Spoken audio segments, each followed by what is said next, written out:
What's up, Insta?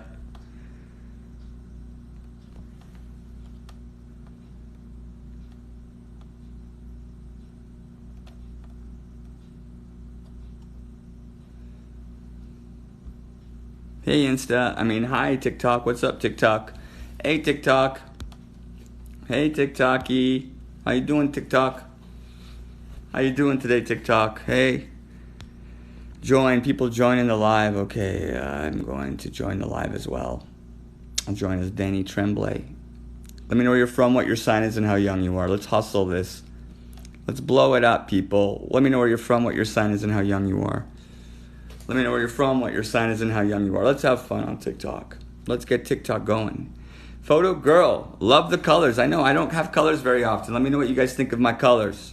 Let me know where you're from, what your sign is, and how young you are, okay?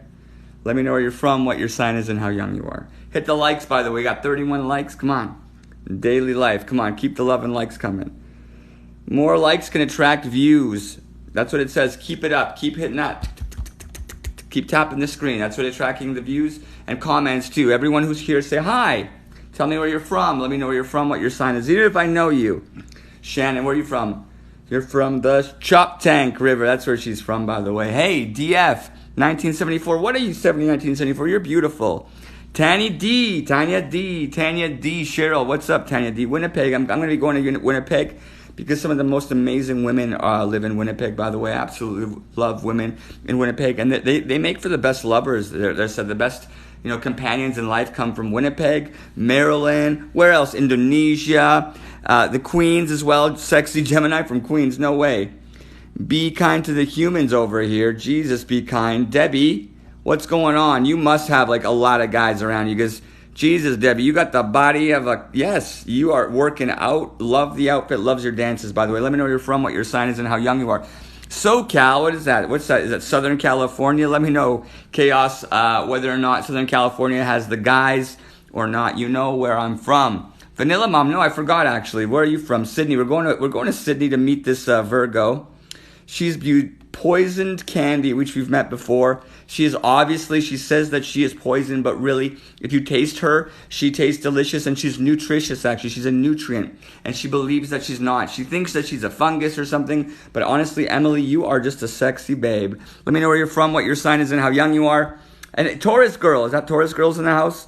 Taurus girl, you need to tell me more about yourself. Maybe you should make some videos for me. Let me know where you're from. A Pisces, Cheryl the Pisces. Let's check her out. And we zoomed in enough here. Should we zoom out about a bit?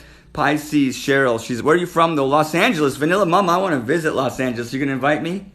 I have friends in California. Sexy friends. What's up, Friday? What's up? Yo, Tama. Yo, your story is incredible. I tried to organize it, and it's still in the process of being published, by the way. Virgo just turned 53. No way, Mama. You're not 53 years old. Listen. First off, you gotta tell people your true age. You look like you're 26 years old, Mom. And also, maybe make more videos. Oh my God, you in that black dress. There's no way in hell that I know what I think right now. And I think like a lot of typical men. And when I look at you in those black boots, ladies, women in black boots, high heels, short skirts, and in that black dress, they look amazing. And there's no way in hell that Vanilla Mom is not surrounded by 25-year-old studs who want to give it to her. Let me know where you're from, what your sign is, and how young you are. I'm 58. No, man. Let's check her out. She's 58. No, man. Let's check her out. I'm 66. Cheryl, 66. No, you're not, Cheryl. Listen, Cheryl, you make me feel like I'm 22. How can you be 66 years old? Tammy from KY, Kentucky. I'm 50. Capricorn. Let's check out this Capricorn. Listen, Tammy, what's going on? You've got the face, you've got the eyes, you've got that sultry look. There's no way in hell that men aren't looking after, munching that kitty. So listen, Tammy, if you're having a hard time finding men, I think it has to do with the online. It's a little thing on Tinder. You just tell them go for the younger guys because they're gonna want to eat it up. Let me know where you're from, what your sign is, and how young you are. We have Vibing with Laura. Number one, Vibing with Laura is like some sort of supermodel. Not only is she built like an Olympic athlete, she has a beautiful, beautiful smile, amazing eyes, great hair. Oh my God. And yeah, she's also she looks like an Olympian, possibly a Greek goddess. She has good vibes and she's putting out content. There's no way in hell that Vibing with Laura is not getting action every day in any way that she wants. I'm assuming that she's actually looking for somebody with a little bit of depth Or she's married to a guy that's so great she just doesn't tell us. Let me know where you're from, what your sign, and how young you are. Yo, Cheryl, let me check you out, Cheryl. Okay, you said you're in your 60s. Like I said, you make me feel like you're 22 years old. I'm looking at the guys that you're posting. Listen, you deserve a man with the abdominal muscles like that, and you're gonna get him. He's gonna be able to do push-ups over you, and then make you feel like you are just a little tiny piece of paper. He'll throw you around and kind of give you the love. Let me know where you're from, what your sign is, and how young you are. Push the love and likes, by the way. Invite a bunch of friends. I'm gonna do that right now. I'm inviting people at scale. Usually I go on a little bit later. I want you to start inviting people for me, friends. If you're here, I want to uplift more women. If you have women who might be looking for love, let me know. This is a show where we actually use TikTok to make connections, and then we all meet up and we have intimate conversations. By the way, it's a talk show. Let me know where you're from, what your sign is. Younger guys are the way to go. I choose love, by the way. She doesn't think it's taboo for mature women to date much younger men. A lot of older women, you know what? They really like what younger men have to offer. Let me know what you guys think. We have I'm single and looking, vibing with Laura. Listen, I'm looking as well for someone as beautiful as you. Let me know where you're from, because there's no way in hell, Laura, that you're not surrounded by incredibly gorgeous men. Because look at you. She's the goddess, athlete, Olympian. Yo, Laura, if you can't DM me on Instagram, I'm the Boss Vlogs. Link is in the bio. Prefer younger. Let's check. Gretchen Braver prefers younger men. She looks like she's like maybe 29. I think she likes 22-year-old guys. Not, you know why? Because she likes to put them in their place. By the way, I could tell she's a dominant woman, and dominant women are sexy. Love how you lift everyone up. One ZKK. You know what? I'm checking you out right now. So what are you, like a 26-year-old woman? You look like you are on the beach. Are you surrounded by the energy that you want? Is it? She's got the smirk. She likes a smirk. And she's gorgeous. Is it Zoe Cat? I want to come visit you, Zoe Cat, and pull that sexy hair of yours. And then we have 403 Cakes. Number one, 403 Cakes is got the sexiest body, the kind of body that I want to just submerge myself in. I'm doing my best not to completely get distracted by her amazing figure. Gretchen, you're not 53, really? Jesus, you look like you're in your 30s. Yo, Gretchen, maybe tops 29. What's going on? Great body. And what, are you getting laid? Gretchen, let me know. Let me know where you're from, what your sign is, and how young you are. That's the way we do it here. And you guys got to tap the screen for the love and likes and invite some friends. Why not invite people? Gretchen, do me a favor. Why don't you send me a DM so I can get to know you a little better? Hi, though, DYV. What's up? Christy, 34. Christy, you do not look 34. Let me know what your sign is, how young you are, and where you're from. You got to tell me where you're from. Let me know where you're from, what your sign is, and how young you are. I am the Boss Vlogs, and you're the Boss Fam. Together, we're building an army of people. But I need you guys to share this as well. Please continue to like as well. Tap on the screen. Yo, Sybil, if you enjoy the show, please invite 5 women that you know would be interested to get their mood uplifted. I promise you, I will shoot them to the moon. If I miss, they'll be hitting the stars. Canada in the house, 36-year-old lady, Niven. Let me check her out. Okay, Jesus Christ, you are gorgeous. Wow, when am I gonna get a piece of somebody as beautiful as Niven here? Niven, is it Allah? Niven Badala? It's a very unique name, but her body is great. She has an amazing everything, and I love your hair, too, and your face. Jesus, Niven. So what? What's going on? Are you having a hard time connecting with men? Let me know what kind of applications you're using to meet people. Yo, Zena's in the house. Yo, Zena. There's a woman named Zena, and she's in Southern California. She is so gorgeous. She has the figure I enjoy. Personally, I like her figure, right? She has, like, a great, the type of movements that I can't help myself. It makes me want to drool, and I can't get down to the United States. I need you guys to help me out. I'm going to be traveling to the United States as a content creator and doing my live show on the daily, encouraging people to wake up and for mature women to sleep with younger men. Let me know what you think. Yeah, no joke. Zena, just please keep it for me. I do want to eat that cat. Let me know where you're from, what your sign is, and how young you are. I'm north of Frederick, if you know where that is. Yo, Sarah, are you in Maryland too? Are you in Frederick? Listen, we're going to be going to the East Coast of the United States. We're going to be meeting people. Where are you from? Let me know where you're from, what your sign is, and how young you are. This is a show where we actually find women and men who are interested in finding partners, and we talk about the vibes that they're giving off. It's been 15 years since Cheryl got laid, okay? And she looks like she's 27 years old. She wants a man that's ripped, and she wants him to give it to her. Cheryl is ready. McClung, you're going to get it. You're going to get a young guy, but you got to download Tinder, okay? Tinder's an application you put on your iPhone. You get it. You scroll down the age, and you tell Tinder to look for men that are 26 years old, and then in your bio, listen, Cheryl, because you're so gorgeous, you're right. I want you to have a six-pack, or you can go F yourself. And listen, what will happen is these men with six-packs will read that, and they're going to swipe on you because they're Cheryl. They're going to want to give it to you. I know you know what I'm talking about, Cheryl. Invite 10 friends if you know what I'm talking about. Yes, sir, Eastern Shore lady here. Sarah, by the way, I'm looking at you, Sarah. You're giving off the kind of vibes that make me want to jump your bones. But listen, when I get into your, when I get the energy from you, Sarah, I can tell that you've had your heart broken. What's going on the East Coast is Sarah. Sarah, invite some friends, invite some ladies. Let me know what you're thinking, because you should be really having that heart open up. You're gorgeous, and I know for a fact that I'm not the only one who thinks that. So listen, I need you to open up your heart. I'm already cracking up. Chaos, thank God. We have a 33-year-old Virgo from Newfoundland. I missed you, Newfoundlander. Please do it again. I'm not pimping the ladies. The fact is, Pete, the ladies like me to pimp them. Let me know where you're from, what your sign is, and how young you are. It's Lisa, by the way, from Ontario. She's an amazing, beautiful woman, and she is just a wealth of knowledge. And this afternoon, she has been feeding me with little tidbits of knowledge. And I'm going to need to look at some of the movies that she recommended, because you know what really turns me on? Understanding the culture and identity of the places where I'm living. I'm a Canadian right now, and as a Canadian, I find that my identity is kind of scattered, and I find that First Nations women, for example, are women who are helping me kind of connect to my identity as a Canadian and to the land here in Canada. I really want to protect the environment. That's one of the things that's one thing I believe in. So if you are watching my show, I really do believe in protecting the environment. And that's one thing I hope all of you guys are doing too. Missy, I see you too. Listen, if I missed your comment again and again and again. That's what the show is about. I need a lot of comments. I also need you guys to tap the screen for love and likes. It's been really quiet lately. I think you guys can help me get it a little crazier by comment. If I missed your comment, I need you to comment again and again. That's how we build momentum on the show. Now, I got a lot of energy. I do, and I want to feed you my energy. If you guys can't tell, I'm sweating in my hoodies. I got my colors because I want you guys to let me slow down and connect with you, and I want you to keep commenting over and over again. If you're tired of it, you know what? Listen, look at my energy. Do you think I get tired of it? Nah. I want to keep that strength up, and I want you guys to continue to comment to help me out. It is a double hoodie right now. I've got the red and yellow hoodie. This is a Beast hoodie, by the way. If you guys know anything about that, please like. We have 6,100 likes. Get me to 15,000 likes. I'll let you guys know when we're at 10,000. Those of you who are tapping, keep it up. And if you're commenting, comment again and again and again and again, because that's how you give energy on this show.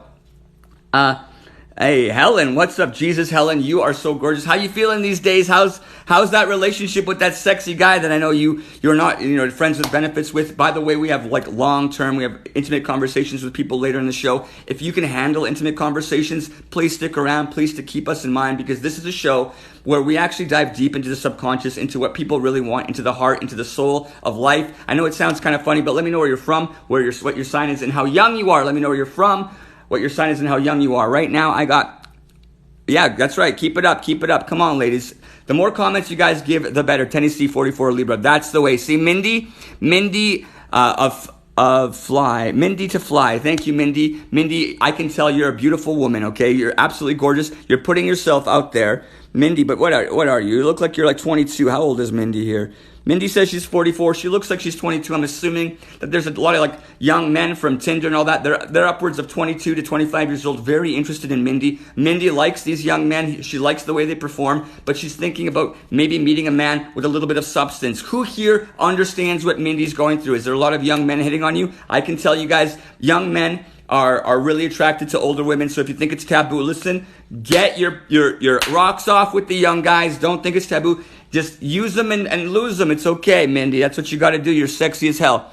I know who I want. Yo, Cheryl, I know who I want too. You want them abs. I know what she wants. Ontario, Canada, Cancer. All right. You feel your Mindy there, Mama Booth. Yo, Bud Tender, by the way. Bud Tender's a beautiful young woman. She looks like she's in her early 20s, and she's absolutely beautiful. You know that she likes to enjoy a little bit of flour and some coffee, and she's going to find a man in her life who loves to consume the same kinds of things and who's going to be able to give her the attention that she deserves. So let me know where you're from, what your sign is, and how young you are. And Bud Tender, do me a favor, invite all of your lady friends, all of you who are watching, invite lady friends who might be interested to know a little bit about their love life. I want to pump up their ego. Listen, women are what makes the world go round. It's what turns men on. It's women. It's a woman's world. And if I miss your comment, you comment again and again and again and again. I'm going to put out my energy. Please consider giving me the energy back. It's the currency of TikTok. I need you guys to comment. And if I miss your comment, you comment again and again. And you know what? You can also do, you tap the screen. We have 8,400 likes. I can tell no one's tapping that screen. Deb, thank you so much. The gifts too, those gifts add up. It all adds up. You drop the gifts. You let the world know that you're watching the Boss Logger. You're talking about relationships, by the way, here on TikTok. And I'm here to, right now, this part of the show is where we uplift the Sicilian princess, for example, who says she's in her 50s, but number one, she's got the energy of a woman that's in her 30s, okay, or maybe even 29 years old. I can tell that maybe she's surrounded by guys, but they're not performing the way she likes. Listen, are you guys, there's mature women out there and they're going to want younger men. I want mature women to be aware that it's not taboo to eat up younger men. If you are interested in a younger man, your job is as a woman to consume that young man, and you take him, and if he's not for you because he can't communicate, you just give him the boot. But you take what you need from them, ladies. It's a woman's world. What men used to do, what men supposedly always did in the past, it's time for women to take it back and to start smashing. Honestly, men won't hold it against you. Men are looking to be used up by you, ladies. We have a single Capricorn, but let me know where you're from, what your sign is. Montebello, Aquarius, 41. I'm missing your comments. Okay, you guys, please, if I miss your comment, you comment. How many times you comment? If I miss your comment, what happens? What happens if I miss your comment? Another way to connect with me is via my Instagram. There's a link in the bio. We have a 74-year-old Virgo from Indiana, okay? She's 74-year-old. Listen, hit the love and likes for this 74-year-old woman who's reaching out. She is so incredibly Jody, right now, you guys, keep hitting the likes, invite some friends. We need to talk to Jody. She's a 74-year-old woman. She has the body of a 26-year-old. What's going on? How did you do this, Jody? What's keeping you so tight? Because listen, Jody, but you got to stop sharing videos of your dog. We want to see your ass, all right? Jody, you're beautiful. Please share and get the world out there. Shake it, okay? Jody, let me know where you're from, what your sign is, and how young you are. What's this Virginian here? Start smashing. Start smashing. You know, Jody, she's got a great butt. Trust me, man. We got to see that. We have 45-year-old Texas. She's a Taurus. Okay, she does not look 45. But, yo, Dee from Texas, you look like you're 22 years old. You make me feel like I'm 21 years old. And when I go and look inside of your heart, it's fucking shut. It's locked tight. Excuse my language, everybody. But the fact is Dee, I think she's in... Who recently broke up or was in some sort of rough relationship. Thanks you, Angelio. Thanks you, Angie. I see that, by the way. Please drop the gifts and keep hitting it up. That's right. Listen, Dee, I'm talking to you, sexy, sexy, sexy woman. There's no way that you're not surrounded by men, but you want some of that depth. I don't know, Dee. Do you know what your dreams are? I think that might be the issue. You might be shying away from your own heart, Dee, because you are too gorgeous. You need to open that heart up. Let me know where you're from, what your sign is, and how young you are. If I miss your comment, you comment again and again and again. That's the basis of this show. Mandy, 46-year-old. I missed you, Mandy. You comment again. Leo. Oh, I missed that. Is that Canada's an embarrassment? Canada is an embarrassment. Thank you so much, Nelson. You're right. We have a 27-year-old Taurus. 27-year-old Taurus, sexy Sarah. I already told you, you got to open up and crack open that egg. It's in a shell, that heart. You got to open it up. Let me know where you're from, what your sign is. Tanya, 54-year-old.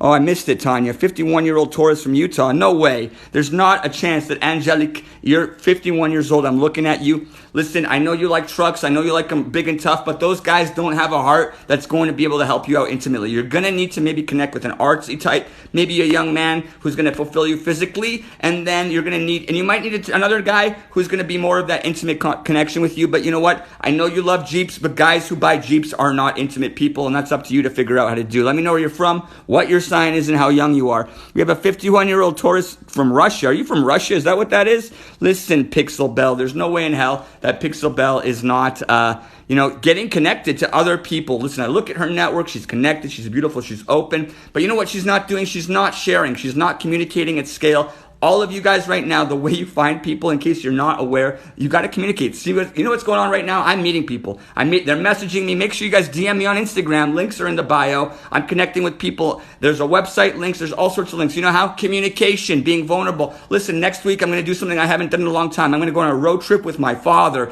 Let me know what your sign is, how young you are, and where you're from. Come on, Pixel Bella, you got to shake it. Tanya, 54-year-old from Southern California. Listen, Tanya, there's no way you're 54. I want to come visit that sexy woman. What's going on? How are you so beautiful and you're supposedly single? No way. Tanya has men she's doing friends with benefits with. All of you guys got to tap the screen and you got to invite some friends. You got to give the gifts to get people rolling in, and we'll slow down. I'm going to go back, Tanya. So listen, I want to kiss your butt. I'm not sure what's going on. 51-year-old from Michigan. She is so gorgeous. Single mommy. She says, happy mama. I can see you very well. You are a happy mama. You got a great big smile and you have an amazing energy. Why aren't you meeting the men that you want? I'm assuming you're meeting, listen, single mama, you're going to need to meet younger guys. Younger guys is the way to go. And also, remember to please check out the links in my bio, by the way. And the links in the bio are really easy for all of you to find. If you happen to be on TikTok, by the way, they're right here. This is the links in the bio. Here's the Instagram link, and this is my link. This is how you support me and help me continue to uplift others, okay? Let me know where you're from, what your sign is. We have a 65-year-old Libra. She's a widow, a sexy widow, by the way. Candy, I'm sorry to hear that you're a widow, but when I look at your images, I can tell your heart is open and you are ready for a young man to give it to you. You're gonna look for a guy. He's gonna have a six-pack, huge pecs, and a massive tool for your pleasure. So listen, you got to be ready, Tanya. 35-year-old from Missouri, Aries. Lily Bit. If I miss your comment, you comment again and again. If I miss your comment, unless you guys comment again and again, this doesn't work. You need to comment. I want to meet the right people. I need you guys to continue to comment again and again. Number one, it's not a big deal.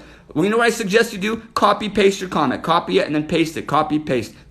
And then tell me how much you love me. Okay? I want to see I love yous in there, okay? So number one, you got to open up that heart. Like, what's going on? You frozen? You in the tundra? What's going on? Did he break up with you last?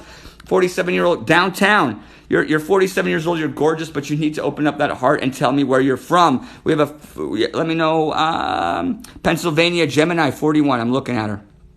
Gemini, 41 from Pennsylvania. Amazing, open-hearted, but what's going on? Maybe you need to start focusing a little bit on you. I can see that you might be interested in all sorts of different kinds of relationships. Listen, conventional relationships, Dana, they don't work. So it's time for you to start opening your mind and being a little bit more open to some incredible opportunities for you in your neighborhood. Let me know where you're from, what your sign is, and how young you are. Missy, 55, Pisces, looking. Where is she? Missy's 55, looking for what? I forgot what she was looking for. But Missy Rodriguez, you're going to need to crack open your heart. You know it. You've been here before, by the way. You doubled your viewership, Jacob. Vanilla Mom, you're beautiful. Let me know where you're from, what your sign is, and how young you are. Denver, Leo, 53. We're going to freaking Denver to meet. You're not 53. No way you're not. Jesus. You know what? How are you looking so good, Velicious? Velicious is absolutely beautiful. Velicious, make sure you follow me on Instagram because I want to meet more of this beautiful face. Jesus. She's from Denver and she looks like she's a California supermodel. Snowy Branches, you are beautiful. Absolutely gorgeous. Thank you so much for joining me, Snowy. Everyone, she's an owl. Go join her. We have a 50-year-old Kentucky single Cancer. Let's check her out. There's no way. Okay, you're 50 years old, single mom of 2, Nana of 1. All right, Melissa, what's going on? Are you having a hard time meeting a guy? Listen, if you want to have a conversation with a guy, you're going to need to open up yourself. You're going to need to tell them a little bit more. You have to be more vulnerable. Let me know where you're from and what your sign is. We have a 27-year-old Aquarius from Canadian. Listen, Canada is a place with a lot of opportunity, and Canadian women, instead of being just looking for men maybe who are resource extraction, IRS, Lisa, your job is to actually nurture Canadians. You're young, you're beautiful. But you're also a little bit closed-hearted, and so and it looks like your mind needs to be a little bit tappy. It's okay. You're not the only young Canadian woman going through a transition. I know women in Canada are actually going to be saving the world, but it's women like you, Lisa, that need to step out of the relationship game and into the fucking I am the boss game. It's a woman's world, especially Canadian women. We have a Mandy, 46-year-old Taurus from Tennessee. Okay, I'm looking at her. She doesn't look 46. She looks absolutely gorgeous. She's open. She's kind. She's a warrior. She's strong. She's had brain surgery. And I'm really interested to know if she is using Tinder, because I think Tinder would be great for you, Mandy. You've got a great face for it. We have a 36-year-old Leo from the UK, Lisa. Lisa is built like like a supermodel. She's got the moves to pay the bills. But are you open, XXX Lisa, for that young man that's going to step into your life and feed it to you the way you like it, okay? I know you're ready, so just swallow when he gives it to you, okay? Let me know where you're from, what your sign is, and how young you are. I'm going to be brutally honest with the way I feel, and sometimes things get a little raunchy. The fact is that women love it. Let me know where you're from, what your sign is. We're going to Boston right here with Tina. Sweet Tea, she's absolutely gorgeous, but sweet Tina Marie, you got to open up that heart. You don't think I can see that? You don't think men can see that? If you don't open it up, I know you're new though, she's new. So a lot of people are just beginning. They need to open up their heart, especially in the beginning. Just open up and show people your secrets. Like, listen, you guys, I come from a broken home. My whole goal is to build my home. I actually had my son move away from me. I'm doing my best to go reunite my whole family, and I'm doing it next week. I'm actually doing a lot of traveling. That's why I need you guys to follow me, by the way. Follow me. And you guys hitting 11 likes, we're at 23,000 likes. You guys keep tapping your finger. You comment again and again. Copy face. Angelo, I see you. Angie, I see you. Thank you so much. And the gifts, keep dropping the gifts. They mean so much to me. Tina, open up that heart. You're fucking beautiful. Let me know where you're from, what your sign is, and how young you are. Jenny from Alabama. She's 35 years old, okay? I saw a 68-year-old. Jenny, I missed you. I'm at Tina Ellering. Tina Ellering, you've got the moves. You've got the moves. You've got the grooves. You've got the face. Tina, tell me a little bit more about this witchcraft, because honestly, I want you to put your spells on me. Let me know where you're from, what your sign is. Janine, 35 from Alabama. Let's go check her out. She's 35 years old. She looks like she's 22. She's got beautiful red hair. You know, she's absolutely luscious, vivacious. I can tell for a fact that this woman is going to be ready to connect with a younger man. I think he's going to be 26 years old, if not younger. He's going to have the body of Adonis, and he's going to feed it to you, Janine, but you're going to need to be ready for him. And if you don't believe me, just check your online dating site. And if you're married, it doesn't matter. Your husband's going to want you to give this guy a try. He has an absolutely sweet dose for you. Let me know where you're from, what your sign is, and how young you are. We have a 36-year-old Capricorn from Oklahoma. We're going to Oklahoma. Listen, if I miss your comment, you comment again and again and again and again. That's the basis. I can go slow. But Punky Ferns, I want to go fast for you guys. Punky Ferns, I love you, 85. Listen, Punky Ferns, you're absolutely amazing. You're open-minded and beautiful. We need more of you in our world. Punky Ferns, if you're not getting laid now, you're going to be getting laid next week. All you got to do is talk to that guy. You know who I'm talking about. Alaska Capricorn, 36. Listen, you have a woman from Alaska. She says she's 36 years old. She's a Capricorn. She looks like she's like early 20s. Laura, you look like you're in early 20s. You look like you're ready to be a mom if you're not, because you look like you're ready. There's going to be a guy out there. Be careful. He's going to want to get you pregnant because you're beautiful. He wants to start a family with you. It's up to you. It's a woman's choice, by the way. It's a woman's world. Right now, been a witch since I was 6. Sapphire, all you witches, please. Any witches on the show right now? Any fortune tellers? You guys need to DM me on Instagram. Tell me your fortune tellers. Tell me your story. I want to hear a little bit about you. We have a 44-year-old Aries from Alabama. How do I fix my broken mandar? Listen, ladies, who here wants to know how to fix your broken mandar? Rammer, jammery, yammer, hammer. Listen, jammery, hammer, you got to open up that mouth, all right? You got to open it. Talk less and open more. Maybe stick out your tongue and blow the motherfucker's kisses. That's the rules right now. You are so beautiful, Rammer, jammer. If you knew how I felt about you, I just want to see your face like close to me. I suggest you send more DMs to me because I want to get to know you. I want to go. We have a 32-year-old Brittany Sagittarius. She's 32 years old. Again, looks like she's in her early 20s. I don't think she's even a mama. She's a mama. She doesn't have a body of a mama. She looks beautiful. She's obviously got a guy in her life. But listen, soul sister, if you're still hungry for more men, you should get them. You deserve it. You're beautiful. And if he's not feeding you the way you want it, just go and get some more. Make sure you let him know. Communication's key. And, if you need to peg him, that's up on you too. Let me know where you're from, what your sign is, and how young you are. And we have a 68-year-old in Maryland. We're going to Maryland. Right now, and Margie, I can tell right now you're an open-minded, incredible 68-year-old woman in Maryland, and you have the greatest energy, but you need to start outputting. So you have that energy. You need to like leave that energy in places for these guys to see. They're going to want to smell it up, and then they're going to want to eat it. Trust me, Margie. And if you don't know what I'm talking about, get online, get on Tinder, and start dropping that energy there. We have lots of Maryland representatives. Thank you, everyone. If you're anywhere in the United States, please share this. One thing we do right now, 26,800 likes. You guys, tapping the screen is a must. All of you, if all 100 people here tap the screen, we would actually be at 10,000, 100,000 likes very quickly. All of you guys need to tap 100 times before you leave. Tina 46, we're going to Boston. Sweet Tea, I told you already. Sweet Tea, your heart is closed. You're beautiful. You have it. Honestly, I want to go to Boston and I want to eat it too. But listen, no one's going to go to Boston and be with you if they don't know what they're getting, sweet tea. I can feel it. I'm an empath, but a lot of motherfuckers, they don't have that sense. It's your job to communicate with them, Tina. You need to learn to communicate. Sorry, I wanted more. Listen, you need to learn to communicate. Do me a favor if you want even more. Click the links in my bio. Go check me out on Instagram. We have a 66-year-old Taurus. Okay, she doesn't look 66. Valerie, you do not look 66. You shouldn't lie to us, especially with the fact that you look like you're in your 20s. She's 66. Ladies, all of you guys should be tapping the screen. There's 66-year-old women here who look like they're 20 and they're interested in men. So the fact is women they love the F word, you know what I mean? They love the F word. If you're a woman who loves the F word, please tap the screen. There's nothing taboo about it. Honestly, I want to get to know you because I love women who love the F word. If you know what I'm talking about, let me know where you're from, what your sign is, and how young you are. And you know what? Mature women who are on the show right now, you guys need to let the younger women know that it's okay to date younger men, that it's okay to take advantage of that young body and have a lot of fun. Empath, Joanna, 52, New Jersey. I love that. Yo, never, you're right, Never Maria. She says she's 52 years old, but never, no more. What's going on, Never Moria, is that you are close-hearted right now. I'm not sure if you're new. I do believe you've been around for a while. You need to start peeling off the layers of your heart. If you guys know anyone who's got a hard, tough heart, do them a favor. Invite them to the show. Invite 10 to 15 to 20 people. Invite people over and over again, and please continue to spam me. So leave me a comment over and over again. Follow me as well and tell your friends you're watching the show, because we have a 55-year-old Aries, okay? Akana, she's in Alaska and she's gorgeous, but what's going on?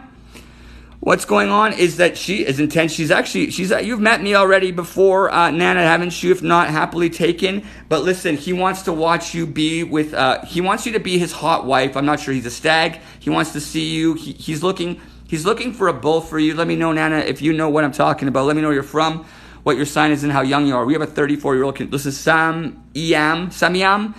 You have to tell me where you're from as well. Jacob, we love you. Thank you so much, you guys. Let me know where you're from. And keep tapping that screen, people. We have 35,000 likes. Let's get to 50,000 likes before the hour's up. We have a 49-year-old Libra from London, England. We're going to London, England right now. I just dropped her, that 49-year-old. And that's a sign that it's time to start tightening all these loose ends. So if you're from London and you look like Days Seed Do, oh Jesus, Tracy Ann, what's going on with that bod? That looks good. Why aren't you inviting me on Instagram, Tracy Ann? She's chronically shy, introvert, and all she needs is a boss logger to come and kiss that cat. Listen, Tracy, you're beautiful. You deserve it. Get yourself a young man. You won't even need to talk to him. He's just going to deliver. You're going to have, he's like a Toyota. Tracy, man, she's gorgeous. 52-year-old Sagittarius. But where from, happy girl? And you guys, if I miss your comment, you comment again and again. And if I miss your comments, where do you go? Where do you go, people, if I miss the comments? Because it's exciting for me to grow. And if you guys want to contribute to me, it's pretty simple. All you got to do is go to the Instagram. It's super powerful. And the way you go to the Instagram is the link in the bio. You follow. If you want to actually contribute, and if I got you off a bit, if I made you smile, and if I made you tingle, listen, go and subscribe to my website and make sure to contribute to, maybe buy some merch. By the way, we're going to have amazing merch. You guys need to check out the links in the bio. They all add up. And listen, Leah, you are absolutely happy girl. Leah, let me know how to get down those sexy pants, because you got them. Wear them pleather.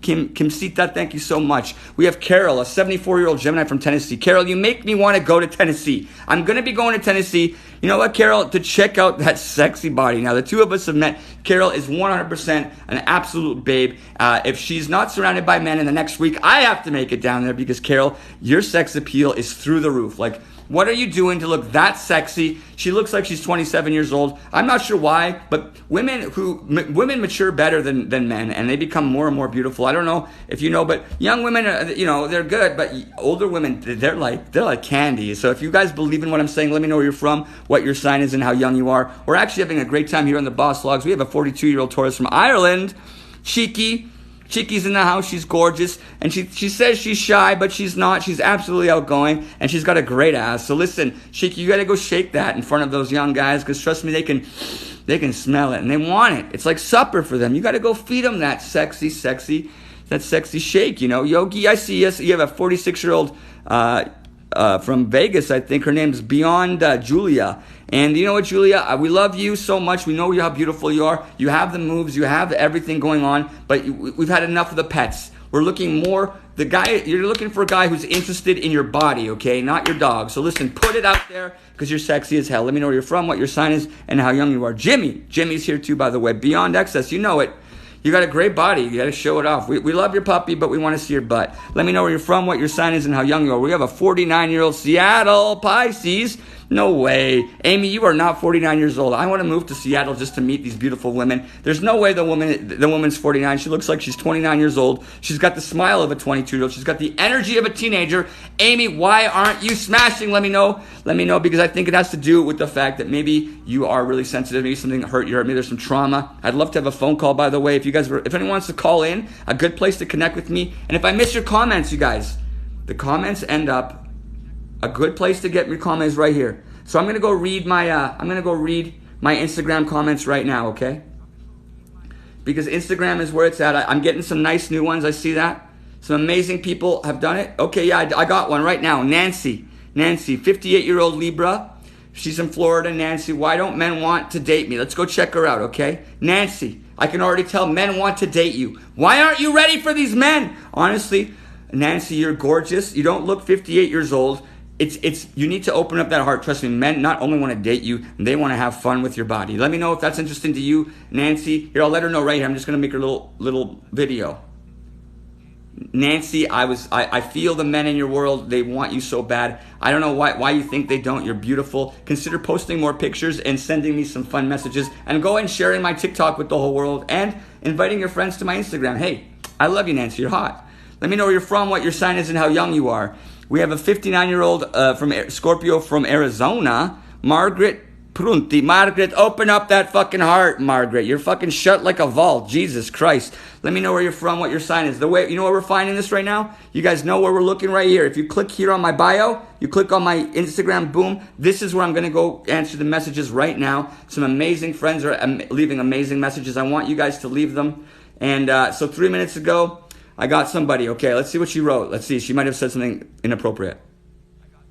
So, Boss Vlogs, I was just in your life, and you said to come over to your Instagram and DM you. So that is what I'm doing. This is Tina Ellering.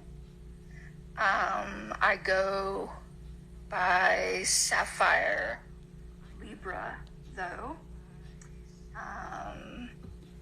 I am 52. I will be 53 on the 28th. I have 3 children, and I have... Oh, I got somebody else all of a sudden. Taurus, I'm on TikTok live right now.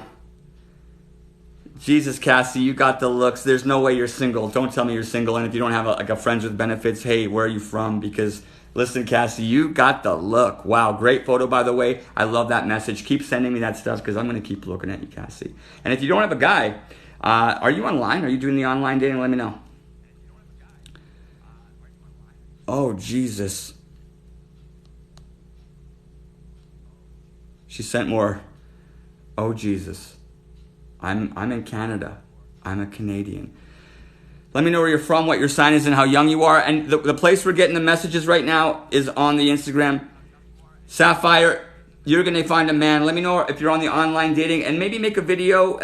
Make a video or send me a message written. Sapphire, let me know where you're from, what your sign is. You guys, if I'm missing your comments, your job is to comment over and over again. And right now, if you guys don't know, I'm looking at my...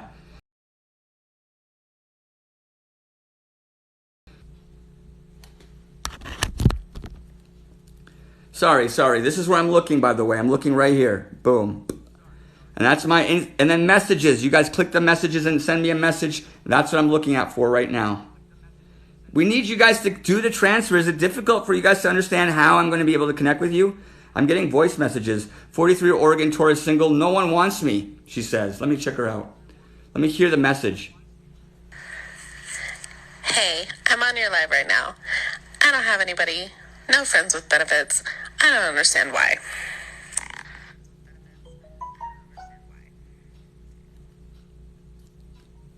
I'm looking at your photograph and I can tell you're an absolutely beautiful woman, and I don't understand why, other than the fact that maybe you don't understand that there's so many men that are attracted to you, and you're not aware about how beautiful you are. Is that maybe the issue? Because you have like a body and a face that I want to kiss. So consider maybe that you're being a little shy, and it's an attitude issue. You should be like, yo, I'm the queen and I'm gonna get myself whatever I want. And then I also consider online dating younger men, and then be picky and fucking give them the boot when they blow. Do not get connected to shitty men. Stay focused on taking care of your sexy self, because you're beautiful. You guys, make sure you guys click the links in my bio. Are people going? Are you guys going to this place or not?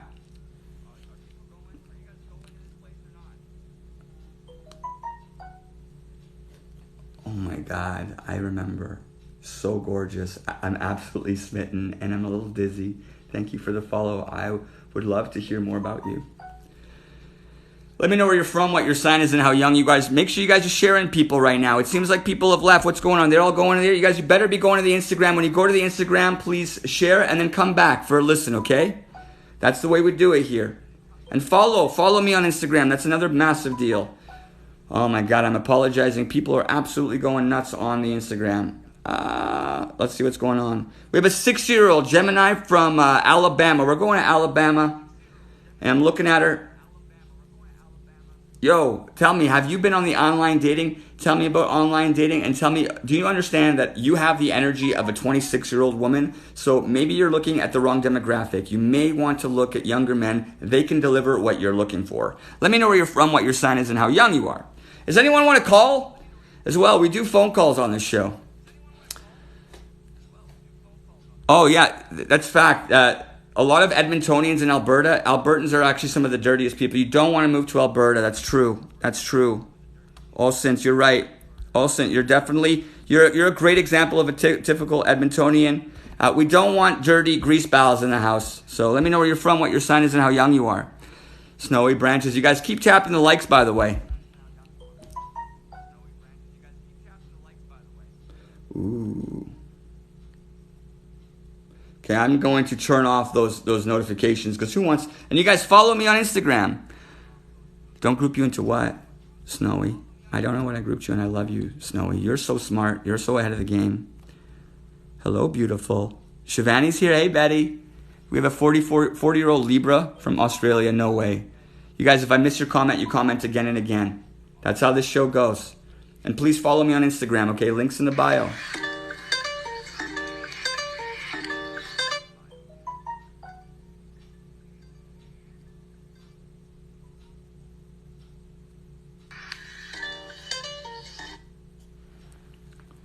'50-year-old Sagittarius from Texas. Let's check her out.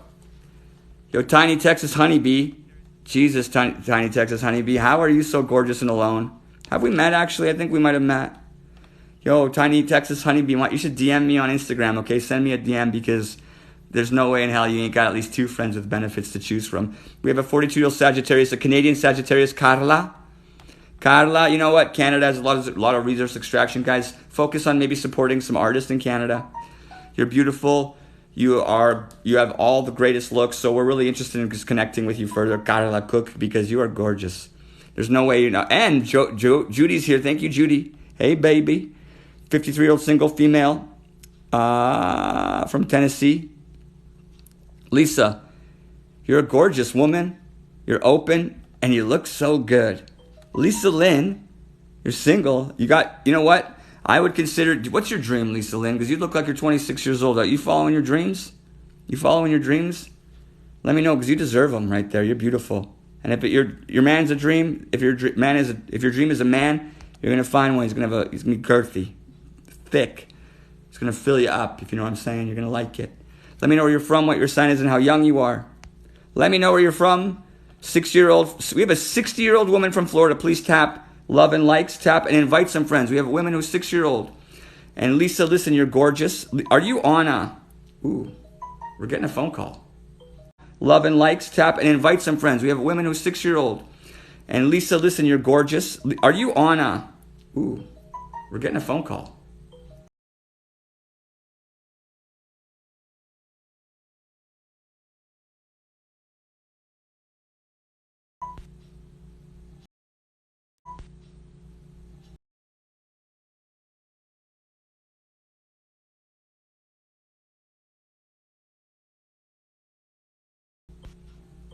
Can you hear me? Hello? Can you hear me? I can hear you. All right. Well, I know nothing about this, so go ahead and start. Tell me what's up. Introduce yourself and your problem.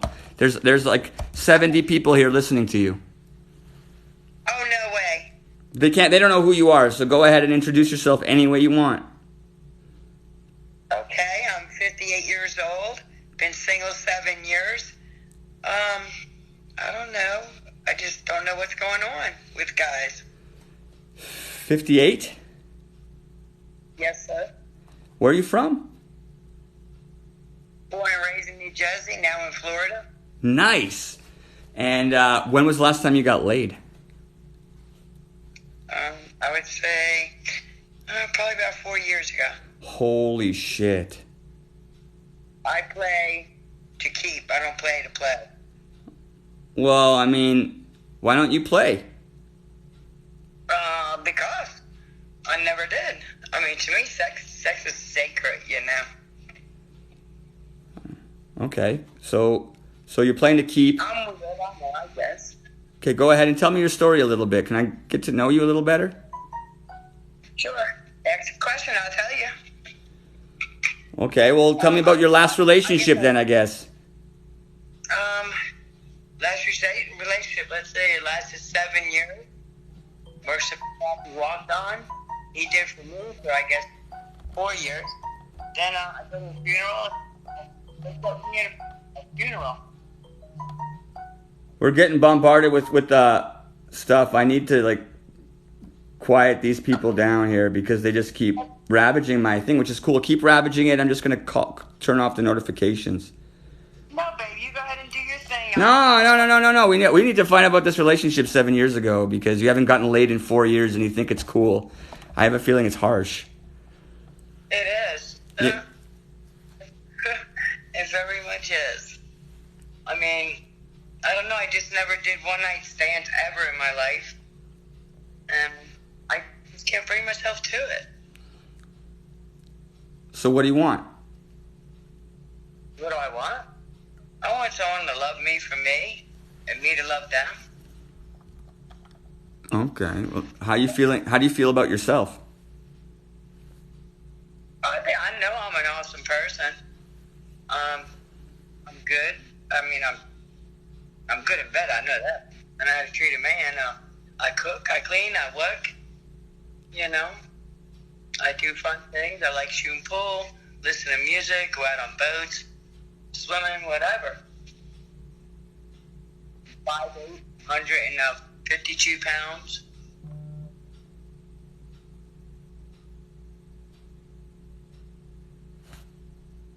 You still there? Yes, sir. 5'8", 152, Florida. And you don't do one-night stands. You haven't gotten any action in 4 years. How about 4 years ago? What happened then? What happened 4 years ago? I was with this dude, and for only like 3 months, he put his hands on me. I had to see you got to go. Because the bartender cut him off, and he blamed me. And when he slammed me up against the wall, I was like, you got to go. Oh, so he got pissed at you at a bar one night, and he was in a relationship with you for 3 months, and he laid hands on you? Is that what happened? Yes, sir. He slammed me by my neck against a concrete wall. I told him, see you got to go. I can't deal with somebody hitting me. Yeah, no, you don't want any of that. No red flags? There was no red flags 4 years ago? No, he was awesome. I mean, we had a great sex life. We went out. Everything was cool. But he was drinking that Guinness, and the bartender cut him off after 5, and he got mad at me. That's 4 years ago. Are you still going to the bar? No, so I'm down here in Florida now. That was back when I lived in Maryland. Oh, we love Maryland here. Like, lots of friends in Maryland. Yeah, I love Maryland. I raised my kids in Maryland. Well, what's going on in Florida that you're not actually meeting any new people? Well, I work 12 hours a day at a convenience store. I meet people all the time. It's just the guys that I meet, they're old. Or they're in and out, they're married or whatever. We just don't got time to talk. No, I don't know. We're here at Circle K. All right. I feel it. And so, what are other ways you meet people? Since you're kind of new to Florida, it sounds like you moved to Florida, and since Florida, that's where like the drought began. Yes, sir. You're right. I think so too. I don't have nobody here. I have 3 best friends here, and that's it. All women? Yes, sir. You know what that reminds me of? No, I'm not a lesbian. Trust me. I lick my own first if I could. Oh, you're a good girl. I like that. I love that. So how are you meeting people? Like, you got any meeting other than work? Anything else? Your friends? Like, what are some of your options for meeting people? I don't. I go to work and I come home, or I go hang out at their houses. So, I'm gonna ask you about online dating. I tried POF and I found nothing but a bunch of fake men. Overseas, fake accounts. So I dropped that. I mean, I still got my profile up there, but I don't know, fake men. Okay, when was the last time you gave POF a run for its money? Probably about 4 months ago. Okay, so 4 years ago you had a relationship with some guy in Maryland, and then while you're in Florida, you've been using Plenty of Fish. Have you gone on one date? No, sir. Well, can you see what I'm getting at? Yeah, it's me. Something's wrong with me. No, nothing's wrong. But I think you need a lesson in online dating. Okay, well, maybe we'll have to talk more. I think we're talking. Well, number one, I know you're outgoing enough to meet somebody badass, and I think you met me online, so you get it, and you called me, you get it. You see how this is kind of cool right now? You're getting to know me. Can you see me? No, camera up, so I'm in my pajamas. You don't have to turn on your camera. I'm not even sure my camera's on, so you could see me. And so this is a lot like online dating. You could just call someone and see if they're real. Oh, okay. I didn't know you could do that. And then there's this thing called Tinder. You ever heard of Tinder? Yes, sir. What was that? I said no, sir. No, sir. Oh, my gosh. Don't call me sir. You're beautiful, by the way. You're absolutely too beautiful to call me sir. You're gorgeous. I love your energy. It's definitely arousing. So listen, you get on the Tinder. You got to download these apps. You got an iPhone or an Android? An Android, yes. So you download these apps. There's like Tinder is the one I would use. Do you have Facebook? Yes. Facebook's got a dating thing in it. You know that? Yeah, I'm on there too. Okay, well, what's going on? I talked to about 20 different guys, and after they say hi, and they're always so far, like 3 hours away, nothing close here to me. When was... I don't know if you know about Florida. I live by Lake Okeechobee. It used to be a real good, bad as in good, fishing spot. Well, the last 3 years, it like died. So no fishermen come down here that much. Oh, you like fishermen? No, I like motorcycle guys. Kind of bad boy types, but not really, because I'm not into drugs and all that shit. Well, then you're on the right track. So, my suggestion, and I'm not sure if you can tell, like, look at me. This was an evolution about how I got to this TikTok thing, was off Tinder. And I would make matches, okay? You make matches on Tinder. Yeah, you're gorgeous. Can you see me? Okay. Okay. I love your energy. Well, good, because you can see the energy through the app, okay? And that's what I mean when you meet people and you line them up on Tinder or on Plenty of Fish. They gotta be able to talk with you and communicate with you. And if they can't, you fucking ditch them. If they can't do this and turn you on, just like I am with you and you with me right now, it's a feeling you know when it's real. And if they're fucking glitchy, you give them the boot. Okay. And you line them up by the fucking dozens. You can line them up. You don't need fucking you're not having no one night stands with these motherfuckers, okay? So line them up and you fucking do it until you find a guy who's communicating with you. And you're going to know, because this is real. This technology helps us. It doesn't make it harder. It makes it easier. Yes, it does. And you're learning right now because we're doing it together. And you met me in front of 75 people. Well, mine's at 148 for you. Oh, really? Well, that's incredible. So, that's what's going down. And I'm watching you You got to share me with your friends then. You got to share me because I want to grow. I want to go to Florida. I want to meet people. Oh, you come to Florida, I got a spare bedroom. You be careful. I'll show up there. Would you let me boss vlog out of there? Yes. Sure can. I got a nice fish and dog out bag. Yes. I would go. You be careful. And you're yummy. You look great. Come on down. Oh my God. See how it works? It's good. You make me want to go down there. There's no way there's like not a guy on Facebook or on Tinder that's like literally like 10K away from you. You could probably walk to your fucking most beautiful guy. I wish. I know it. Don't wish fucking you. I'm telling you, none of that bullshit fucking talk. Be like, it's coming hard and fast and over again. I hope. I know. No hoping. Fuck the language. I trust in you. Okay, so what are you going to do? I'm going to get on Tinder. And line them up. So don't meet no fucking assholes. Line them up. If they can't talk, you give them the boot. No, don't worry. There's 10 other guys where those guys came from. And you follow your heart. Because we haven't talked about the heart. How's your heart doing? Oh, it's great. You're happy? Oh, my son. I'm okay. I miss my grandkids, my kids, but yeah. They're in Maryland. I had 6 is in Maryland, 6 is in Pennsylvania. Well, you're going to find a guy to take care of the stuff that you're putting on the back burner for 4 years. Once you take care of that, watch, then your heart's going to be really figuring out what it needs. Because it's been too long. You got to take care of that. Oh, I know. And you look good. Like, you look good. So I think you can have it. You just have to DM me. I love this. We can have another phone call anytime, okay? All right, sweetheart. But you got to tell me, you got to call back and tell us about the Tinder. I sure will. Okay, we can't wait. Oh, I can't wait to see you You're again. gorgeous. I like this. I'll do it again anytime. Thank you, love. You make me happy. You make me happy. You're beautiful.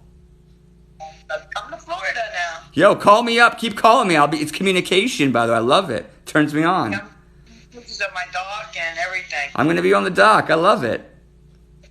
Right. You're the best. Okay, keep in touch then. I sure will, sir. I love it. Thank you. Love it. Bye. Good night. That was awesome. Yeah. She's beautiful, by the way. Let me know where you're from, what your sign is, people. You guys, that's how the conversations go on Instagram. Give me a call, invite some friends. Let's have altar. Yo, listen, I'm not sure who wants to talk to me. Let me know where you're from, what your sign is, and how young you are. I want to meet more people online right now. So if you guys can give me a call, that's how we connect with people when they... 17 minutes ago, I'm missing calls sometimes because I like to pay attention to conversations. You guys, let's get 100 people in the room. You do it by hitting the likes, staying in the room, watch it as it grows. Let's get 100 people up in here and let's have someone give me a call.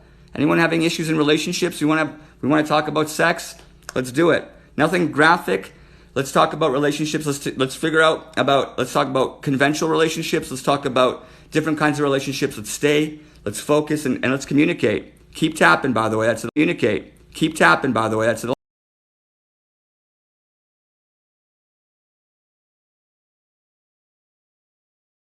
call me on my phone. Call me on Instagram. This is where you got to call me. You guys, you got to call me on this application. Okay? You can't call me on the phone. I'm on the wrong phone. It won't work. Don't call me. Call me on Instagram. There's a messages button. I can see the messages right here. That's the way to call me. We just got a phone call. I missed it because they did it ready for his face to turn red. Woo! I'm hot, by the way. I'm a bald guy. If you guys like bald guys, stick around. And invite some friends. We're having conversations, intimate conversations about people looking for relationships. If you guys want me to read you, I suggest you message me on Instagram. That's the place to do it. So stay here in the room as we wait for a phone call. Dancing in the Dark with Tool. I love Tool. 41 Sagittarius, BC, Virgo. Listen, did you just call? Who just called me? Please call me through Instagram. That's the way you call me. It lets me actually get the vibe better than just some phone call. So let me know where you're from, what your sign is, and how young you are, and do it here. Texas Libra. Man, people are not getting it right now, I can tell. Listen, if you want me to tell me where you're from, what your sign is, and how young you are, but do it here. Click here. Alaska. I love you too, Sexy Crystal. I love bald men. Lisa, I would love to have a conversation, you guys. People are interested in having a conversation about something naughty, maybe about relationships, a broken relationship, adultery. Anyone got any good stories? A 50-year-old Scorpio, 50-year-old Aquarius. Woo, I know, right? So many clothes. Yeah, the clothes are good, hey? Wait till it's going to be all Boss Fam clothes. In case you guys don't realize it, this is a good way to connect with me and to support me doing what I'm doing. There's a link right here. It's a link in the bio, and it leads to my page and the way you can actually purchase merch. And some of the most popular merch is these incredible hoodies that we made. They're Boss Fam hoodies. They're really good. And this is one way to support me while also getting a really cool piece of merch. And you guys can go, what an incredible website here. I like these black hoodies. And this is the Boss Fam logo, by the way. There's a black hoodie right there. I love it. It's a Love Bomb Boss Fam, it says. Boss Fam merch, that's right. A lot of people here you're gonna watch TikToks with the Boss Fam merch. A lot of people are actually been contributing and getting the merch. There's all sorts of ways you can also contribute. Is that a chicken suit? Wolf Queen. Wait, Wolf Queen. Long time no support. Jacob can travel. Yeah, I want to travel actually. I'm going to need support. So to travel, I'm going to need people to hook me up. Another thing people can do to support me is click the link in the bio and click the Patreon. And in the Patreon, there's ways to support me at like next level. There's next level ways to support me. Please consider becoming a producer of the show. All that adds up. I want at least 100 Patreons. Please consider doing it. Did you get black? Hawaii. I want to go to Hawaii for sure and work with Leilani. Okay, someone's calling. We're getting a phone call.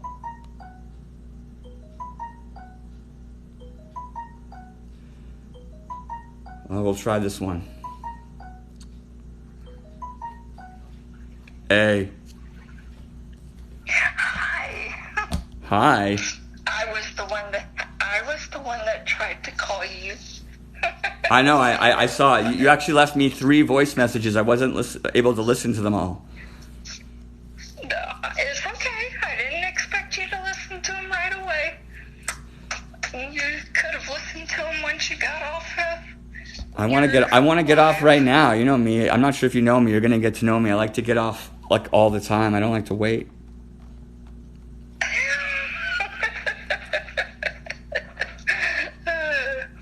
So interesting. Yeah.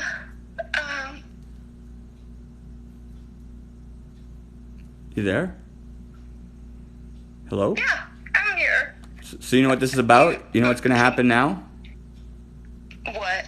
You're gonna introduce yourself and tell us your situation. Okay.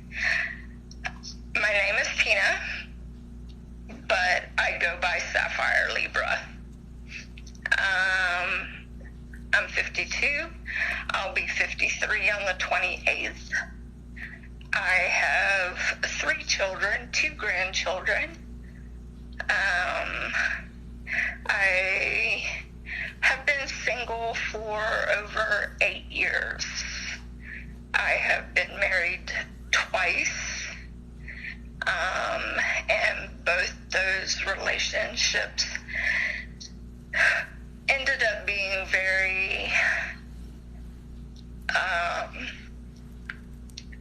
mentally, physically, verbally abusive. So the past 8 years, I have taken time to heal myself and figure out what I want. And by any luck of the universe, someone will come along, because I am not the type of person to chase anyone. If you want me, you're going to show me, and we'll see where it goes from there. Oh, so you're like, you just want a lover to fall in your lap? That's what it sounds like. If he fell in my lap, I'd be nice to him. Okay, tell us 8 years ago, last relationship. When was the last time you got laid?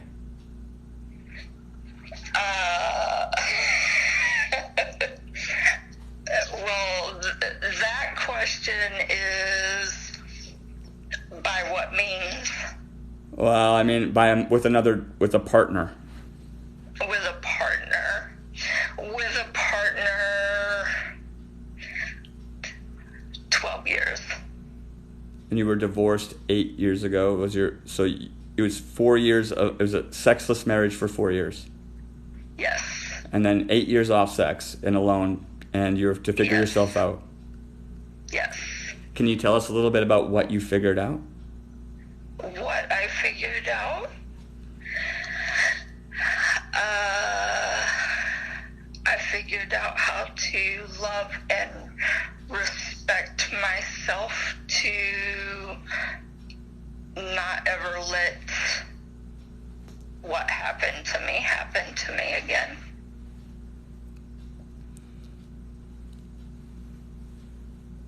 Yeah. You're talking about the abuse, emotional and physical. Mm-hmm. So, okay, then, and you're happy now? Mm-hmm. Well, tell me about the happiness. Tell me signs of your happiness. Signs of my happiness,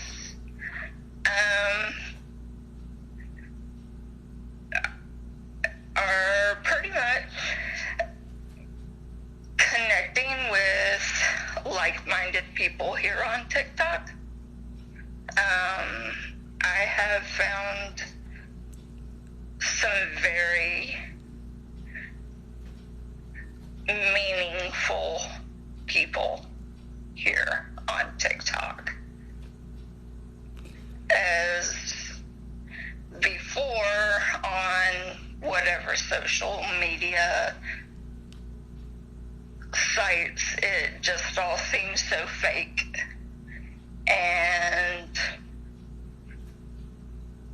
yeah, I just didn't like it, so. But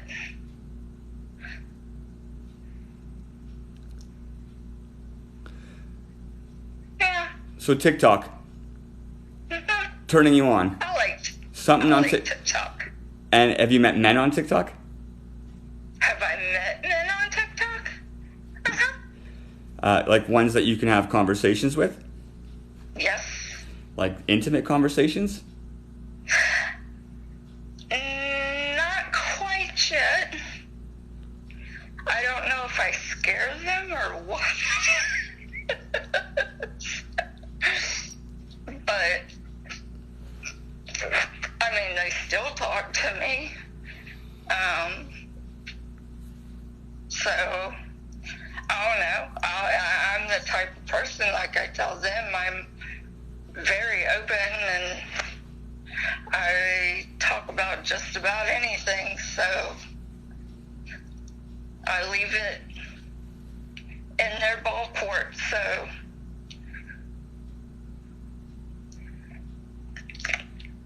How about you? Do I meet people on TikTok? Yeah. At scale. I'm very intimate scale. and I share myself. I'm very open. Do you know that? But TikTok doesn't lead to, is not meant, well, not necessarily, it's not, it doesn't have a sensual context. It's more of a friendship and fun context. So, Yeah. would you ever think about maybe moving to a different application?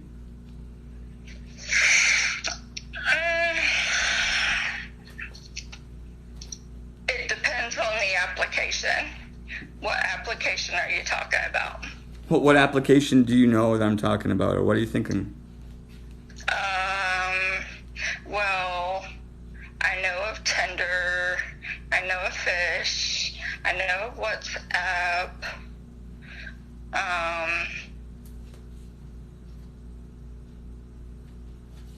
there's a few others that I've been on in the past that, yeah, I'm just like, you're so fake.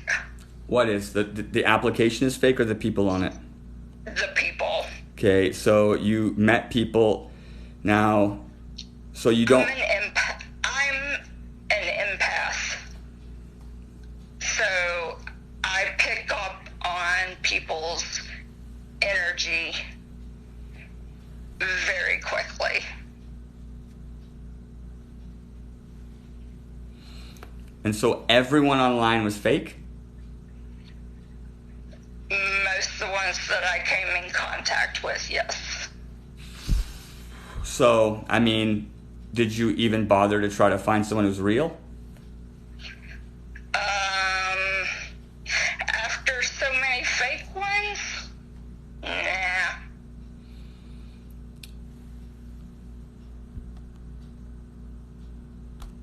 Well, that kind of like, do you see that the problem may not be the dudes?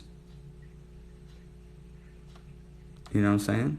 If you quit looking, if you quit putting yourself out there, and I believe that Tinder and those places are a great place to do it. And you're right, there is a lot of fakes. There's a lot of fakes on TikTok too. Yeah.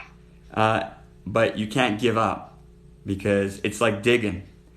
And so I just want to know, like, you said it's been 12 years since you got laid. Why do you keep hiding behind your... 12 years. 12 years is a scary long time. Like, I feel like, what are you going to do to change that? No, that's not. That's not a long time? It's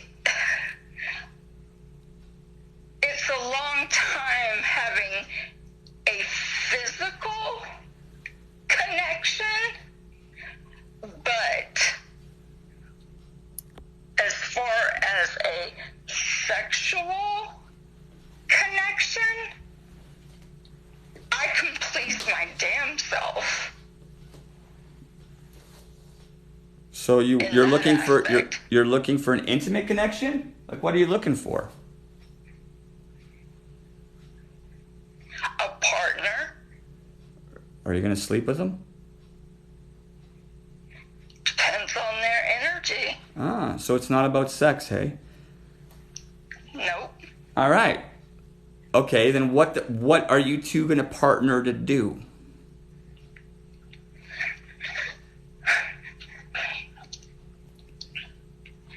Have fun and enjoy each other. Expand on that, please. Come on, like, you know exactly what you want to do. Are you even able to admit it? Am I going to be able to admit it? Yeah. Do you know what you want to do with them, with this partner? Admit that I would love to have a room where I can take and handcuff you and blindfold you and yeah. Okay, so do the people on those applications know what you want?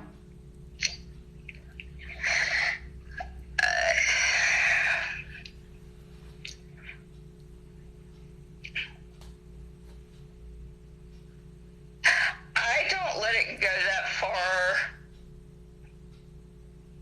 when I feel their energy.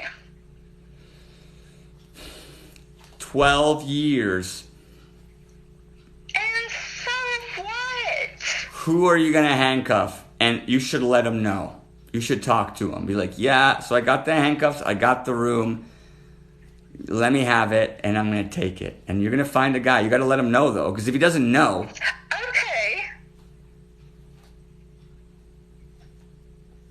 Okay. And also consider that it's not going to happen overnight. Like if you're... I'm not sure... I don't expect it to happen overnight. So a little bit of patience, because you're going to have to weed through a lot of fake fucking people. But you're also going to have to expose yourself so that you don't appear fake. Because maybe if you don't tell them that you want handcuffing and bedroom, then they're like, this woman's fake in the back of your mind. Because they're like, hey, are you naughty? And you're like, no.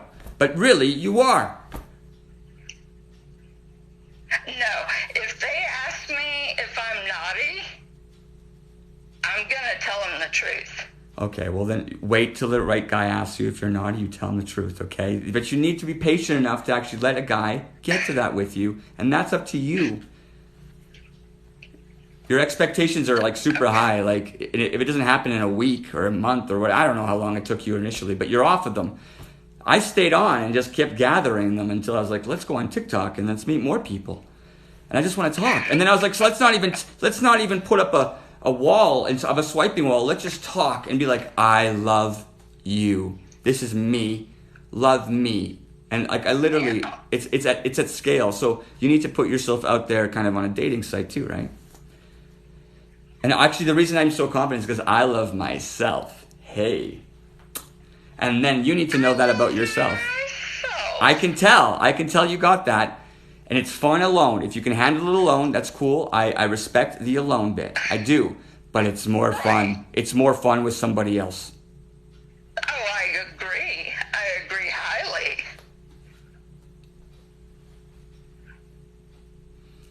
12 years. I know. So, I mean, I want to hear from you in the next couple of weeks. Be like, yo, 12 years. You wanna fix it? Is it me? Oh, I mean, you might have to try to communicate with me, and I like communication, so you're gonna have to communicate with me. This is a good start, honestly, not the worst start. Great start. Yeah. Good for you. Yeah. This is sexy. And where are you? Where are you at? I'm in Canada. Oh. Oh. Oh. Oh. So listen, I don't know, where are you again? I'm in California. Well, I'm going to California. You know what? There's all sorts of ways. I'm trying to get help to get down to California. So maybe check out my merch, you know? And maybe I'll come visit you. Trust me, I'm going out of California first. Well, if I ever make it back up to Canada, I definitely would find you. Well, I'm on Instagram. You've already found me. But I have a feeling that if you listen to what we talked about and you go and you give yourself an opportunity and some patience to meet someone who's not fake, that you're going to forget about my Canadian ass and you're going to be handcuffing some California. No. Some Californian, yep. I don't forget people, especially when they give me a good vibe. I mean, I'm open and I'm honest.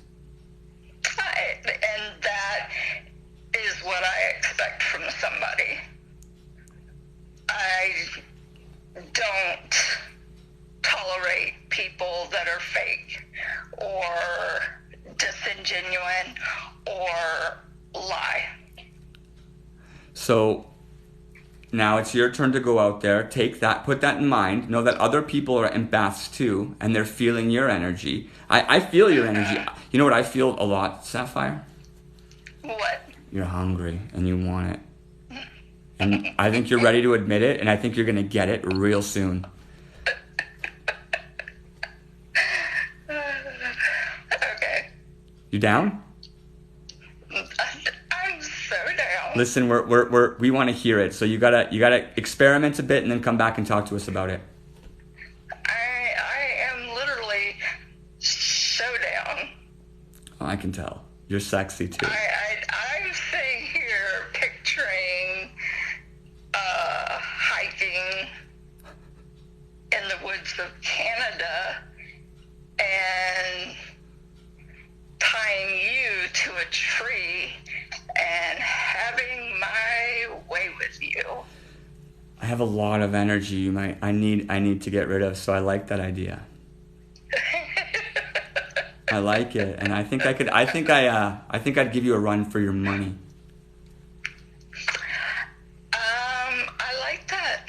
Like I said, I'd rather be chased than do the chasing. Well, I want to hear about what happens in the next couple of weeks. You should call us back after you give it a try. If you do, and be safe. And remember, connections. If they don't fucking talk to you, you fucking get rid of them. It's about communication. Communication's key. Like, look, we're communicating now. I know your intentions. Yes. Communication. Yes. And you're gorgeous. So let me hear about it, and then I'm sure you're going to keep turning me on if you keep coming back. Thank you. Okay, I adore you. And you're absolutely sexy. Oh, you're beautiful too. But you do need to take the hoodie off because that bald head, honey, that's like a major turn on. Is it? Yes. You should see me naked. I'm already picturing that. Follow me on Instagram. I get half naked. Message me. I give it up, people. I give it up. I'm following you on Instagram. I get half naked lots. So Yeah. So, okay.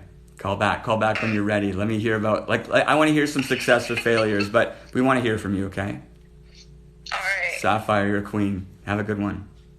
All right. Good night. Good night. Oh, fucking getting good. It's evening. It's getting nighttime. So if you're watching, stay tuned. We're gonna keep having conversations. I want more phone calls, by the way. Consider phoning me. They're about 20-minute long conversations, and we're talking about relationships. We're talking about sex. We're talking about love. We're talking about marriage. We're talking about children. We're talking about trauma, all sorts of fun things. And we're talking about my bald head sometimes. Coming to Canada, going hiking, handcuffs. You know what I'm talking about, Jimmy? Sapphire is beautiful. Jesus. Wish my brainstorm was Sapphire. Woo! I have some amazing friends. BOSSFAM, you guys. In case you don't know, we need people to phone in. That's the way it works on the show. So listen, I was explaining to everybody how it works. This is my bio. This is who I am. And there's a link in the bio right here. That's the Instagram. It takes you right to my Instagram. And all you got to do is connect with me. And you make a phone call. It's fantastic. There's also the link in the bio. Oops. There's also a link in the bio.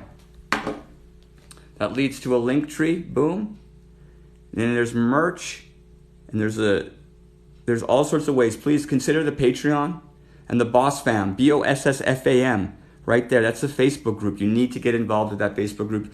If you don't believe me, that Facebook group is next level. Like actually next level. Things that happen in there just resonate with everybody at scale. So consider that one too. BOSSFAM. Yep. I done it by accident. Jersey. Speak to me, people. Speak to me. Okay, so anyone calling? Everyone who wants a conversation, please consider calling on Instagram. I want you guys to do it right now. Who wants to call in? Tamara, you want to call in? Who's got a good conversation? I gotta go check these messages. People are actually messaging me at scale. I can see. Whew. Jeez.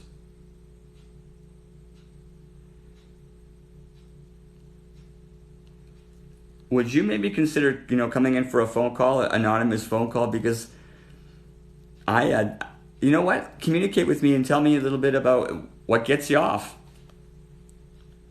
But nothing too dirty, because I believe these images are X-rated and they're incredibly... I'm blushing for sure. Wow. Absolutely incredible. I love Instagram, by the way. Let me know if you guys are interested. Oh, there's someone calling right now. No, I'm wrong. I think it's as well. Can someone give me a call or message me on Instagram? I'm sorry, I just got someone's message. Oh, here's another thing that's happening right there. The Boss Fam just got someone getting in there. So by the way, the Boss Fam right here, this group, lots of people are actually joining right now. I absolutely adore it. Tanya, what's up? Welcome. Leave a selfie too, by the way, okay? Leave a selfie. Do you guys hear the clock? That's because we're waiting for someone to call in. Ladies, anyone got any intense stories? Anyone giving me the DMs on Instagram? I'm interested. I'll leave you guys. Oh, wow. These images I just got are just... I'm looking at them.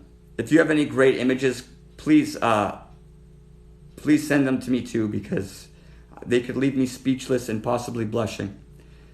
I just got somebody. Oh. Let's check it out. No. People are calling. Instagram's glitching, it's so busy. It won't work.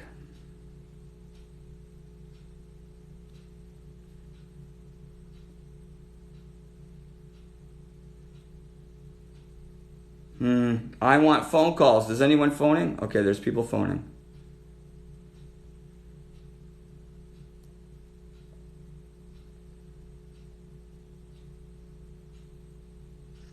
Hello? Oh, yay. You called. Hello, how's it going? I'm just looking for intimate conversations late at night with a stranger. Oh, me too. What a coincidence. Oh my God. So, could you introduce yourself kind of any way you'd like? You're anonymous right now, and then hopefully you can share some sort of intriguing late night story with the fam. Well, I am Crystal. I live in Texas. I am single for a couple of years now. I just recently blocked my ex, who is in jail. Literally in jail. And trying to get back together with me, and, well, it's pretty funny. I blocked him, and now he's having people call me, like he's calling his friends to call my phone to unblock him so that he can talk to me. And we've been going back and forth. Let's see, we were together for like 5 years, I think. And we've been going back and forth ever since we broke up 3-4 years ago, something like that. Like, I actually literally am in an entirely different state now. So that's interesting. I don't know if I mean, obviously, when you say it out loud, it's probably like the right decision to block someone who is your ex and is in jail. But at the same time, I still really care about him. And the sex was really good. Isn't it weird how sex keeps people together? You don't have the same kind of intimacy with just anybody. I mean, it's fun,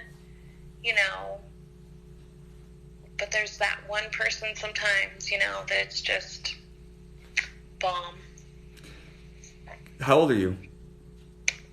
I will be 38 soon. How old is he? He's younger than me. Let's see. 3 years younger than me, so what, 34? And how long has he been in jail?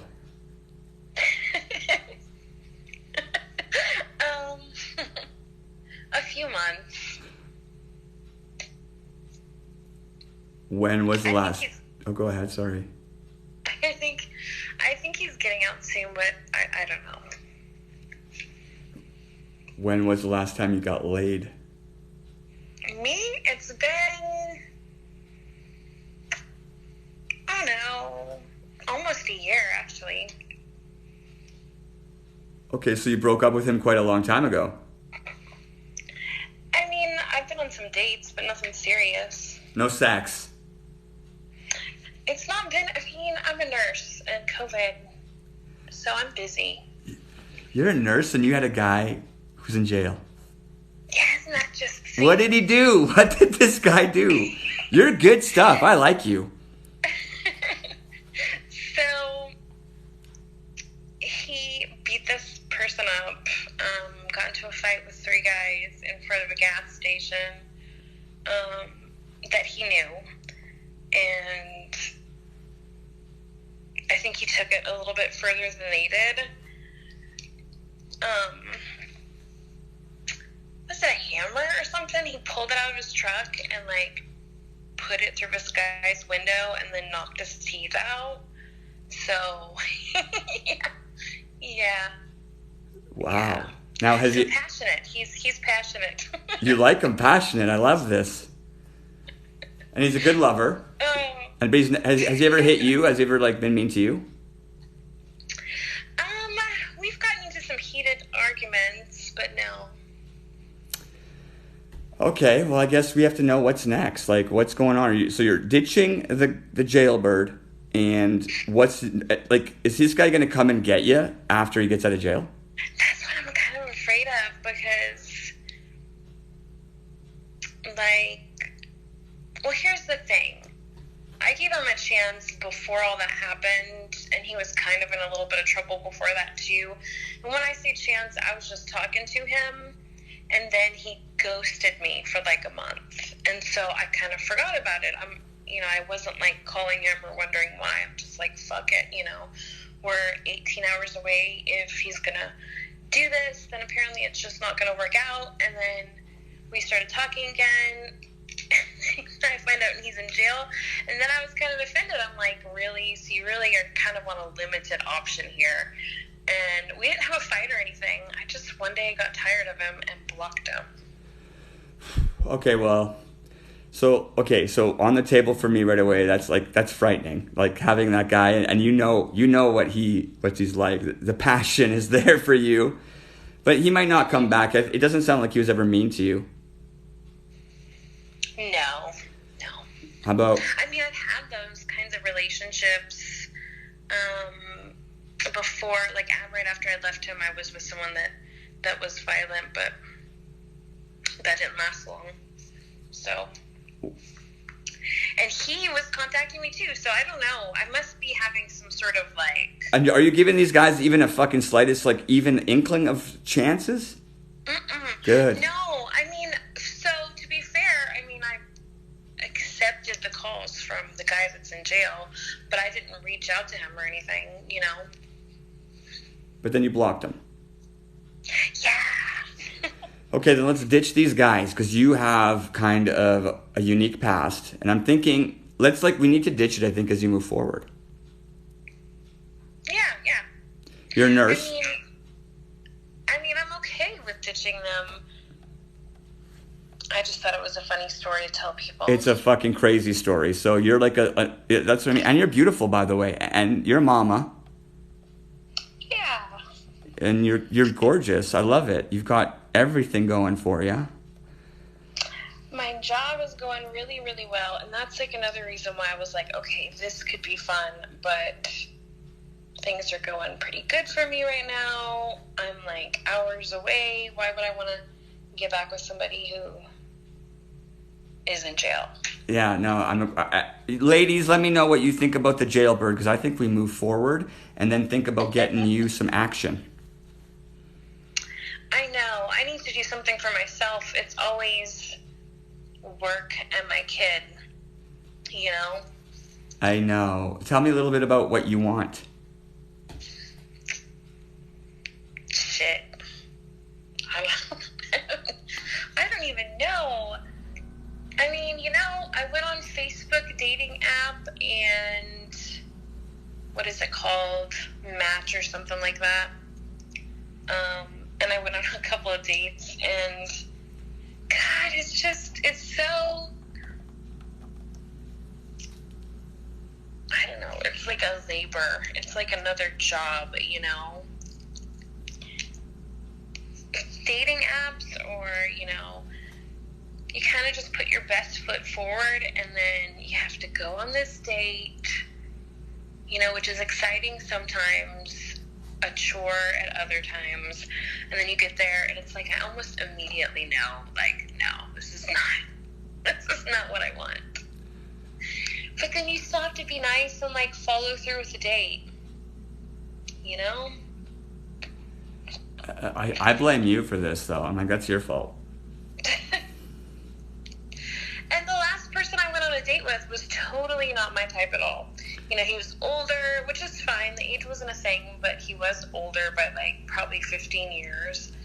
And recently divorced, couple of kids, good job,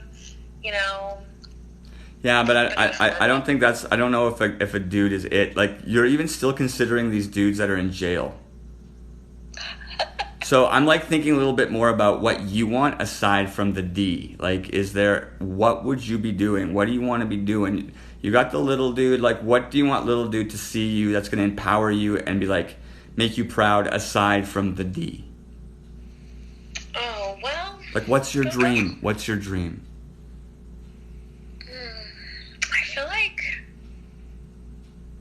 I feel like I'm kind of living my dream. I mean, I just got like a different new job, and I'm managing like a whole unit now, and I love my job. Like, that's a really big thing for me. I don't know, I guess I want a home. You know? Yeah, I do. So what, did you not have one growing up? We moved around a lot when I was young. My dad was in the military. He got sick, retired, so we moved a whole lot, so I never really had a stable area, and it kind of sucks because I moved to Texas, and we're from Alaska. Before that, I was in Tennessee, and none of it feels like home.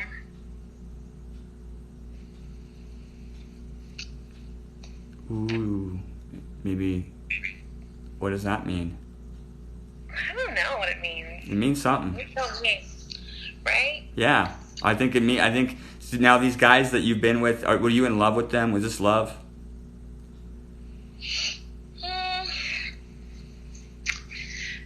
The one that was in jail, I think I fell in love with him.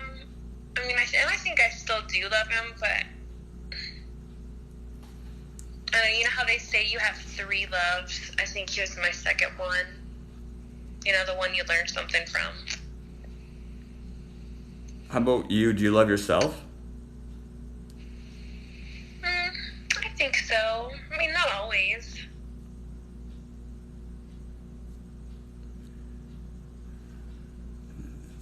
That's something. There's room to grow.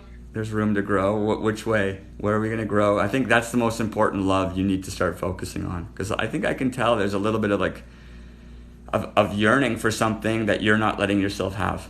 And it's aside from jailbird's D. It's bigger than that. Yeah. And I think not having that is what lets jailbird in. Yeah, that's insightful. Does it make sense? It is. Well, tell me what I said then, because I don't even know. Well, I mean, if I don't know what I want, then I just kind of let anything in, because I'm like, well, maybe that's what I want. Right? Could be. I don't know. But it actually is kind of relieving, though, that I blocked Jailbird. Yeah. I guess he just wants so much from you, you know? Fuck him. Talk about you. I don't know what to say about me. I think you do. Like, what's next? I'm trying to figure out. You fucked off from Jailbird. You're looking up, and like, what do you see ahead of you? That's like a breath of fresh air. So you start finding the things you want, not necessarily the D, because I think if you know what you want in their next steps, eventually you're going to meet people going in the same direction. That would be my goal. Your goal, I think, because I would love to hear you like, oh my God, and tell me what you're thinking. Yeah, I guess there is. I guess I'm really indecisive, which might be why, you know, I'm in Texas and it doesn't feel necessarily like home. I mean, it's not complete misery, but, you know, it's not home. I don't know, my best friend is moving here from Alaska before the end of the year with her 3-year-old. And I'm like, we have not been together in like 8 years. She's like my soulmate, all right? I think that's gonna kind of fill in some puzzle pieces for me. I feel like whenever we're together, we kind of just thrive off of each other. Like, we just do better, you know?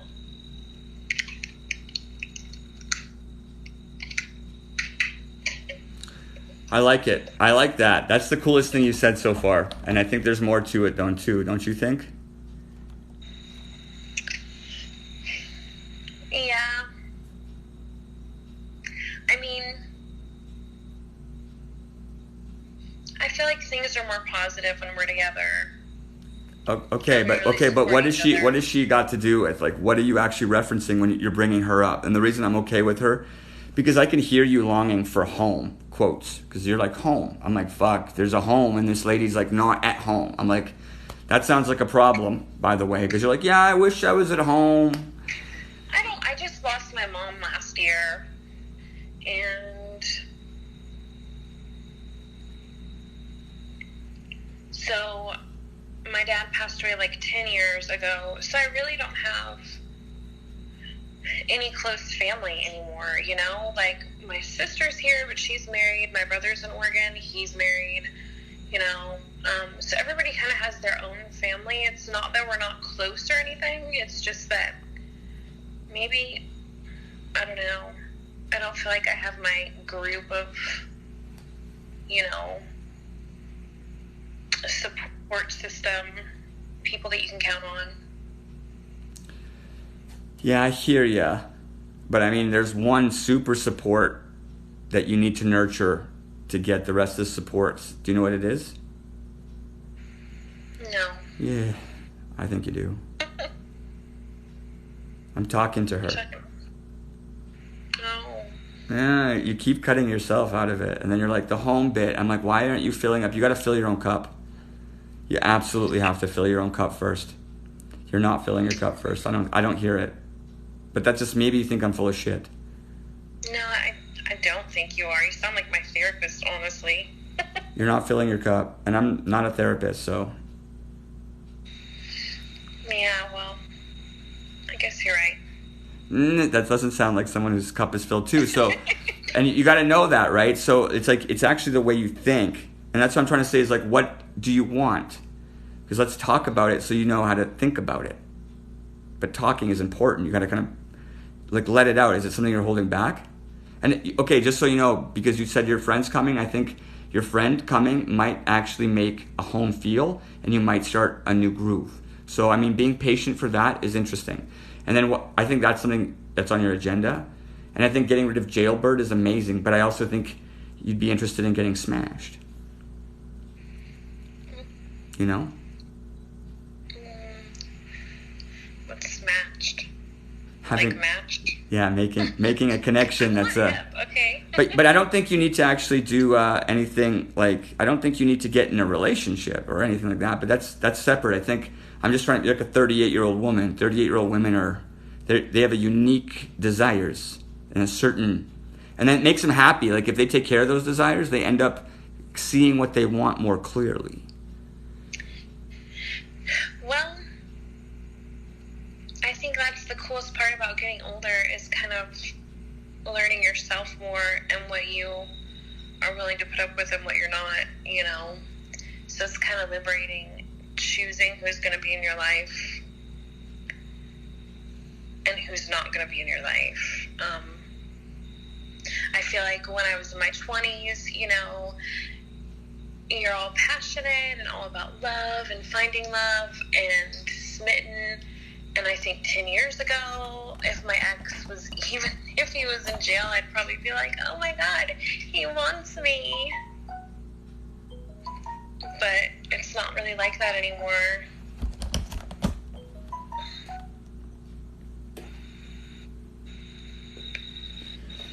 You don't give a shit about the ex. He's gone. That's what I mean. So what I'm trying to... People are calling hardcore. They'll get through.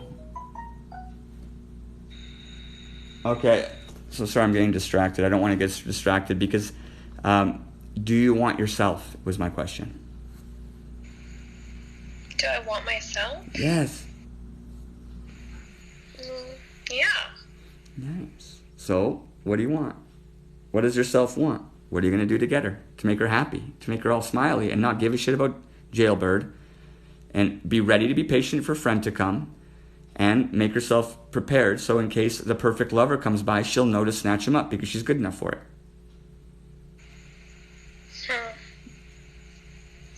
That's So weird. I really feel that. I have no idea what to tell you that I want, but I feel what you're saying. Like, I feel you're right. Well, I can dig.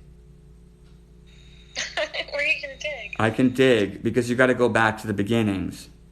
So, like, you said you had the relationship and then you had a crappy one before, right? And those are kind of signs of what happened before that. So what happened before your abusive relationship that you ditched, like, and then you can come back to this girl who's probably, what was little you? Like, what were you doing before you were getting in relationships?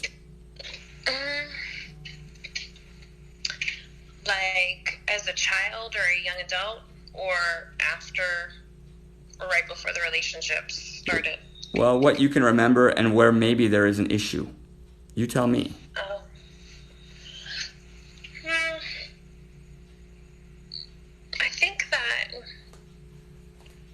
I think one of my issues is that growing up, my mom especially, like, she always kind of just decided what I wanted or liked. And so I think between that and being a Libra, if you believe in astrology, makes me pretty indecisive and unsure of, like, my wants and needs. So I struggle, I think, a lot of the times to really accept my own opinions and stuff, or wants and desires. I mean, it's kind of redundant, I guess, but maybe that's a little bit of it. And I think I was kind of trying, like, finding myself before the relationships that I had, and I was doing really good and really going somewhere with my life that I felt good about, wherever that might be. And then I kind of let my relationships sort of dictate my mood and change who I was without realizing it, especially when it came to sort of toxic stuff, I kind of made it let me be smaller and, spend some time trying to get back to where I was. It's kind of like taking 3 steps forward and then 2 steps back, The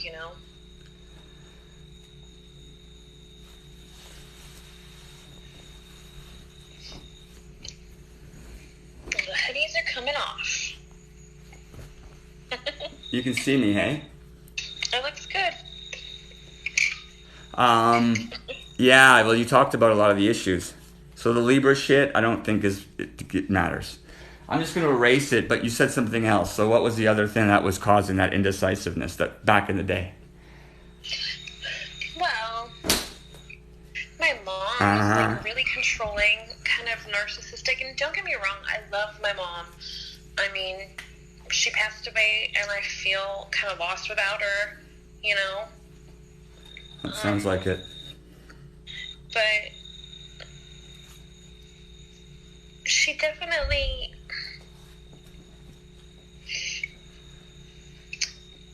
controlled my life in a really big way, I think, and kind of held me back. Maybe not on purpose, because of it.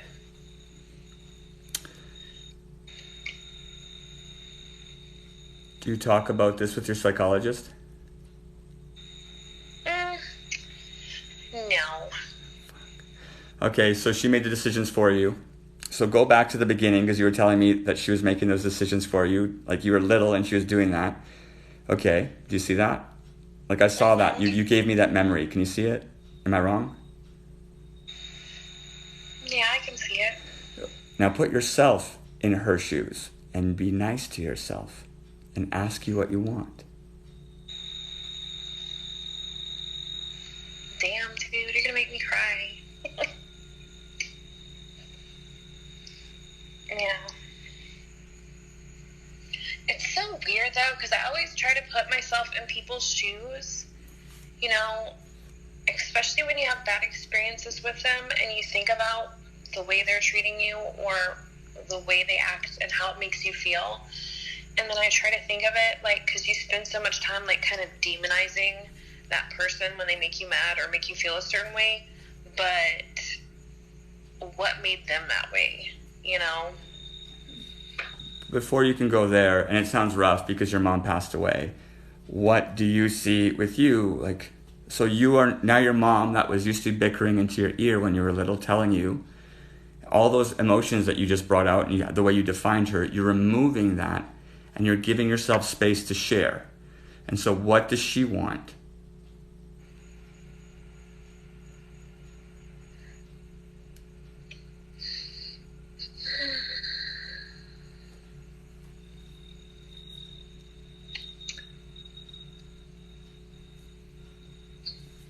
I don't know.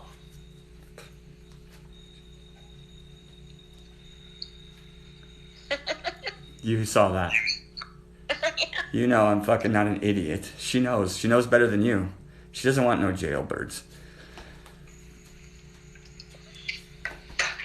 You're right. She knows how good she is, and she doesn't need no bickering mom either. And I'm not saying like anything bad about your mom. I'm just saying that I know. you are not listening to yourself, and you're like, and she knows. I'm not sure if you're afraid to not. Are you afraid to say it?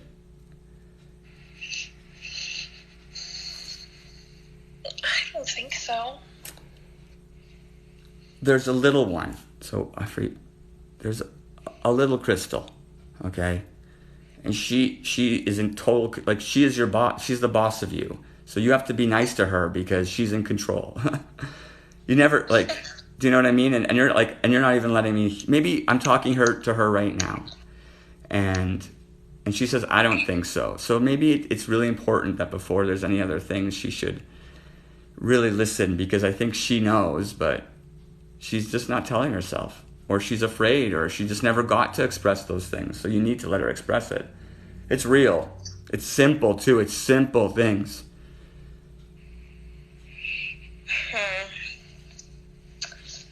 Well, I don't understand.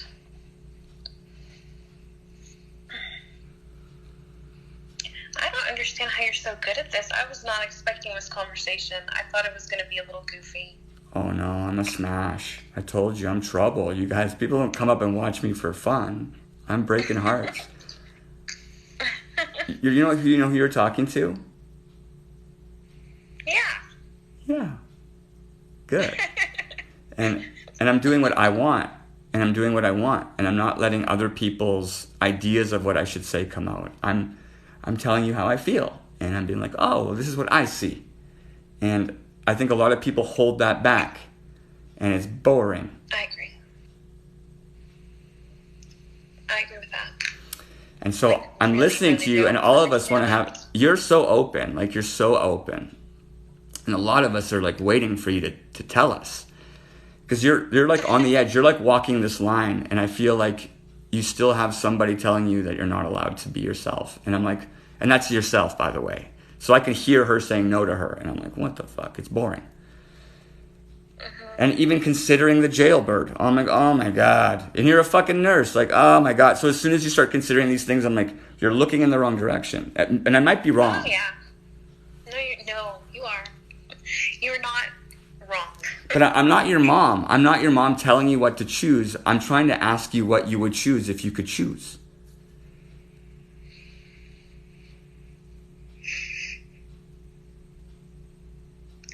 I guess I don't feel like I don't know if I've just not thought about what I want, you know? No, I don't believe it. I don't believe it. And I think you knew what you wanted before you were old enough to choose boys. You knew it. I think we're born knowing our destiny. And so one of the reasons I'm so good at it is because I believe there's destiny. And I'm like, oh, what were you born to do? What's your dream? And then people pretend not to know it. I'm like, oh, it's simple.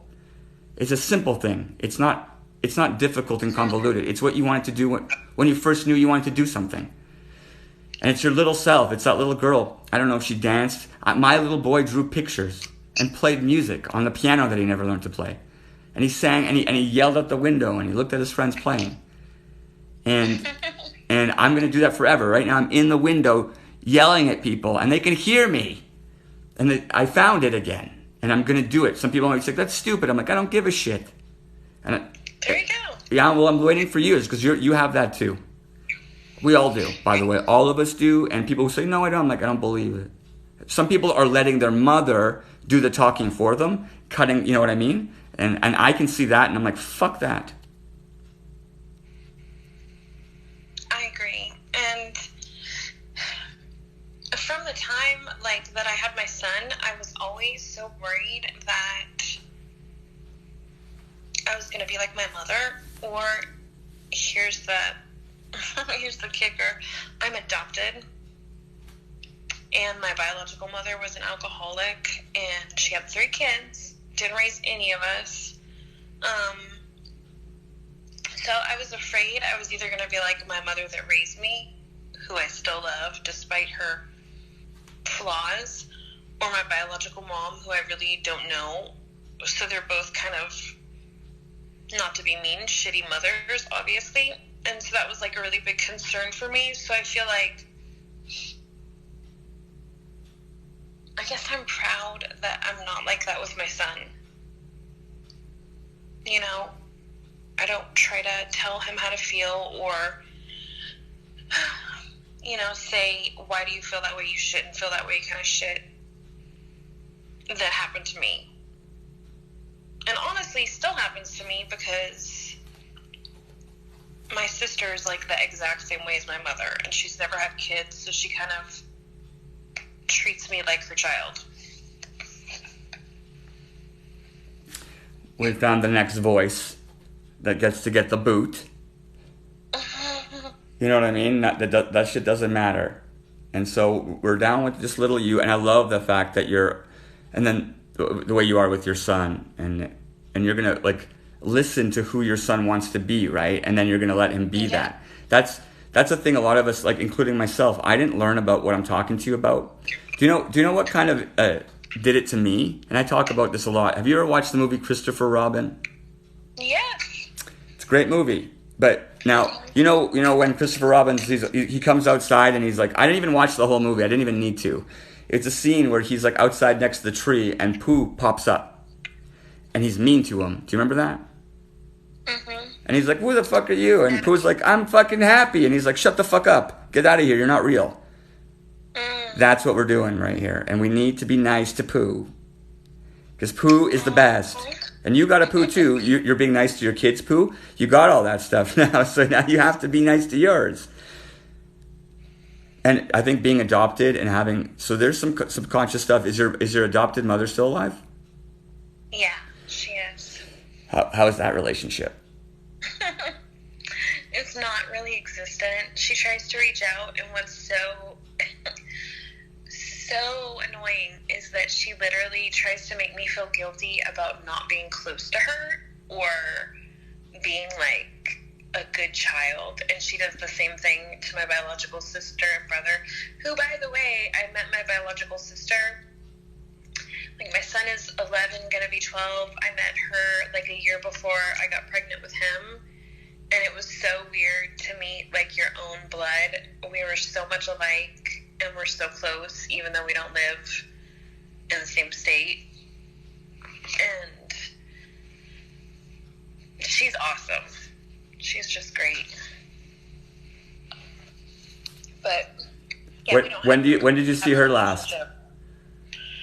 I haven't seen her since I left Alaska, which has been like 9 years ago. Okay, so the family bit and all that home bit is starting to resonate differently as well. Fuck, I think I know what it is. Like, I want to be closer to her, and I felt guilty about it because my family that raised me did not want me to have a connection with my biological family. Oh my God. Because so I've been holding off filling this paperwork out, like, to where if something were to happen to me, who would take care of my son. And my sister, my adopted sister, thinks it's going to be her. But I even told my son, who do you want to take care of you if something happened to me? And I really want it to be my biological sister, because I know that she's not going to do this stuff to my son that my mom did to me, but I know my sister. Oh my God. Yeah. That is it. And so my sister, my adopted sister, she stays with me during the week at my house, because her and her husband bought a house.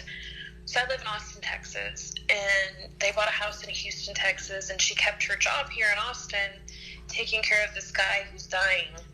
And so she stays with me during the week and is supposed to go home on the weekends, but she's been just staying here and not going home, like, that often. And I think it's, like, oppressive for me. Like, I don't know. You know. So let's, like, fucking get rid of that voice ASAP. And start focusing on what you know, because you're like I think you're making headway. I didn't tell you anything. It's easy to listen to you. So and then you have a lot that you had buried and weren't immediately exposing. Well, that's kind of what I do with my poor therapist that I don't really talk to very much anymore, but I don't know, does anybody else do that? Like, when you're sharing how you feel with somebody, you know how you're supposed to feel, so you don't always share how you really feel because you know it's not the right thing to feel? Yeah, I don't believe in that. I do the opposite now, because I think what you're describing is like the fakes. And I think a lot of people think that being fake is being real, and they're wrong. It's fucking fake. I agree. And I think you're real as fuck. I think you're open to it too, 100% open. I can tell you are open to being real. So, and you can just tell when you have the energy to communicate. I think communicating is the big deal. So, I mean, I would start communicating with your sister, both of them. And I like, and the idea of your mom is interesting too. And I mean, there's a lot of interest there, and people who make you feel guilty and all that kind of stuff. Communicate with all of them, and you'll find a better guy, I bet. Because you'll know more about yourself, and you'll know everything. I kind of wanted to tell you a story about me. I'm ready to hear it. I haven't talked to my dad in like forever, and I keep going back to his house because he lives close. But I didn't talk to him because he was a shitty grandfather. Like, I have a kid, he's 15, and my dad hasn't seen him in like 9 years. But my baby's mom, like, we weren't together forever, but she moved recently far away, and my son went with her.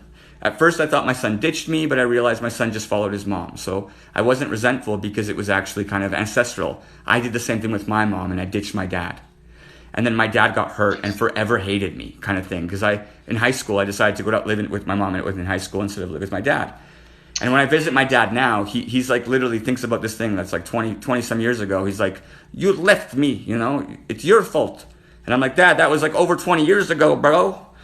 And like, you need to heal. And like, so that's why he's pissed and he hasn't really changed. It's one of the reasons he like wasn't a good grandfather. You know what I mean? He like was blinded by this bullshit because of his childhood, by the way. I'm sure of it. It has nothing to do with me. So I go knock on his door, and he's like not, literally he didn't answer. He doesn't even answer the door. That's what kind of guy he is. But I like fucking, this week I went to his, I just knocked and I knew he was home. He didn't answer. And I sat on the stairs for an hour until he showed up. Like, he showed up around the back and he let me in and we started talking. And my son's far away and I'm going to go visit him. And actually, being the boss vlogging guy that I am, I'm limited in resources. So make sure to click the links in my bio and help me grow. There's lots of ways to contribute to the show because this is what I want to do for a living. Since he left, especially, I kind of figured out my passions. And I'm like, I'm going to follow this and fuck what other people think. And I asked my dad, I was like, you should come with me and pay for the hotels and I'll drive us. It's far away. It's like over 1,000 miles. And on top of it, I have a brother who recently like saw that I was building a really cool thing online and started to defame me and be like, he's a narcissist. He's bitching about me. And I kind of got upset. I had to block my brother, right? And I was like, fuck. And I wanted to like, I have kind of anger. I don't know what to do with it. But anyway, it's family. Okay, this is my family. I'm trying to tell you about my family. And my son lives where my brother lives where my son lives. And one of the reasons I was so upset with him too is I asked my brother if I can go visit him and stay on his couch while I go visit my son. And my brother said, no, I don't have the capacity. And I was like, you fuck piece of shit. I was pissed. I was like, I just want to go see my kid. And like, I don't care about you. I just want to be close to my kid. So he didn't let me do it. And that pissed me off. So I convinced my dad to pay for hotels. And I'm taking my dad, who hasn't seen my son in 8 years. And I convinced him, I was like, Dad, Wow. my brother's there, and you haven't seen him in like 20 years, and you haven't seen my kid in 8. Like, if you don't do this with me, you're literally the worst grandfather and father known to man. And he took a minute, but then he said, okay, I'm going to do it. And so the two of us are going to drive down and go on a massive road trip together. I'm going to do boss vlogging along the way. You guys will get to meet my dad if you actually tune into my YouTube and click the links in my bio. And you're going to watch me, and I'm super vulnerable, but I know, I'm like, yo, my dad has a Winnie the Pooh, and it's my little Winnie the Pooh driving my dad's Winnie the Pooh, and I'm really got to make sure not to fight. So yeah, give me the gifts if you got them. And I'm trying to make my expectations correct, so I end up making this a good connection for my son, by the way. Because I'm going to land there, and my son's going to connect with my grandfather, right? And this estranged, broken family, I'm going to try to glue together with Winnie the Pooh, though. And it's really important that I don't bring in the adult self who made the fucking breakup, you know? All those old things. So, I mean, I don't know. And my brother's a dink, but I need to connect with him. Even though I don't like him, I love him. And it's been like years and years and years of pain and fucking distance. And I had a kid I raised without any of their help. So, and I want this. And I know my little boy, he's like, I want it. He's like, be good. Your little boy doesn't sound so little anymore. But I totally understand what you're saying, and man, I could add so much more to that and how that kind of relates to some things that have happened in my family, but I don't want to be taking up your whole life. I could go on forever with it. Well, I think we're connected. And I think you like figured a lot of stuff out. Do you know what's next for you? I think I know what's next. So, maybe I do. So the reason I say that, because I think you do, it would be cool if you kind of dropped a bomb here, and then you ditched us, and then came back and told us whether or not you could hold, because this is a way to hold you accountable, right? Like, at least you told 70 people on TikTok. They don't know anything about you or who you are, but if you come back here one day and you have a conversation, there'll be a bunch that remember this. Yeah, true. I mean, yeah, it is good to be held accountable for stuff that's kind of scary to do, especially when you've been one way for so long. But I hope your trip goes good with your dad, and that you guys are able to connect and he's able to not be hostile.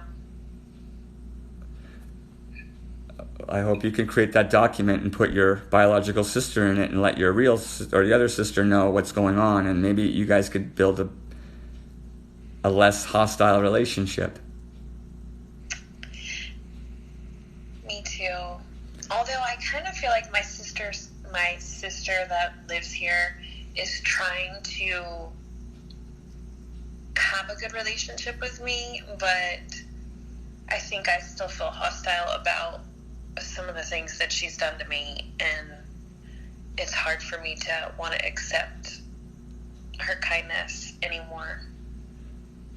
Oh. Well, communication. If you don't communicate, then it's going to break. You need to communicate. Have you ever tried communicating to people that don't, like, if you talk to someone and you say something and they can only hear what they want to hear, so they take what you say and kind of manipulate it into what they want to hear, and they're not, like, willing or open enough to, like, understand, take to heart, or, like, have a conversation with you, because all they can, like, understand is what they want to hear. That's kind of like the basis of my whole adopted family. Like, you're gonna feel how I want you to feel, I'm gonna hear what I want to hear. Does that make sense at all? Yeah, it sounds like you need to remove yourself from that and listen to yourself. And so when that happens, you got to create boundaries. You need to develop boundaries that protect you. And now you're old enough, your adopted mom's gone, so is your dad. It's just the sister here. She needs to understand certain things that she's doing, because she may not even know because you're not telling her. Right.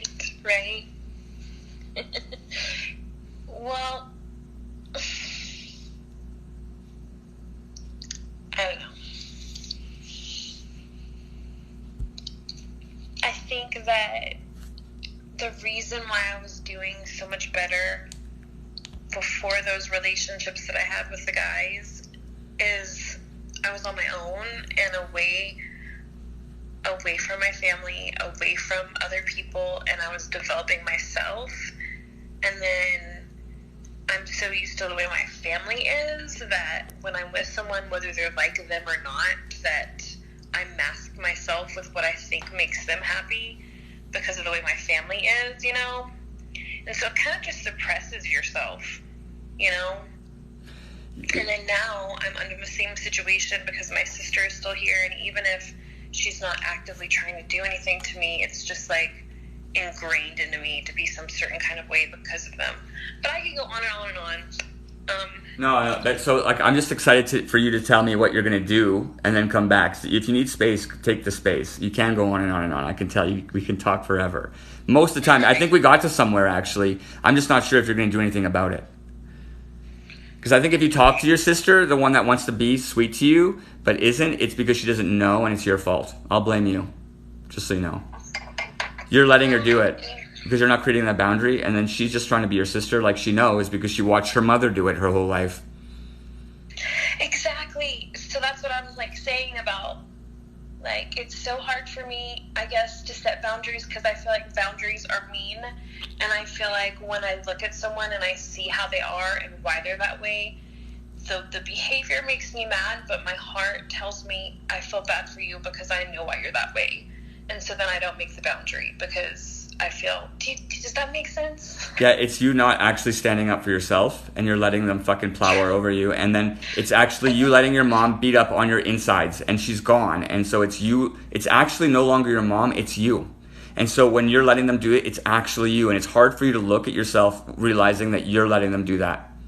That's the difficult thing. You're letting them do that because you're actually with your kid. You're already bound to your thing. You're letting them pick on you. You're tying your adult hands behind your back and watching them abuse your kid. And that's your fault because you're the one holding your hands back. Because you can see it and it's not even real. It's in your head.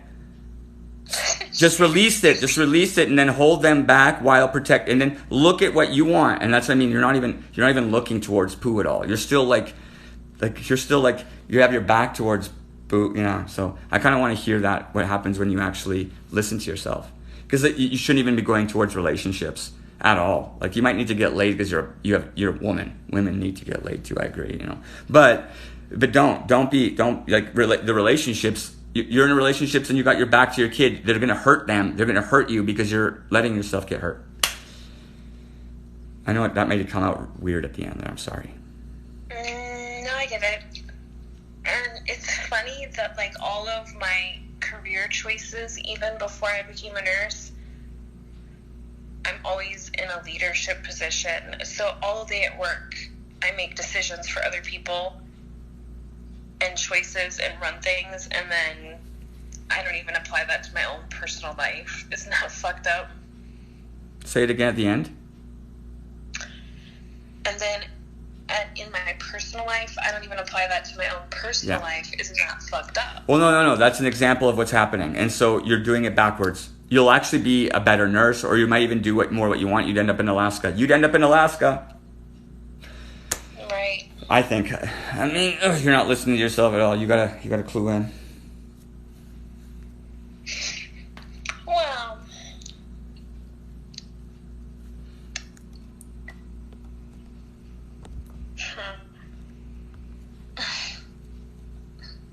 You're gorgeous too. You're cute and you're shy. Good. You keep being shy. Look, see, I'm not shy. Look what I'm doing, and then I'm getting to you. It's because I'm just trying to tell you how I feel, and I'm like literally I don't even have to know you. It sucks because when you talk to those other people, there's consideration involved, and you got to get rid of all that shit. You gotta stop considering you know how they feel or you know anything about them. They're all doing from their own backwards reasons, just like you are from yours. I can take ownership of that. I kind of want to travel to Alaska. I don't have that many friends there, so. Alaska's awesome. But your sister's also moving down. So Oh no, your friend is. So let that happen too. I think that's a cool thing. yeah, Alaska might not be in my cards right now. I mean, I heard they're not doing so well. with jobs being available and like financial stuff, but I miss fishing and hunting and the outdoors in Alaska. Okay. I miss it too. I can't wait to get Crystal in here telling me that she's figured out her plan, because right now she's like, I'm blindfolded and I'm looking the wrong way. But at least you know it. It's a choice. Yeah. No more jailbird. No more jailbird. No more jailbird. Okay. No, I'm done. Good. It feels good to be done. Screw the jailbird. Mm-hmm. So I gave him too many chances, and you know what? I can already feel it coming that since I'm super duper done with it, that he, like, when he gets out of jail, is probably going to be harassing me, because that's when people, like, really want you, is when you don't want them. Yo, don't you dare let it in. And any of that shit, it's all relating to what I'm talking about. And because I think you can probably get into this. You're getting all of it. You should call back. You should call us back either when you get laid or when you talk to your sister or if this guy harasses you again. You know, there's all sorts of good reasons for you to call back. Because right now I feel like you need to process. Yes, you're right. Well, it was nice talking to you. I'll let someone else give you a call. You're beautiful. Someone's calling in like hardcore, and we love you. I like you. It's been a while, so we're going to let you process for a bit, but you should call us back or call me back and tell me what's up. All right. I love you too. Have a wonderful night. You're gorgeous. That was an hour almost, so the calls sometimes go a little longer.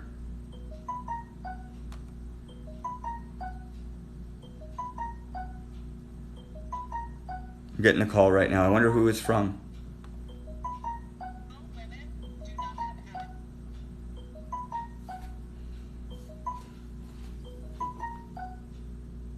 Who is it?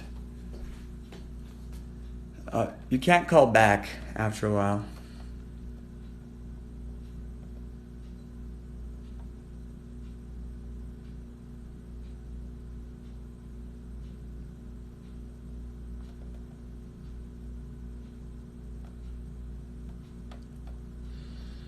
Jesus, amazing Instagram messages, by the way.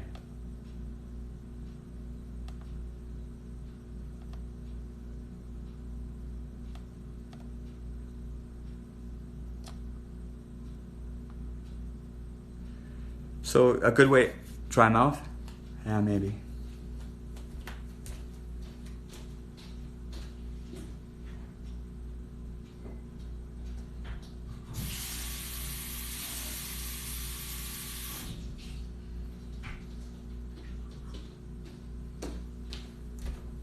Should we listen to music?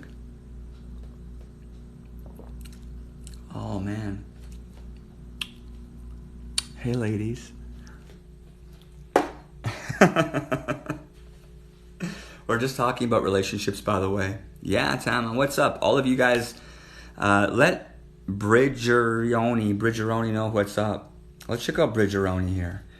Bridgeroni looks like she's a fox hiding behind an old musician. She's been cooking and hasn't been laid in a couple of years. What's going on there, cooking? Cooking 101. Betty said, get so. Interesting. Famous, get the Instagram girl. Yeah, you guys hit me up on Instagram right now. Hit me up on Instagram. Let's have a conversation. Who's got a good convo? So, in case you don't know, this is how you hit me up on Instagram. This is my bio. This is the Boss Vlogger. That's me, right? And then you have my Instagram link that goes. And also, if you want to support me, there's merch. There's all sorts of way to connect. I'm totally serious. I'm a pretty straight shooter, and I talk, and I'm having lots of fun connecting with like thousands of people. These shows are amazing. I got some water. Who's next? Someone should buy the merch, by the way. You guys go check out the merch. It's a way to support me. There's also other ways to support me in the link tree.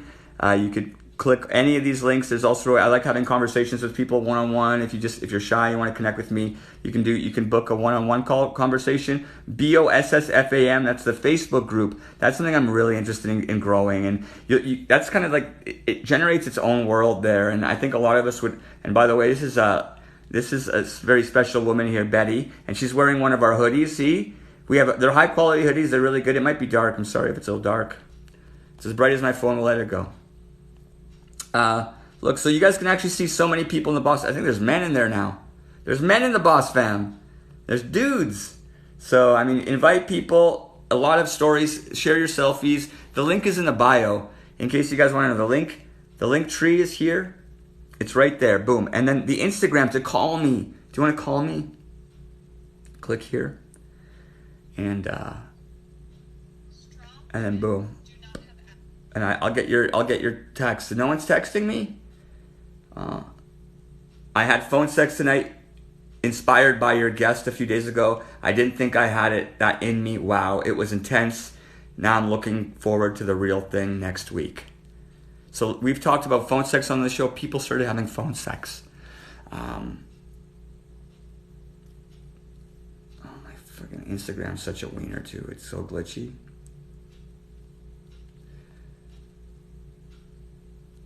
Yo, phone sex, you here, by the way? Woo! Yeah, lots of phone sex. Is that who I think it is? Yeah. Yeah, Tama, you know it. Tama, Tama, you know who it is. Tama, you have the same name, I believe. Yeah, that's exciting. You're inspiring phone sex. There you go. Tama, by the way, described situations like, ladies, I'm really interested to know, like, from 1 to 10, how sensual do you feel right now? From 1 to 10, are you at a 1? Are you at the 10? And 1 means you wouldn't want to, and 10 means that you want, right? You know where. 1 to 10, how you feeling tonight? 7, Tama, woo! -5, Stephanie said, what's going on? Tama needs it. 100, Tamara's at 100. Oh, Stephanie, thank God you're alive. Yo, 11, yes, +9. Marcy's awesome. 4, Kaylin's not into it. Amanda's at 8. Hey, Shannon's in the house. Her friends are here. 10, Bucky. So on a scale from on a spectrum from 1 to 10, how interested would you be in an evening with someone masculine who would have a long conversation? The question was, how, on a scale from 1 to 10, how interested are you in an intimate encounter this evening, right now, if you could have one? Like, how close would I have to kiss to the cat? On a scale from 1 to 10. 20, Tammy, woo, see? This is interesting. Evan Terla. Best friends passed away last Saturday. Oh my God. Sorry to hear it. Ladies. 10,000, Jesus, Shannon. Listen, Shannon, you can just sit right on my face, okay? Just take it for a spin. A motorbike, +10, welcome. Kimsita, do you see what's going on right now? These ladies are on fire. Kurt? Who's Kurt? Kurt wants it. Kurt's just finished himself off a few times. That's what happened. He's been done for the evening. Now he's watching a dude who makes sense. He's like, I got to listen to this guy. I won't be alone. Let me know where you're from, what your sign is. Well then, Kaylin Marie, what's up? You're gorgeous, Kaylin. Do you want me to stroke your ego? Honestly, if you wanted to, I wouldn't mind it. Yeah, you're a hot mom, Kaylin. You're like a model mom. Jesus, so beautiful. As if you're beautiful, yeah, Kaylin. You need to read, from me. What is FM, though? Shoot your shot, Kaylin. Oh my God, I'd shoot it all over you. I'm pretty sure you'd like it. Just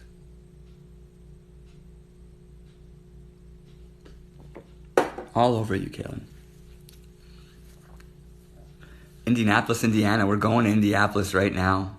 Honestly, I want to shoot my shot all the way to Indianapolis. What's up?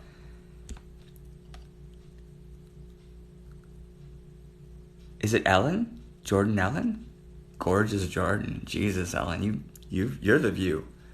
You make me want to drive down to Indianapolis. I have braces, by the way. Oh my God. Tina. Get it? Tina wants it too. Let's check out Tina. On a scale from 1 to 10, Tina, You're a 10. Looking sexy too. How do you feel on a scale from 1 to 10? You want to have fun? That's a 10. But you want to have fun back here? That's a 1. Let me know. Where do you want to get kissed? Jordan Ellen. Marty. Hello, good evening, Marty. How you doing? Marty's a beautiful woman. She's got a great tongue, by the way. We're talking on a scale from 1 to 10. How, what's the word for it? From a scale from 1 to 10, how interested are you in an intimate encounter? What's the word for it? How excited are you this evening? I'm trying to figure out the words for it to make it like TikTok friendly. Yo, Jordan Ellen, you've been single 12 years. When was the last time you got some action? Because honestly, as if. I'd love to unleash you and have some fun. You could ride.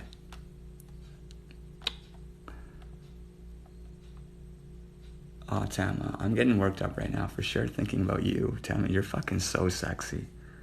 Jesus, you are so beautiful. I was actually falling for you when I was watching you talk on the live because you had an aura around you and you were so goddamn sexy. And you were describing someone who was so talented. I was a little bit envious of the bastard. And I was watching how excited you were getting, and it was making me excited because you look great. Desiree, you know what I'm talking about? Snowy is awesome, by the way. I absolutely love Snowy. She's a wise owl. She refrains from giving us the full 10 because I think she's on fire. I think she's got a fire inside that she needs someone to put out. She needs that fire put out. Just, someone's got to be gentle though. Kiss all the right spots, right? Sunny girl gets it. I know Sunny girl knows what I'm talking about. She's perfect. She works out. She has an incredible body. She's in California. She makes me dream. Hey, Stephanie. Stick around, Stephanie. Phone sex. There's been people talking about phone sex, all that kind of stuff. Christina, you gotta open up that heart. You gotta let me in. Maybe you can send me a DM on Instagram. Honestly, I want to have a conversation on Instagram with somebody. Who's gonna call me up? Maybe someone who's overly excited and can't help it. I want to hear from you. So the way we connect on Instagram, for example, that's where I get phone calls. It's right here. It's right there. Boom. And you phone me by and could you guys keep clicking the likes, by the way? We have 108,000 likes on this show right now. There's 108,000 likes. It's been a good show. And people are joining the Boss Fam. So links in the bio. These are the links to support me, to support the fam. The Boss Fam is fucking through the roof. You share stuff if you get in the Boss Fam. Boom. Look, there's people joining it as we speak. Amazing people. Oh my God, I love this. And share your selfies. Don't be shy. Look, I'll share it right now, by the way. To everyone joining the Boss Fam tonight, I totally appreciate it. Please share your selfies. There's a lot of people here who've been really vulnerable, so make sure you're nice. And if you're willing and open and you want to communicate, this is a great place to do it. It's gentle. There's no one who's allowed to be an asshole, so we just give them the boot if they are, because we love you and we take care of you. Thank you for joining. Selfie time. To everyone joining the Boss Fam tonight, That's it. Boss Fam on Facebook. Links in the bio. Click the links in the bio, all of you.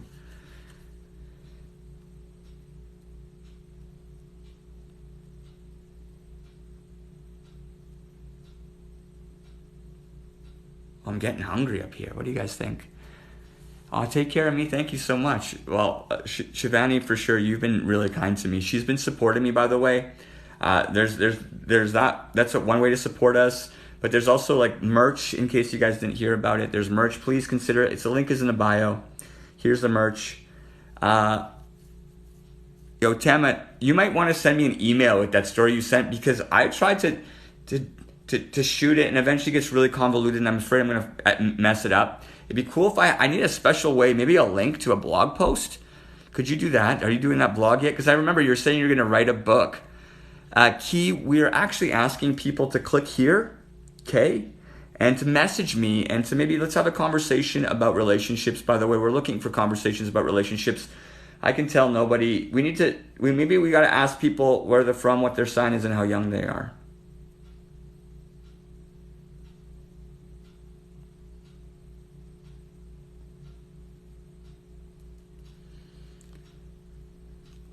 So you click here to contact with me. See? And then it's that. And then I can actually read my messages. I love reading my messages. Oh, we have one right now.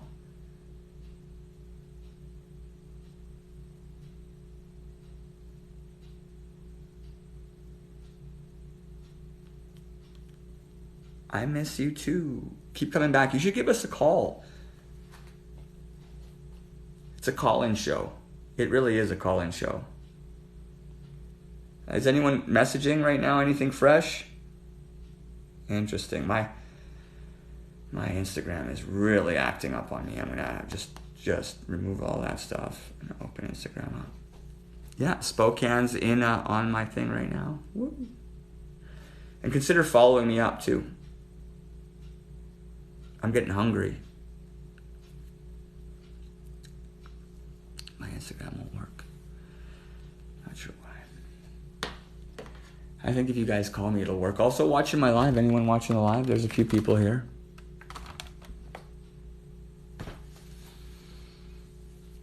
Tina, tell me more about you, actually. Will you call me, Tina?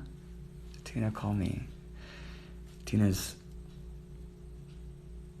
Yo, Tamara, you getting hungry too? I'm hungry.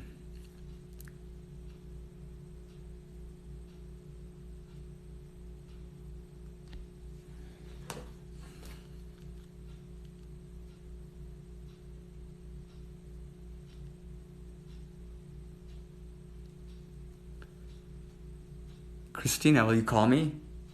You call me here on Instagram. The links are in the bio. Just give me a call. Let's have a talk. Because I think she's a little randy. She's a little naughty this evening, and I don't know. Maybe let us know a little bit about it. Stephanie's starving. She's hungry. Stephanie is someone who has changed my perspective and has really been hugely supportive as well. We have Pamela, by the way, the Sprinkles. She's hugely supportive as well. All their comments are hugely supportive myself. And I'm not. And no, I'm actually not. What are you talking about, Christina? I can tell there's a little bit of flame inside you. You just need a little bit of fairy dust sprinkled on you. You're sexy. Can I ask you, like, some questions?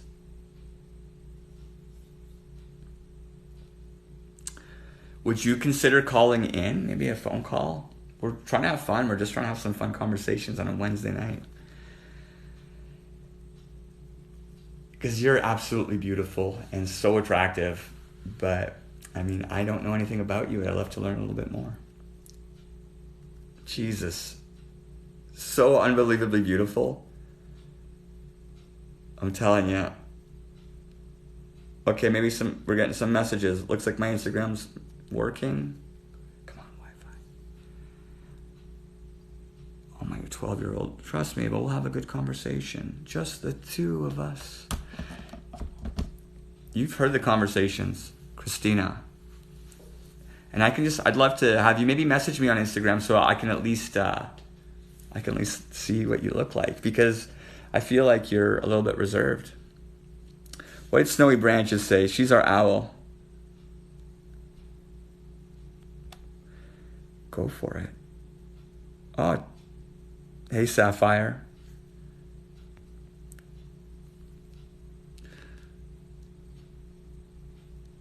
It won't open. My Instagram messages are acting weird today. It says I have none, which is stupid. I have lots. I think I gotta open another.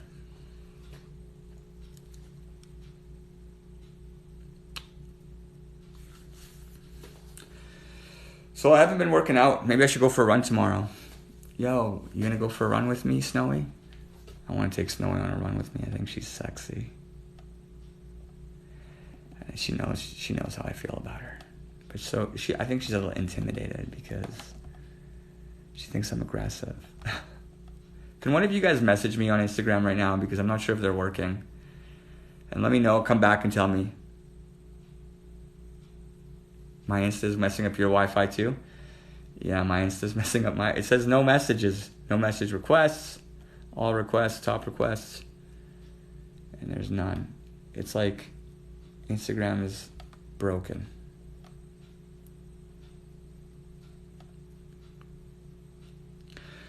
Yeah. Steph, I see you though.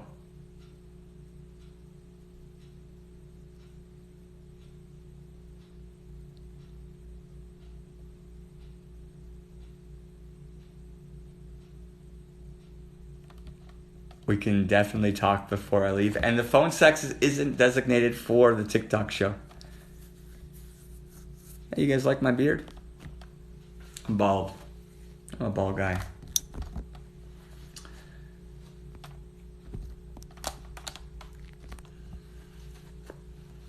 I've been working out, trying to get bigger arms. Didn't do any working out really today. Photo girl usually calls me to work out, but... Oh, thank you. Tama did it. Woo! So I'm going to share a link. I got to figure out to share a link. She shared, like, it's an epic story, but I can't share it. Okay, I saw that. Chica. Sexy chica. Jesus. And if you can, I wouldn't mind, Jesus. Phone sex with Tama would be like, she's phone sex with the most amazing man. Is it going to rain again, Snowy? So what? Let's run in the rain. I'll run you down. We'll get wet. Come on, Snowy. Let's do it. I was going to go do stairs today, but you didn't tell me. Yeah, Snowy. She's like, Do stairs. Let me watch you run up. I'll get behind you. I got some trolls that were threatening to beat me up in the river valley. Snowy is so gorgeous. Hey, Crystal. Jeep Girl, me too. What did Jeep Girl say? You love phone fun? I love curves. I love women. Chasing, I would chase her. Yeah, it was on here, somebody. Pamela, thanks for all the messages. River Valley trolls. Yeah, some River Valley troll. Jesus, Snowy. Fucking genius. I need an owl out there. You'd see them from a mile away. No place for trolls. Not tonight. Snowy, don't cry. I know they'd be in the valley too, right? Kimsita. You guys are amazing. Little John dance time. Well, no one's calling me. No one's calling me, so I'm going to play the guitar for a few minutes. How about that? Oh, never mind. Are you going to phone? Phone? Oh, she's hot too. Interested to know what I love random conversation night. So random conversation. She messaged me 3 minutes ago. I might have missed it. Oh, she was testing me. Fuck. I can't see my actual messages. Why can't I see all requests? I think it thinks that something's wrong. Fuck. It won't let me see. Okay, so if people are messaging me on Instagram, I won't be able to see right now. Fuck.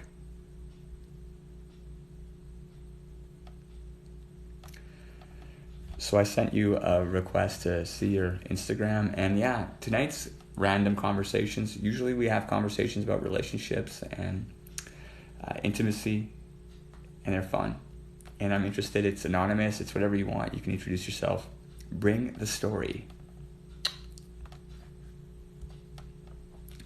I love it. You guys can see it in my nose sometimes if I'm like, hey, bring the story. It's bright in my world. I'm not shy, you know. Who's following the host? You guys following the host? Keep following and share. We have 114,000 likes. Keep tapping the screen, you guys. Tapping the screen's a big, huge deal. Nose hair, ha. Is there? I don't know if you guys can see nose hair. Oh, Wild Girl. You are so gorgeous, Wild Girl. She's a nurse. I think she's from Texas. Honestly, I would love to meet Wild Girl in real life. I think she'd be she's a nurse, though. I think nurses they want to tame me. They want me to be a little bit more tame than I am. I'm a little crazy. I would be crazy over you, though, wild girl. You should invite me over because you've got the looks, baby. Jane, I'm jealous of your beautiful teeth. Aw, Arta, you got braces now too, don't you? I'm still wearing them braces. They ripped out my teeth. There's all sorts of flaws that are messed up, and I'm going to have to wear that retainer. I hope it never messes up. Before I got my braces, no one liked me. Now everyone likes me. I feel like, you need to get braces. Yeah, wild girl, I know you're untamed. Honestly, I'm a Mustang, I'd need you to get on. You'd have to go for a ride. Fuck, you're sexy, wild girl. Okay, we're going to Texas then. Untamed, sexy Texans. I have them too. You have the braces or the retainer? I'm going to be wearing the retainer during the fucking lives. It's all about braces. This is a braces show. Hey, yeah, women never really even looked at me until I went bald, and then I was okay. But as soon as I got these motherfucking braces, and I was like, hey, my whole life changed, and I became the boss vlogger. It hasn't got to do with my soul or who I am. It really has to do that I have a manipulative smile. So welcome to my show, and just know that I want to kiss your ass with these lips and my shiny teeth. That's all I want. Thanks so much for joining. It changes so much on a lot. Oh, Tamla, you're fucking hot though. You're so sexy. Good Lord, you like that up close? Yeah.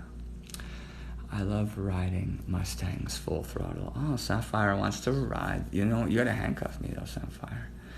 I'm at 10, but I need to sleep. Yo, Kimsita, I'll just make this noise for you.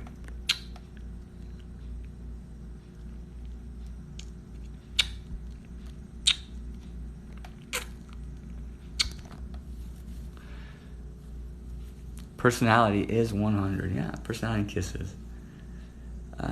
Guess I said in my last 4 messages. He isn't even reading. What do you mean? No, I might not have seen the last 4 messages, Kaylin. I'm sorry. I never ignore anyone's messages. If someone is getting offended, I do not ignore messages. So I'm looking for your messages, Kaylin. Were they naughty? Sapphire's got the handcuffs. Hey, there he is. Hey, let's play. Oh, how did Santina Bambina end up in here? Hey, Santina. I will listen as I fall asleep. Hey, Kim, what's up?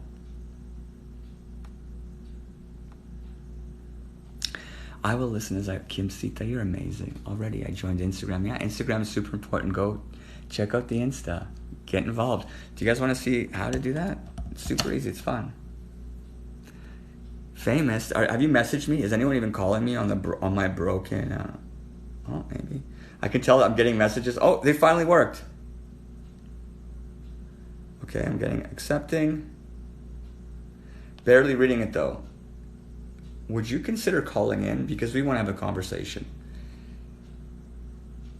Sorry, there's something that went wrong. It's so broken. Oh, I see her. It's my Instagram is broken now. I just saw your comment right now. Do you want to do a phone conversation? That'd be cool. I'd love to do a phone. This is new. I've never missing one of these lives again. Damn Mustang Jodes.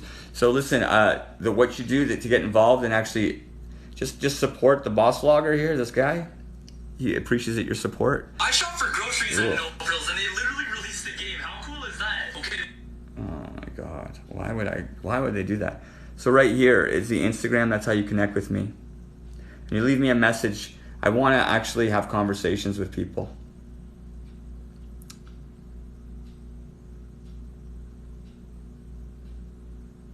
Anyone messaging? Dude, I'm Shoot Your Live was on my SY and I live in Twilliger too.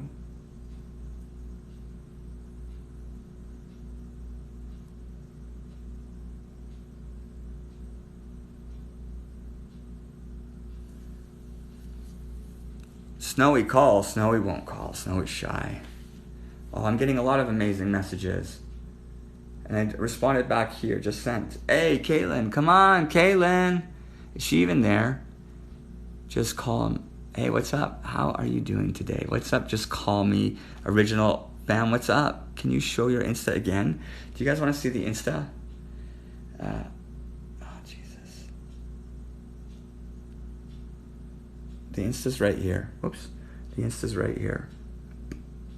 Get on there. This is me. I get half naked. Look at these boobs. Look at these boobs. Look at my half naked body. What do you guys think? Would you consider calling this man? Do you want me to take off my top? If you go on Instagram and watch the live, you can literally see everything. Man, no one's calling. There's an issue today with the calls. Why? And you know what? There's people who instigated calls and then didn't answer, and it makes my heart hurt. But maybe I'm getting calls and I don't know, because I can tell my Insta is acting up.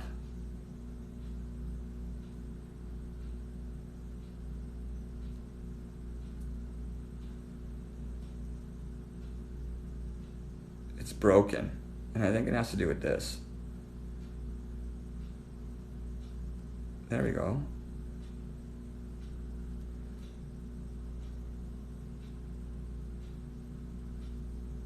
That might have broken that. It might have something to do with that. No.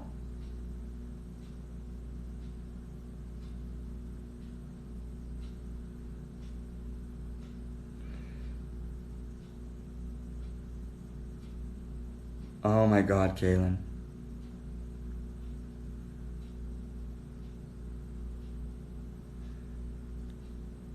Oh my God. Instagram is having... Would you guys just call me on the Instagram instead of trying to have conversations with me?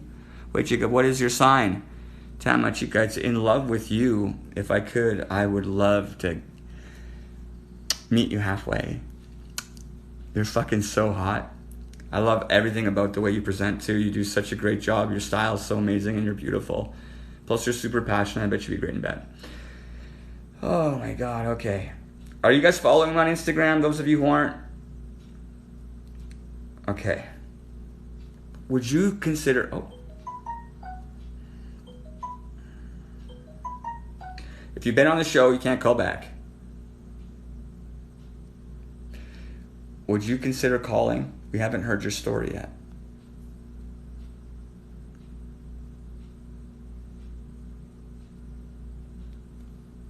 It's getting quiet. People are getting pissed. Let me know what your sign is. Hello, Mandy. Like, if no one calls me, I'm going to just get my guitar. Literally, you guys are breaking my heart with this calling today. Breaking my heart. Especially the people who instigated phone calls and then ditched.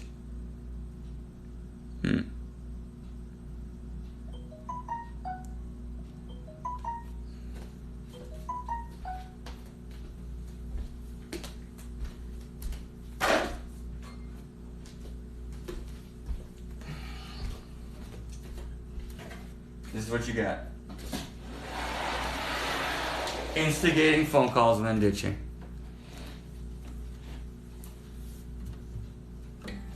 Love Buzz Girl. Love Buzz Girl. I think it's just going to be at one of these shows now. Bald head and like upset and sad that he doesn't get to...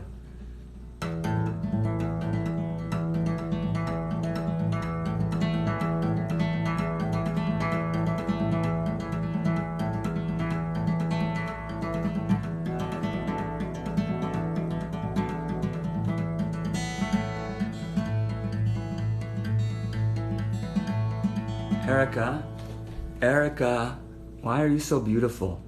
Why are you so beautiful, Erica? Thanks, Stephanie, you're beautiful too. Erica, when was the last time you were close to somebody? You're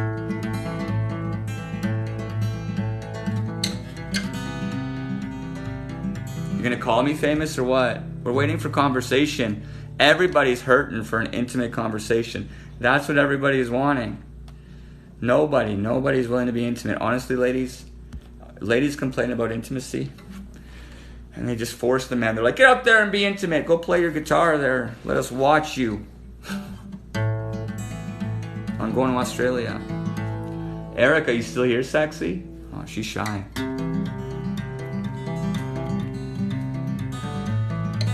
Famous. Man, Mistress, you should give me a call on Instagram. Erica, give me a call on Instagram. I zoomed out a little bit for you, but I'll zoom back in, Erica. The link's in the bio.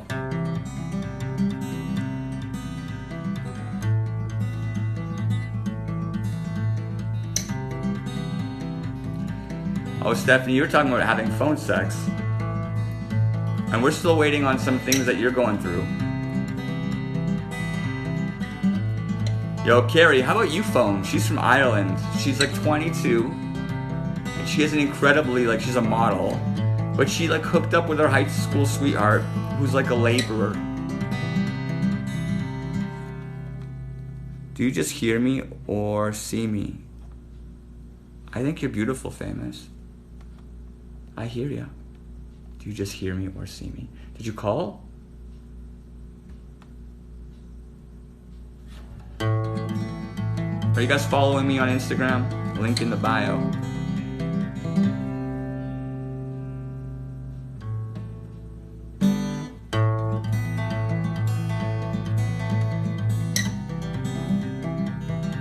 Yo, Famous. Thank you. Hello there. Carol, don't go to bed. Call in. We love you, Carol.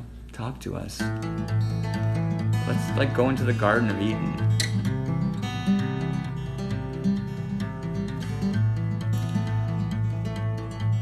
After hearing 22, Christina's beautiful. You're 22? Beautiful, Christina. Erica, you're going to talk about your sex life. You're new here, by the way. We talk about relationships. Christina, you're not. No way, you look 27.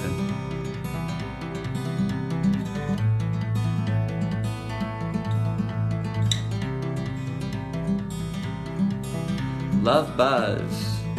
Give me a call, Love Buzz. I want to have a conversation. Nobody. Everyone's afraid to call. I'm a sweet talker. I'm a love bomber. I love you. I want to be with you. I need you. I think about you all the time. You're my light. I want to lose myself inside of you. I dream of you. I wake up thinking about you. I have my coffee, and it tastes like you. When I have lunch, all I want to do is text you. We gotta call her. Finally, you gotta be seductive. Who's calling? Come on, please let me see. Come on. Oh, no, we cannot have repeat callers. Love Buzz girl, I need you to call. I need you to be here. Oh, it's broken for sure. It's broken, that's what's going down, that's why we can't get through.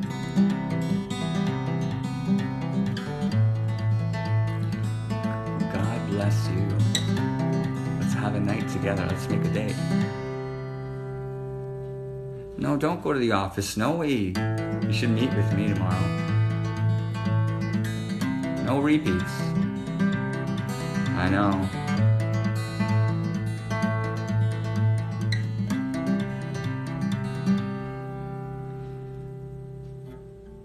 You do it through, it's not the number on Insta, you message me. Just message me on Insta.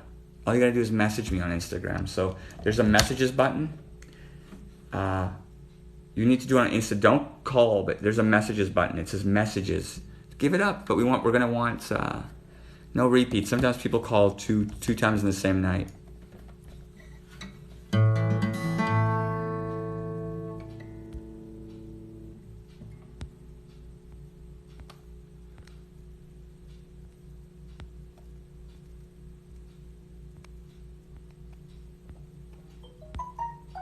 There it is. I'm liking this. Oh my God, cool.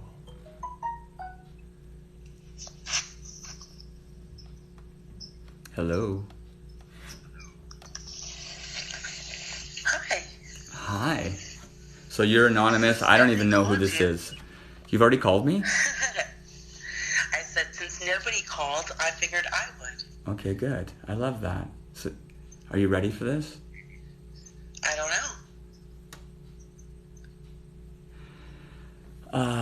Well, intros. What's going on? Okay. So I'm in Southern California. I've been on the Boss vlogs for, how long? A couple weeks? Maybe a month? And I keep joining. I keep coming on every day to watch you and hear everybody, and I really enjoy it. Have you joined the Boss Fam? I have, yeah. Ooh, that's kind of like the gem. Yeah. Yeah, no, it's been fun watching you get on here and everybody sending messages back and forth. It's a cool thing. Yeah, it's coming. It's brewing. But I mean, what do I call you? How I'm going to introduce you? What do you want to be called? Sherry. That's my name. That's your name? Yeah. Because it's different here. Like here, you're called. Oh yeah, that's right. Because you see me on TikTok as For Sunny Share. Yeah, but I see you here, and it won't let me actually find out who you are. I can't see you. I can't tap into your profile. It's so weird right now. My Instagram's broken. So you need to... Can you go on one of your other devices and look at TikTok? Yeah? Are you on TikTok too? Do that. Yeah. That's where I found you. And then you show yourself? Because I like looking at the Instagram, but I'll find you on TikTok too if you want. But before then... I haven't really been too up to date on Instagram, but my TikTok I'm a little bit more active on right now. And so, kind of, what's going on relationship-wise? Relationship-wise, okay, let's see. So I've been in a relationship for a little over 5 years, 5.5 years. You've been with in the same one? Guy. Okay. Yeah, with the same guy, and let's see, 5.5 years, and we're still going.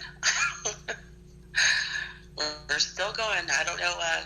We were both married before, and then went through divorces, and met shortly afterwards, and we've been together 5.5 years, and we're still going pretty strong.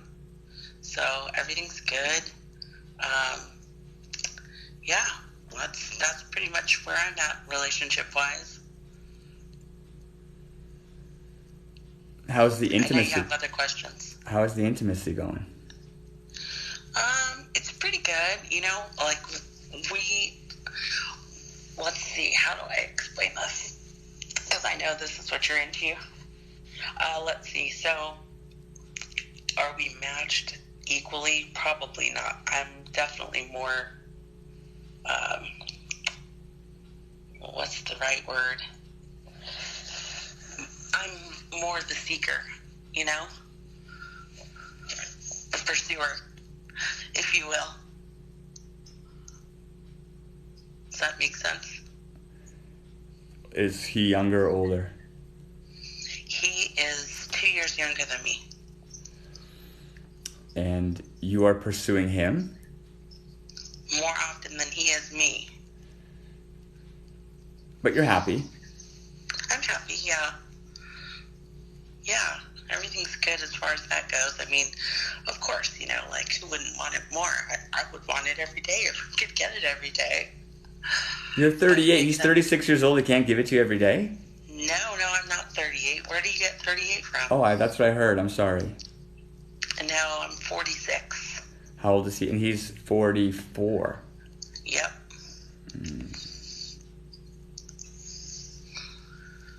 That's right. Yeah, you know. That's what happens to women, I think, in their 40s. They go crazy. Something happens. That's what I hear, anyways. So he's been with you when he was 39. Was he good when he was 39? You know, yeah, I don't know if, I think I honestly feel like I actually have brought out more in him than before. I just feel like he was a little, I don't know what the right word is. It's not like he's not interested. It's just that he, I don't know. I don't know the right word.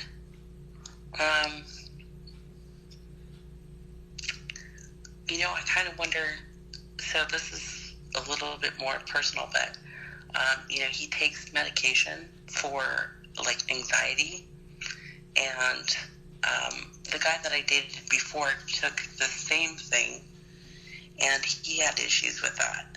So sometimes I wonder if that contributes to it, but I don't really know. It's just kind of a guess. Does that make sense? Oh yeah, those medicines I think do cause things. Issues with that. For both men and women. Yeah, because I was on him at one point when I was going through my divorce and things were really just overwhelming. And the same thing, like I had troubles like reaching orgasm, and so it was frustrating. And finally I like had it. I'm like, where you start weighing things out. You're like, okay, this is better in my life, but this part sucks, And so when that happened to me, I kind of finally decided, like, okay, I'm done with that,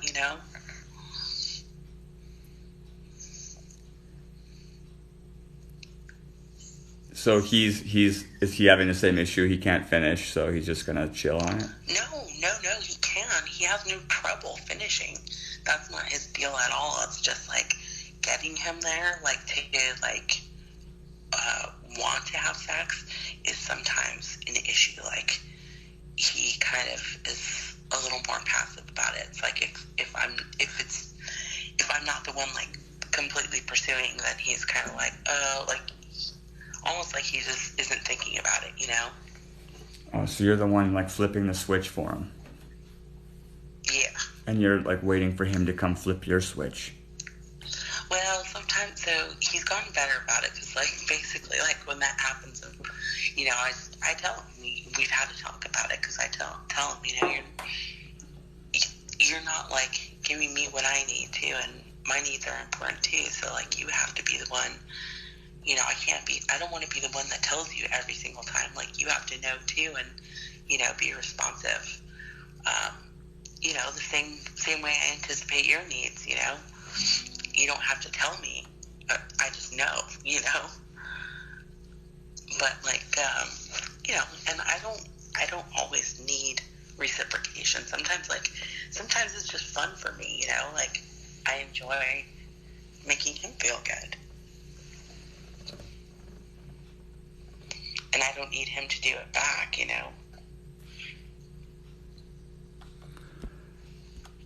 Not every time, if that makes sense. No, it's fair. You just want to be fair and reciprocal. Yeah, like today. Do you want to hear what happened today? Yeah. So this morning, I knew I wasn't going to see him because he works. So I'm in California right now. It's like 1 a.m. He's at work, and he works. We have completely opposite work schedules right now. So when he gets home, I'll be leaving for work. And when he gets home, I'll be leaving for work, and then he's gone all night. So it's been quite an adjustment, but I knew I wouldn't see him. So, like, this morning before I left, he was in the shower getting ready because he had to get up a little bit earlier. He had something else for work he had to do. So while he's getting ready in the shower, I just gave him a quick hand job. And, like, it was fun, Like, to me, that was fun. I mean, you didn't get your whole self in the shower and get your hair wet? Oh, I really wanted to. But I literally had 10 minutes before I had to walk out the door for work, so I wasn't able to do that. But normally, yes, that's what I would have done. Oh, good girl. Oh, what a lucky guy. Yeah, he is pretty lucky. Did he appreciate it? Yeah, I think he does. It took him a little while. You know, we had some issues initially. Like, it hasn't been perfect, you know. There's a lot of stuff that I think if you're really, really wanting to have a relationship with somebody, you know, there's things you have to go through and, like, be honest about. And some of it's not pretty, you know. And I think if you really love that person, then you're open to hearing those things. And sometimes they don't give them so willingly at first, and you kind of have to, I don't know, I don't want to say coax it out of them, but, you know, kind of be patient while they work through it and start giving the information a little bit more forthcoming. And so we had a lot of that in the beginning. And now I feel like we've gotten to a place where, you know, like, I'm as honest as I can be with him, and I try to tell him the same thing. Like, you know, that's what I'm looking for. There's no reason to try to, you know, pull one over on each other in any which way. You know, if that's where your interest is, then, you know, for me, there's no place with me. So you're but he's a good guy. He's not, like, wandering. No, I don't think so. I mean, I hope not, you know.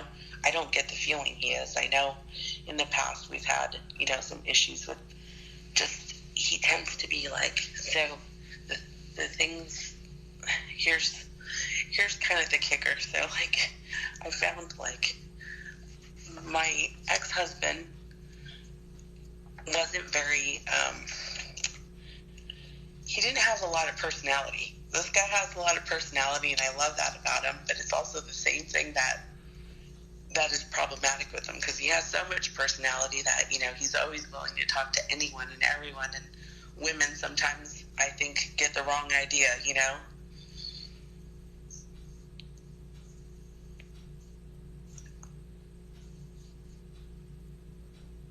No. Tell me more. Well, like, you know, like, there's been women that, like, he worked with in the past, and one of them, you know, she actually came around a few times, and she was, I was open, you know, and friendly with her, and then I didn't care for some stuff. Like, she sent messages, and I think, you know, was a little flirtatious with him, and I didn't care for that, and I told him, and, you know, basically explained that, you know, here I was open to his friendships, you know, basically. And so when that happened, I kind of just told him, like, you know, that doesn't work for me, you know, like, it's not, I don't bring people around and then, you know, have that happen behind my back, and then I'm just going to be like, oh yeah, that's cool, you know.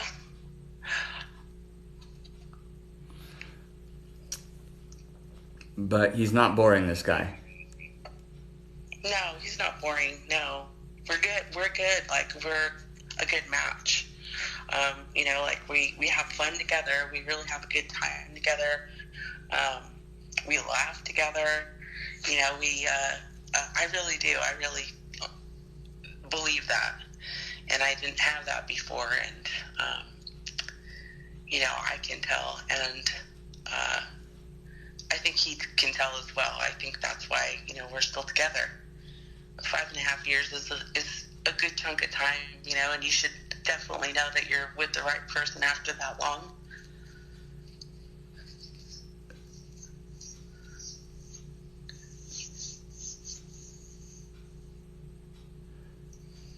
I don't know. I know 5 years is not that long. Well, I feel like it's long enough to know somebody, you know, to have a good idea of whether that person's a good person for you or not. I was married for 16 years previously, so it's not, you know, 16 years, but it definitely is enough time that you should have an idea whether or not you guys are compatible. I'm interested in this guy's, like, this flirtatious side that you have under wraps. That I have under wraps? Yeah, or it that seems he like... has under wraps? Well, yeah, it sounds like you told him to get it under wraps, so he did. Yeah, I think it was more or less, you know, like, I told him, you know, basically, like, I'm trying to think, you know, like, it wasn't really, like, a huge thing. It was just, it was one of those things where, you know, like, I kind of told him, like, hey, you know, this happened in my past. You know,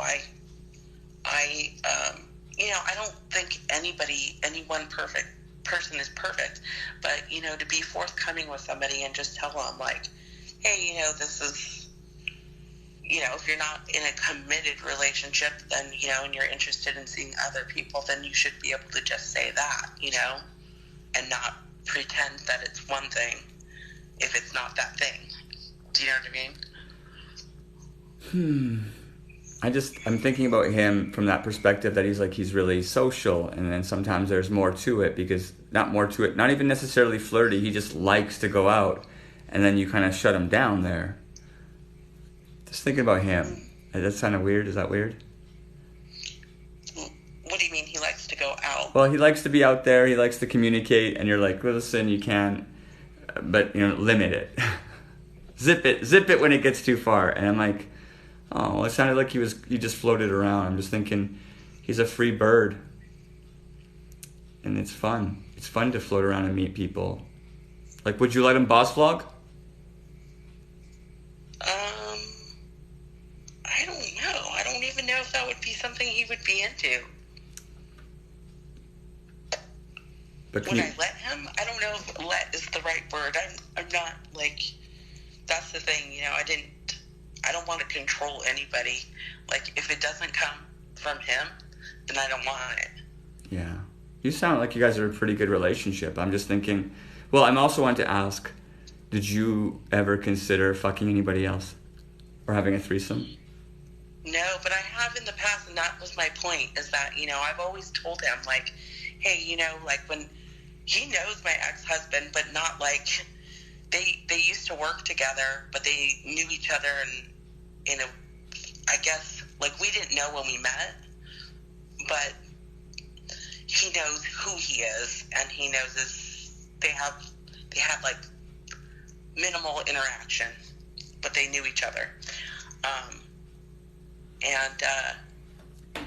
So when I was married, I told him, you know, like, yeah, you know, you don't, when that situation kind of came up with, you know, the flirting or whatever, I said, you know, you don't think that has ever crossed my mind? Of course it has. You know, when I was married, it crossed my mind, but honestly, like, I think something happened afterwards where, you know, I was kind of more like that, more free-spirited than when I was married, and I was like, you know, because I was young, and I probably married too young.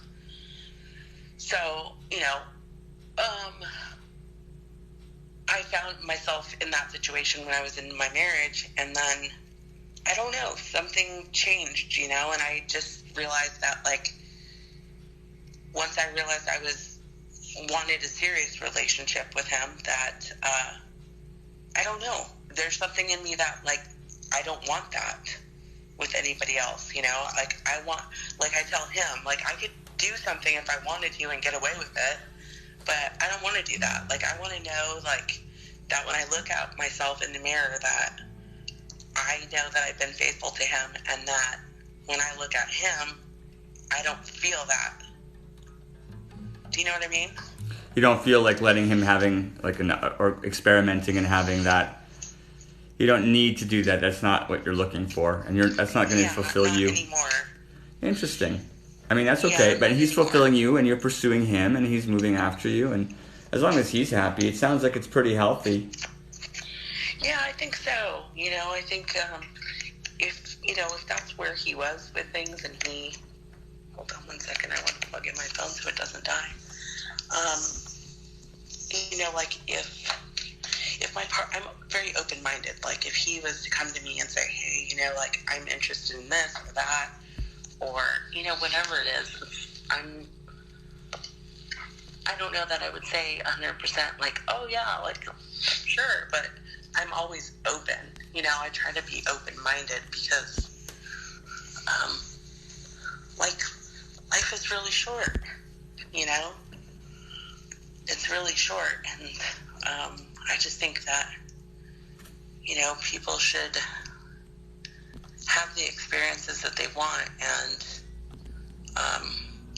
do them while they can, you know? And if it works for them, then, you know, as a couple or as a person, then I think that's awesome. Like, I was listening to your show and that lady came on that said she was a hot wife and her husband enjoyed watching other men get her off. Yeah. And I thought that was, like, really, you know, different, but, you know, if it works for them and it turns him on and it makes her happy, then why not? You know, they're in a committed relationship and that's their thing. I think that's, you know, cool.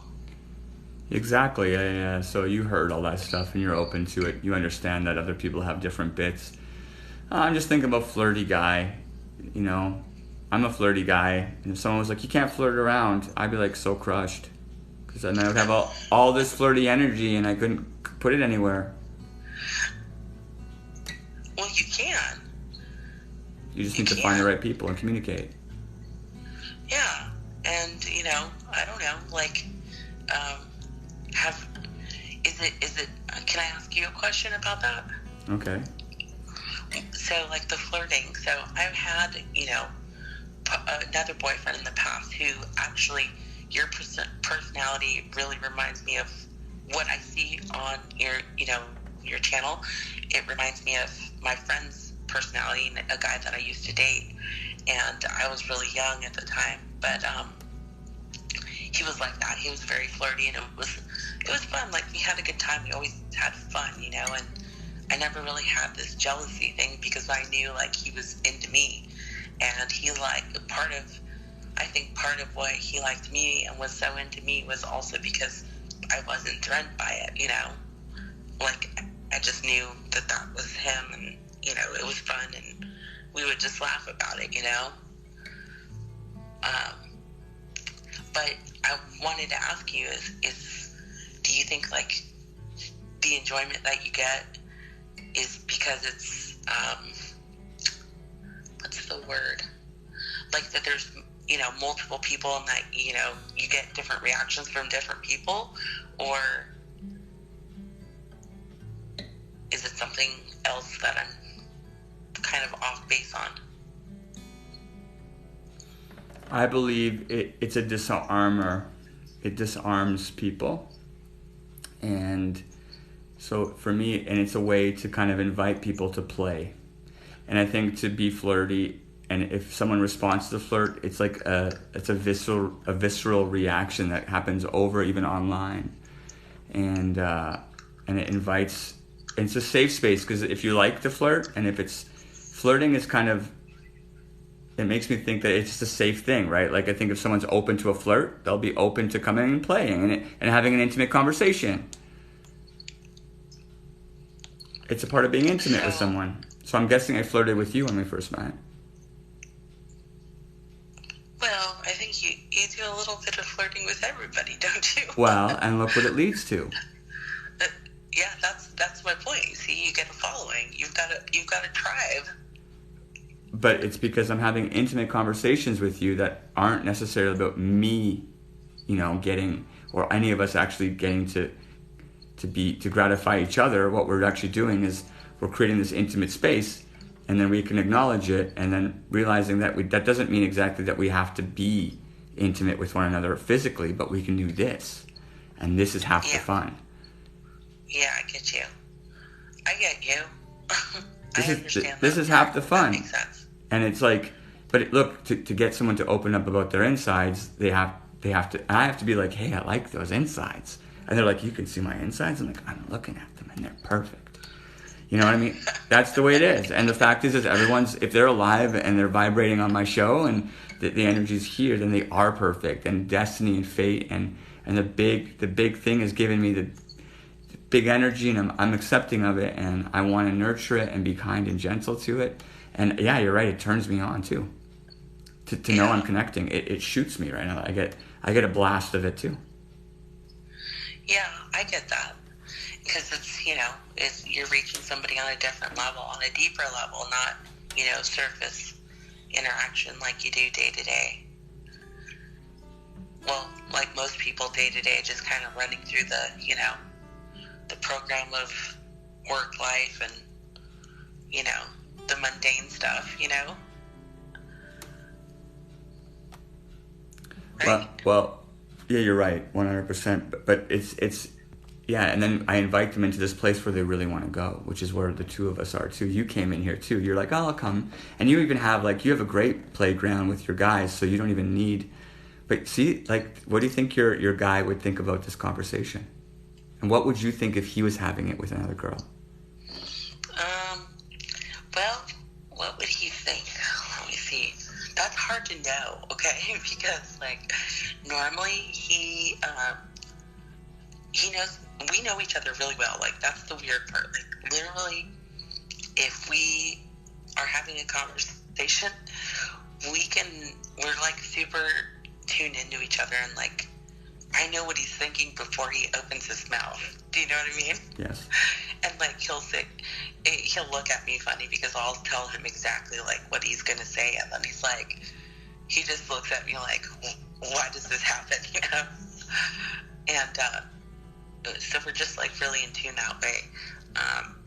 But he's surprised me recently because he's not really a jealous type.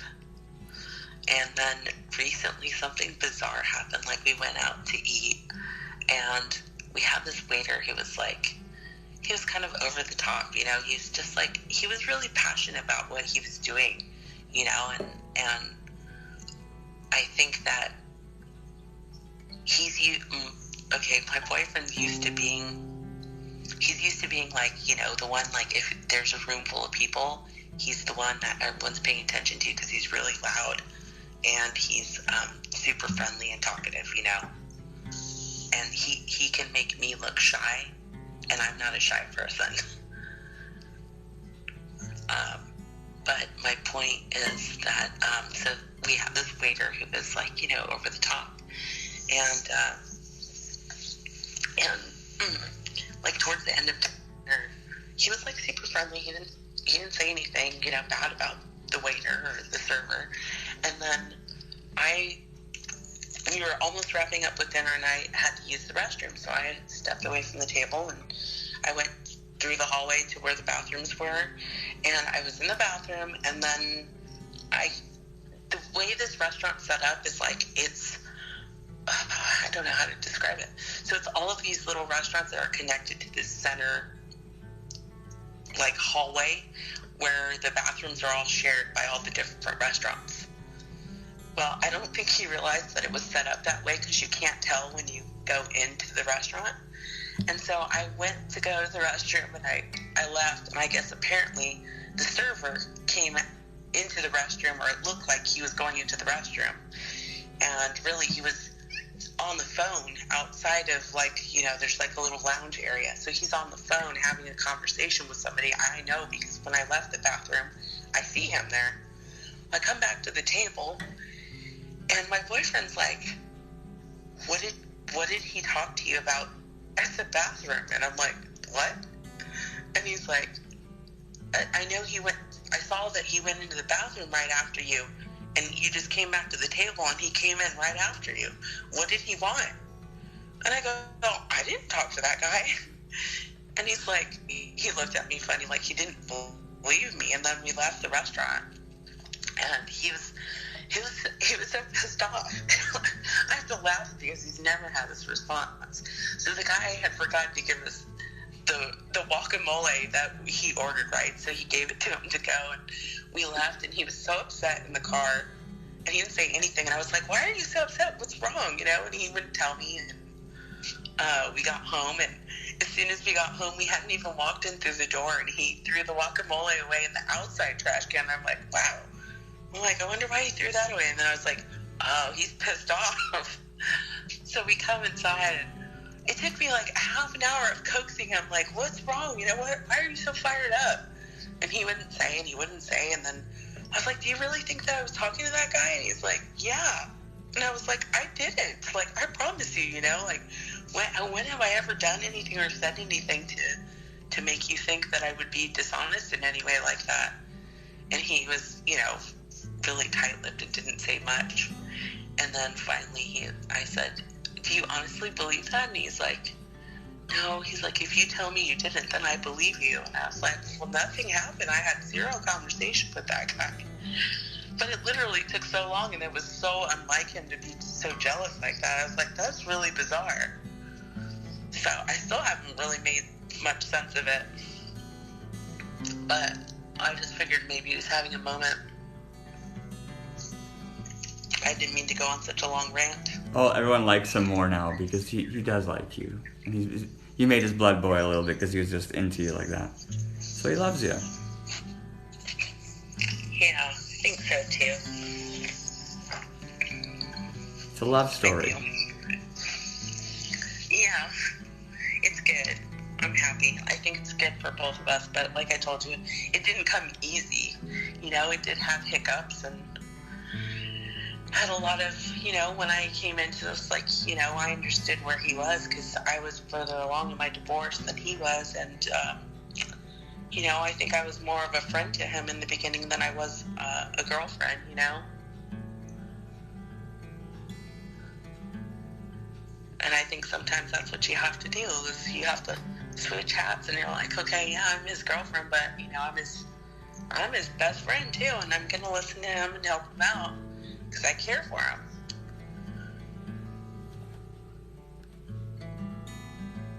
Lucky guy. You play so beautifully, by the way, I have to say. Like, you know, I feel like you play in a different way. Like, when you start playing,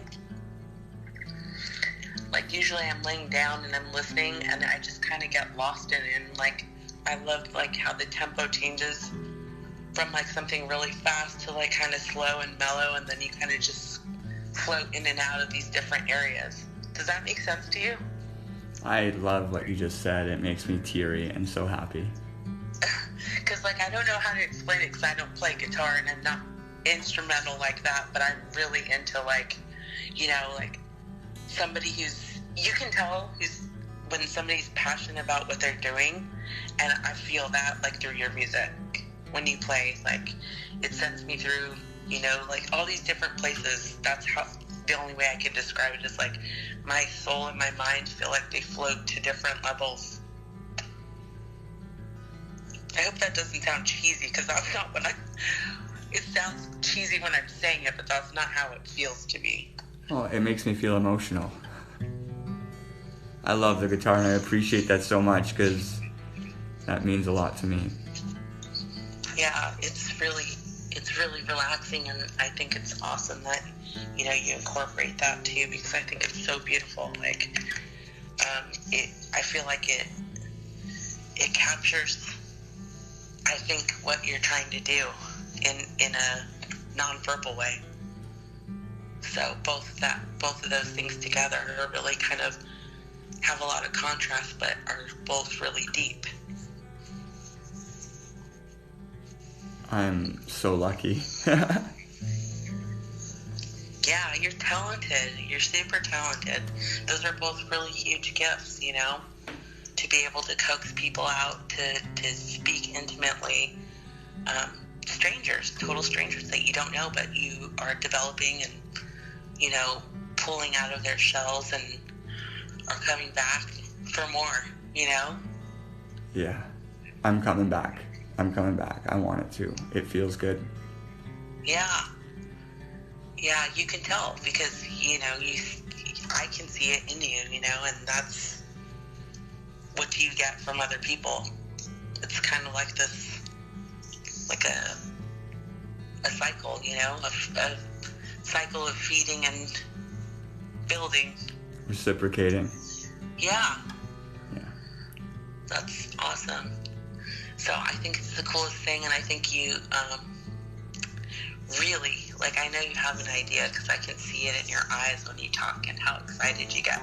But I think you really, really have something special.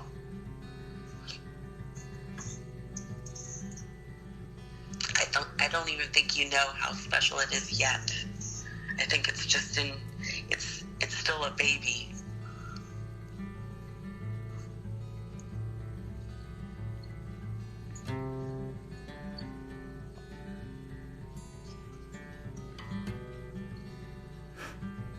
It's pretty exciting.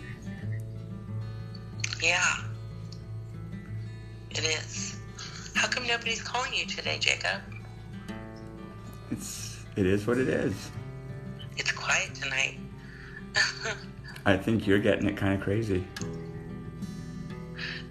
That's why I called you. I was like, I thought about it before because one time I was on TikTok and you were like, call. And I was like, I don't know. Oh, I know why I didn't call, because you lit some girl up pretty hard. You were going pretty deep. I wish I remember what she was talking about exactly, but you were calling her out and you're like, I don't know about that. But yeah, I like that though. I like how you pull people out and you make them think. It's not easy to do.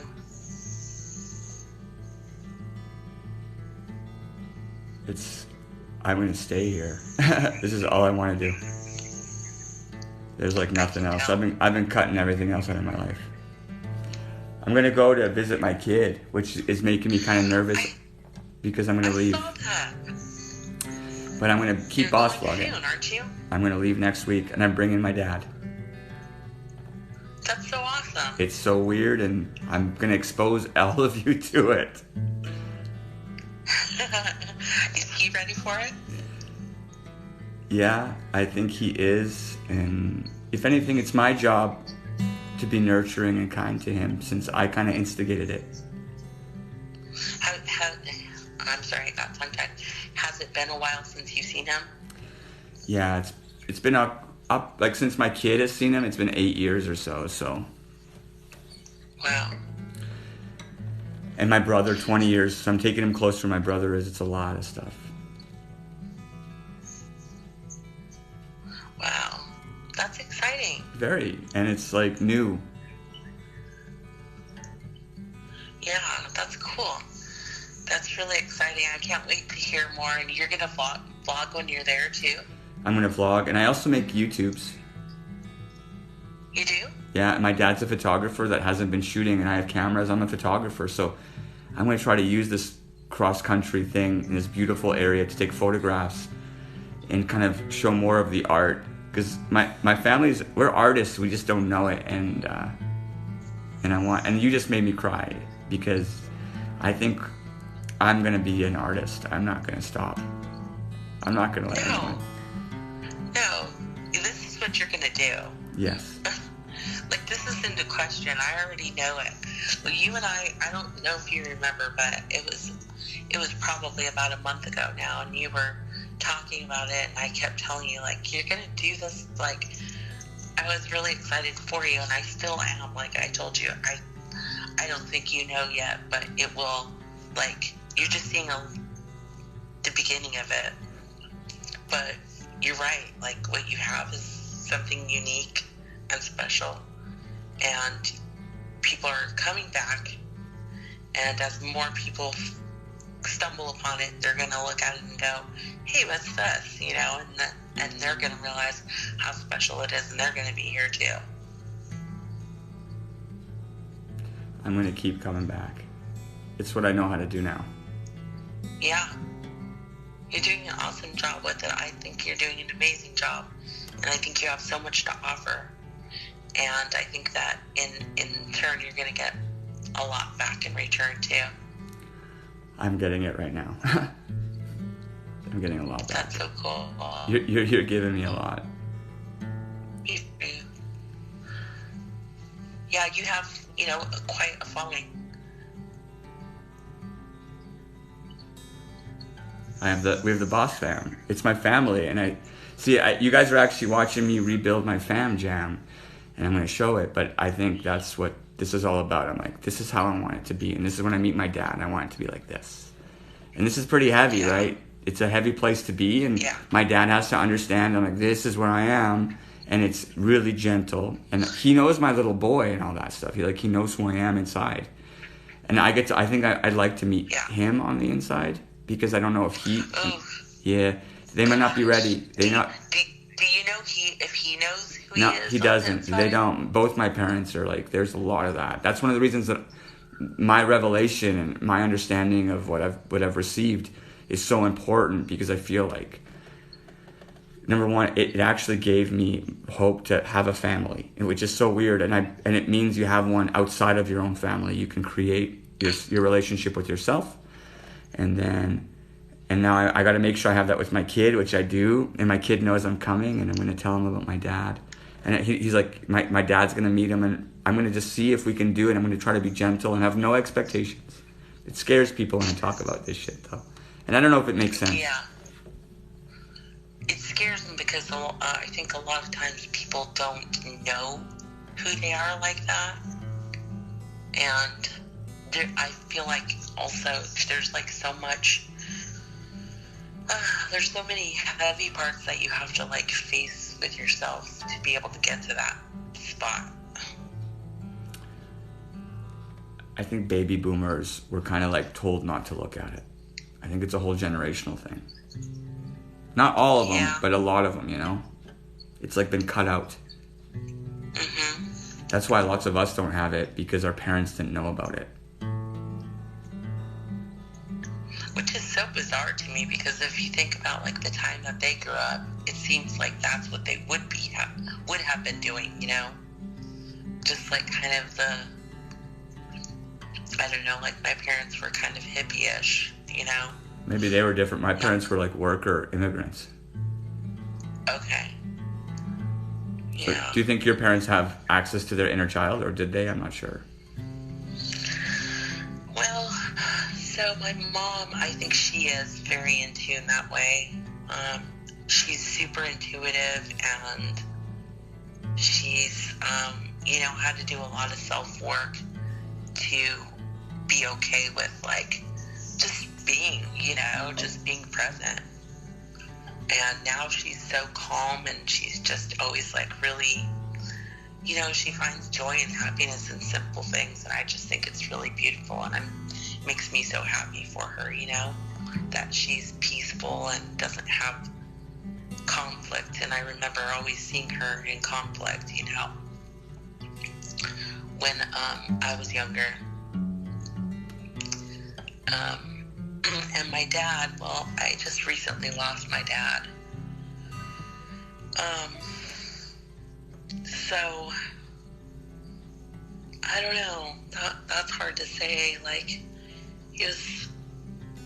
I really had to hope to have so much more time with him, to get to know him in that way.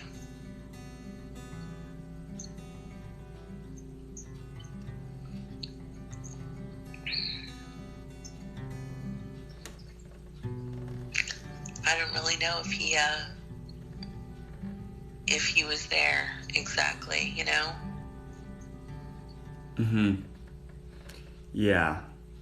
I know exactly what you're talking about. But it's kind of funny because, like, just all the stuff, like, oh, man, it's heavy, sorry. This for me was my biggest fear. Like, I knew it would happen one day, but it was always my biggest fear, and always something that, like, when my friends' dads passed away, or somebody I knew passed away, when I would think about my own personal experiences, it was when I thought about losing my dad that my heart would just shatter,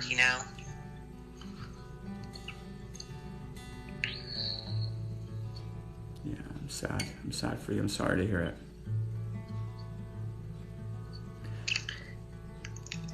Yeah. So, yeah, that's been really crazy. It's I don't know, I just wish that I had more time with them. And, you know, I get hints of it. Like, I would see, you know, going through my dad's things, there was like a painting, and it was like a painting of a guy, a man sitting at a desk, like a younger man sitting at a desk writing a letter. And my dad had written on the back of the framed painting, "Remember to write a letter to yourself." And I just thought that was really kind of unique, you know? But he wrote it to himself, like his name was Roger, so he said, "Roger, make sure you write a letter to yourself." Do you think he did?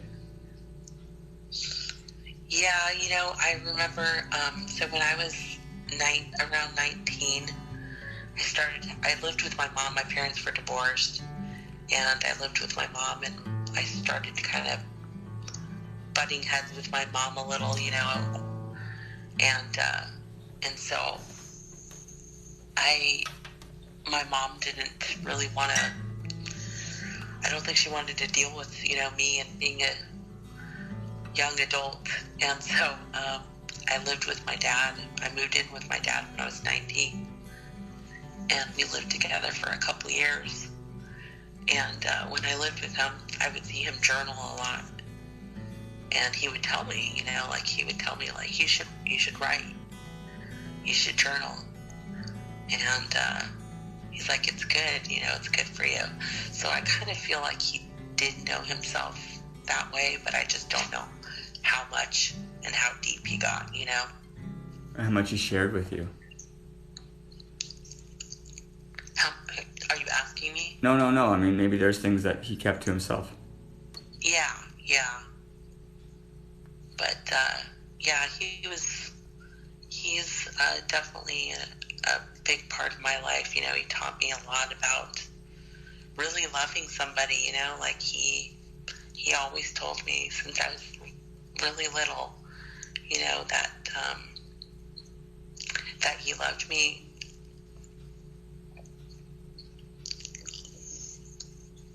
unconditionally.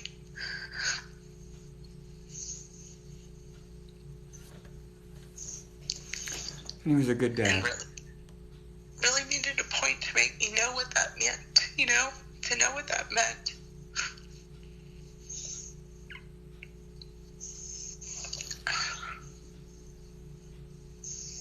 There's not a lot of people in your life that love you that way.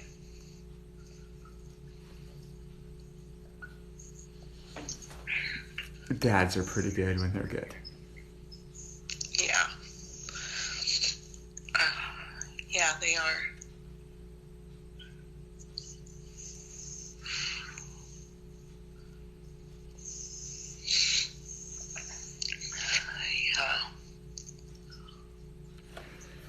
Yeah, he had a good dad, I could tell. I think he had it, actually.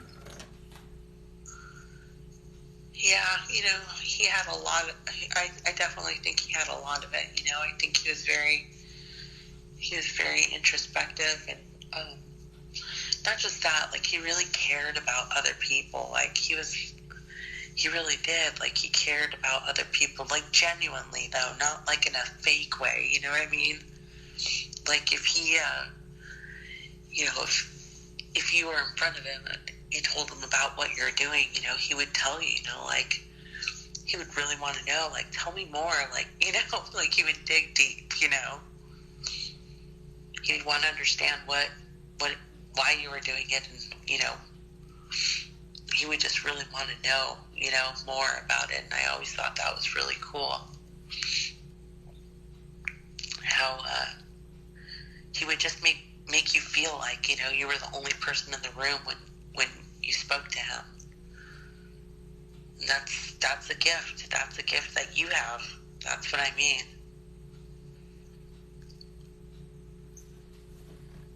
It's just the two of us.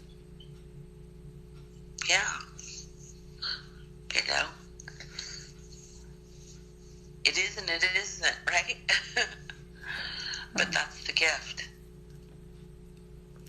Because then other people hear, and, you know, somebody else may think the same thing, like, oh, I would like to have that conversation, but, I'm too shy. But maybe hearing it will bring somebody else out. The next person.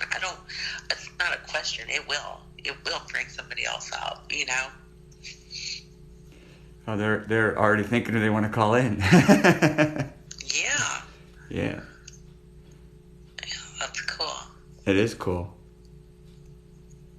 I'm really excited about your trip. I'm excited about everything all this energy you're feeding me.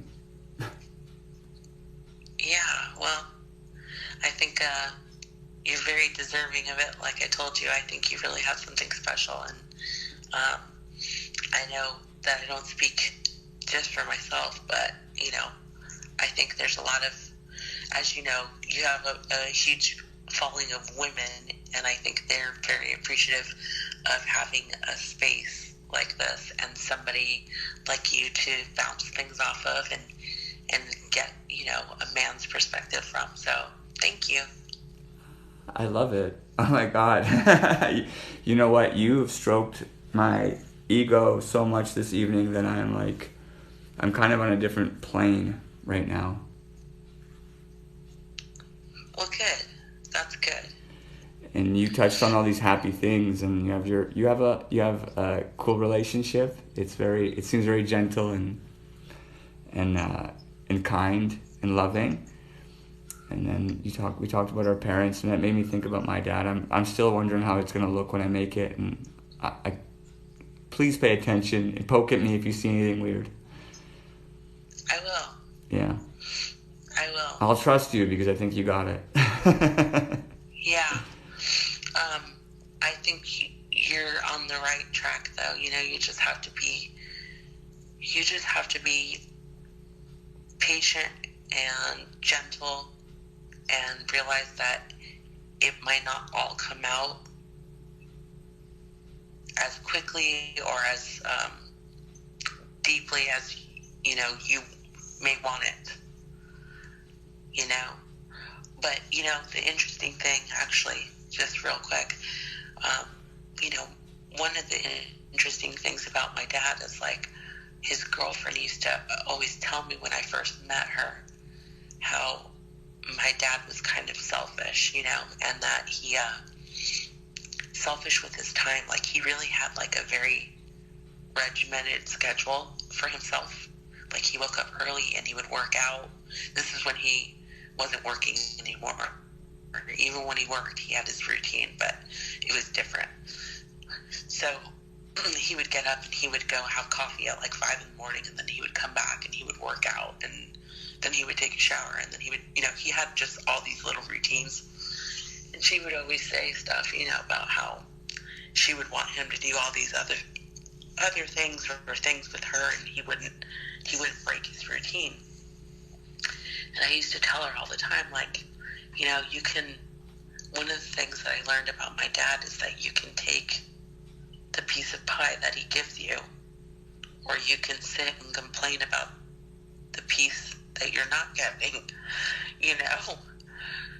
but either which way it doesn't change, because that's who he is. That's just, what he needs to be who he is, like, to function or whatever it is, like, I never really understood it either, but he's always been the same man. It didn't change very, very much, whether it was with my mom, whether it was with her, or anybody in between, Or with you, I'm assuming, so you knew, right? Like, you knew what it was, because you were raised on it.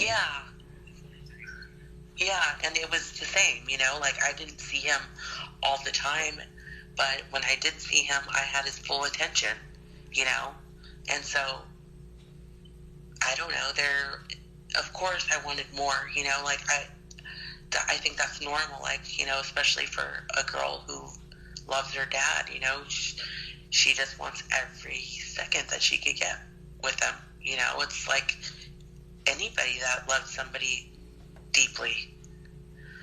But,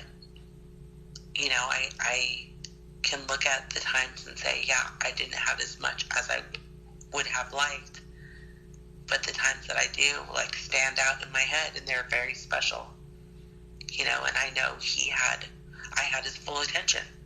I didn't have to I didn't feel like it was diluted by, you know, someone else or other things. We had a lot of time where it was just one-on-one, and I had his attention, you know.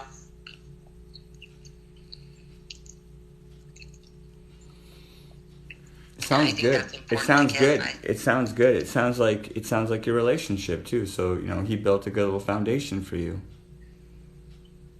Yeah, you know what's bizarre is they remind me a lot of each other, and the strange part is my dad's birthday is December 1st, and my boyfriend's birthday is December 2nd. So they're a day apart. They both used to do the same job. They just have a lot of little similarities, you know. It was kind of strange. But I noticed that, like, you know, about a year into it, I thought, oh, that's strange. Just little coincidences. It sounds like kind of a big deal, actually. Yeah, there's strange little things. Don't you think those things are strange? Like his dad's birthday is my mom's birthday. And his dad and my dad were born the same year. Just little weird things like that, you know?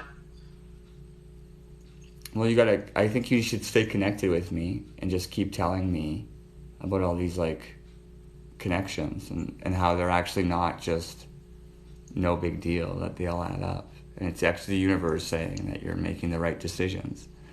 See, I that's what I love about you. You have we're on the same wavelength, you know, like, I believe the same thing, like, so something happened after my dad passed, and it's kind of along the same lines, but I notice that when I'm having especially hard days, I'll get attention, like, I'll look at the clock, and it's 1:11, it's 2:22, it's 3:33, it's 4:44, and I feel like it's my dad sending me messages. I don't know if that sounds so, like, far-fetched to you, but, like, it never happened before, and I just find that when I'm having hard days, I feel like it's his way of catching my attention. Yeah, I had the 111 today. I think I started at 111, the live. Really? Yeah. I'm not, like, always like 111 444 or whatever, but I was like, oh yeah, made the right choice here. This is because, you know, I was kind of late feeling or something, and then it was like, I'm not perfect. It's perfect. It's perfect. Yeah, that's awesome. I like that.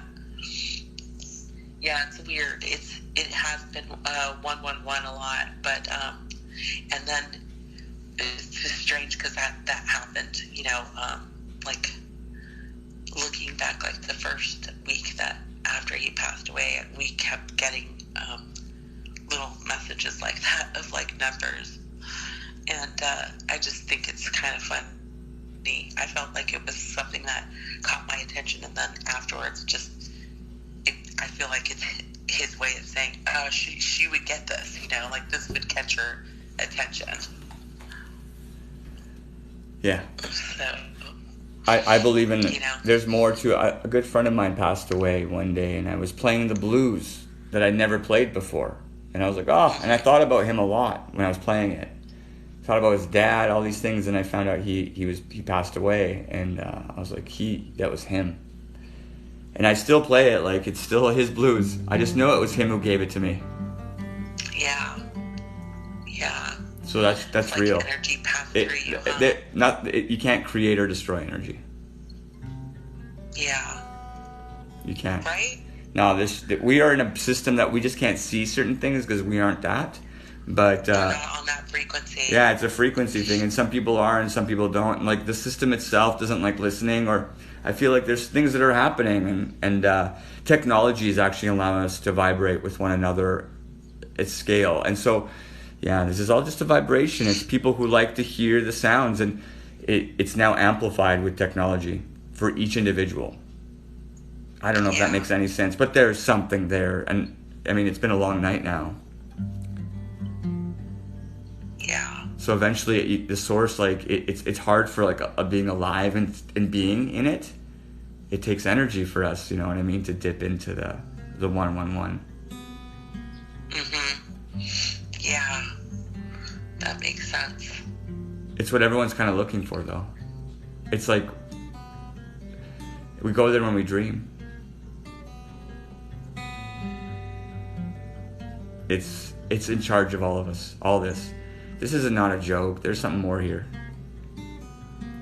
Yeah. This isn't just an accident. I have a question for you. What do you think about deja vus? I mean, when they happen, I think usually when they happen, they have their own within their own context. I'll usually bring up my own, like, again, it's the universe talking, and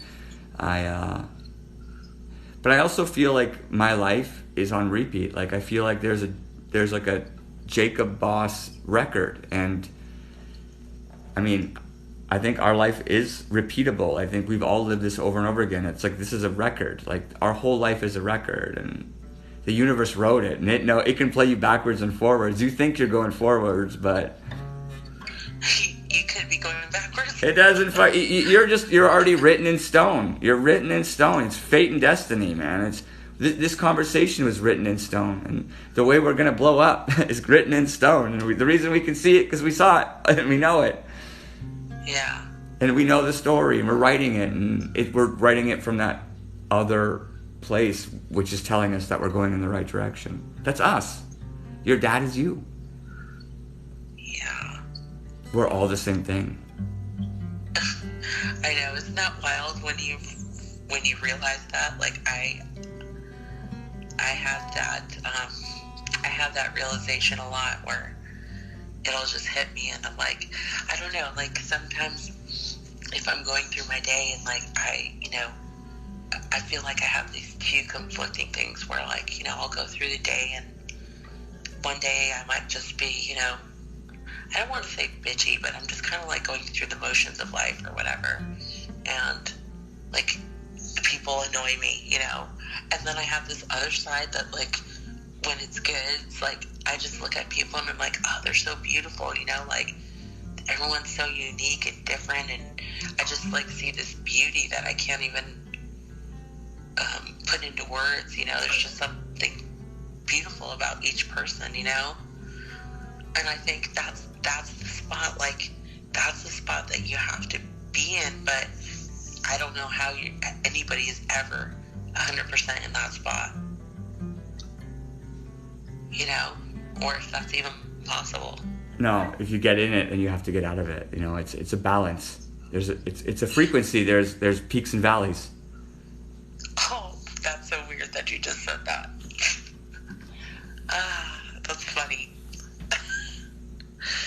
Oh my goodness. So I have this thing, like, that's what I tell all of my friends, and honestly, it's because my divorce was, like, the most awful thing, and it really broke me as a person, and then so that's how I felt. I always felt like when I finally came out of that dark place, that's what I would describe it to everybody: peaks and valleys, right? And I tell my friends, you're in the low spot right now. Right now you're in a valley. You can't see the top of the hill, but I promise you'll come out of that valley and you'll be on top, and you'll be on that peak, and you'll be able to see everything, and then you're going to go back into a valley again, and you just have to remember, like, when you're down in that valley and it's deep and it's dark and it doesn't ever seem like you're going to be back up on top, you have to remember when you were up on top, and you'll be back there again. Some people haven't gone through enough of it to even realize what it is. So, because they refrain from actually moving forward in it. But that's just maybe a judgment. but I feel like sometimes people hold back from even moving. It's like to going into it, and when you're really going into it, like there's extreme peaks and extreme valleys, you know. It's like, and but there's always balance. So I'm realizing about the balance of it, and I believe in the balance actually. So as soon, you know, it's when you're listening to people, you can just hear the balance. You're like, is this person fluctuating? Or if you can hear they're going to a peak, you're like, well, here's the valley. That's all that this is, right? Because there is valleys, but people don't want to be open to it, right? People don't want to be open to like, oh, you're about to fall because you're high. That makes sense. But oh, you're low. Well, you know what's next. Yeah, you're gonna come out. Yeah. You're gonna come out soon. I know, but isn't that so? What do you think about that anticipation of like, you know? Because I find myself, I know that, like I do know that because when things are going good, I'm always waiting for the other shoe to fall off, and I'm like, fuck, what's coming, you know? And it's scary. You know, it is scary sometimes. For me, it's always been. So you're looking at a guy who's decided to boss vlog for a living. Like I'm going to do this. I'm going to spend whatever I have of my life, and if I devote myself to what I believe in, and there's peaks and valleys. There's all of a sudden there's, you know, TikTok will give you 500 people, and then it'll drop you to 20, and you're like, and you have to be the same through the whole thing. You have to be you have to be the same. Yeah, right? Because you can't let it affect you and then be down, and then you're just like all gloomy. And well, you're fucked. You're fucked because if you let this thing take you, and so your job is to know. I'm like, oh, what can I do? I'm like, I can boss vlog, so that's what I'm doing. Which sounds so weird, but I'm like, but I know what I'm doing. So just stick there, keep it balanced, and then I'll actually be moving forward and creating waves. Yeah. I got you. It's like the momentum. You don't want to lose. You create the waves. You create the peaks and valleys, and you're aware of them, and you're actually waiting to surf into a valley because it's giving you momentum. Yeah, I like that. That's awesome. Oh my God, you have to. So the people who play within it, and then you got to live with this, and it's so scary. And then people who aren't doing it are going to tell you to stop. They're like, stop that, and you're like, I can't. And then if you take a minute and look back, you're fucked because you're trying to move forward in a fucking wave. And then they don't like you because you're like, you're just doing what you know what you need to do to ride into a valley, and it's the universe that's controlling it, not others. I like that. That's awesome. Thank you for that. Because, you know, honestly, like what I just told you about, you know, waiting for the other shoe to drop, like I realize, I'm starting to realize, I don't want to say I realize because I don't, but like I'm starting to realize and I'm starting to embrace that whether I want things to change or not, they're always changing. And with change, sometimes it's not always good, you know? But the way you described it, you know, like surfing a valley, like, that's awesome. Like, if that's the energy you go into it with, then I think that's what you're feeding, you know? And it's scary. But you know what I'm going to think of every time now because of the way that analogy you gave me is I think of, do you know who Laird Hamilton is? No. So he's like the guy that invented tow-in surfing. So like. Oh yeah. Does he the one with the long thing? He's got the one that they take him far on huge wave, but they have they have the big the sail on the bottom of the surfboard. No, but I know what you're talking. Oh, maybe he did do that. Yeah. He's a crazy maniac. He's from the 70s. Like he was on Netflix. Yeah, he's married to a really hot blonde chick. Yeah. I watched the documentary on that guy. Yes. Now, when I think of, is I'm going to think of that guy going into valleys. 100. His wife. Did you ever hear him talk about his wife when she was like, Laird? Is his name Laird? Laird. So she was like, he likes friction, and if friction is what gets him going, and some people don't like friction, but he needs friction to get like revved up, and so it's like I understood his story where I'm like, yo, I need there to be friction for me to be, but not everyone's like that. Yeah. I like that guy because he's surfing massive waves, and he surfed the biggest waves, but he was like a bum the whole time. Like, no, he was never going to make it. Yeah. I mean, when you say surfing huge waves. He's surfing, like, I mean, moving mountains, basically, you know? Yeah. It's just like a crumbling mountain, and he's just riding that thing. It's gnarly. Like, when I watch those videos, I get chills, because I'm like, wow, I can't even, it's not just, you know, the physical act of it, but it's what happens in your mind. Like, you know, for me, I always say my mind is like, it's like, if I let it, my mind is like, it's like a wild donkey. It's just kicking. Like, you know, it'll go in every direction, kicking and bucking. But I have to be the one to, like, rope it in and be like, look, you need to calm down, you know? I'm learning to rope mine in now. Yeah. It's not easy. It takes a lot of practice, you know, but I always think it just goes wild, and I'm like, okay, I need to grab a hold of that rope and throw it around his neck and, you know, tame him in, you know?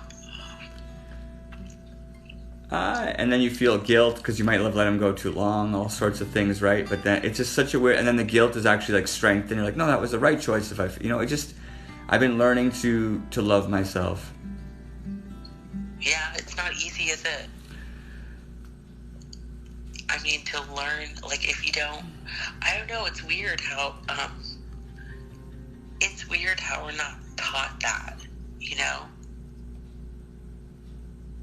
But, like, my dad did, he would tell me, like, strange things, like, you know, to other people, but I get it. Like, he would tell me that I should sit on the bathroom counter and look at myself in the mirror, but not, like, look at myself, but really stare into my own eyes and tell myself that I love myself, you know? And that, you know, he was teaching me how to self-love, you know? Like, you might not understand what you're doing, and you might not believe it, but eventually you will.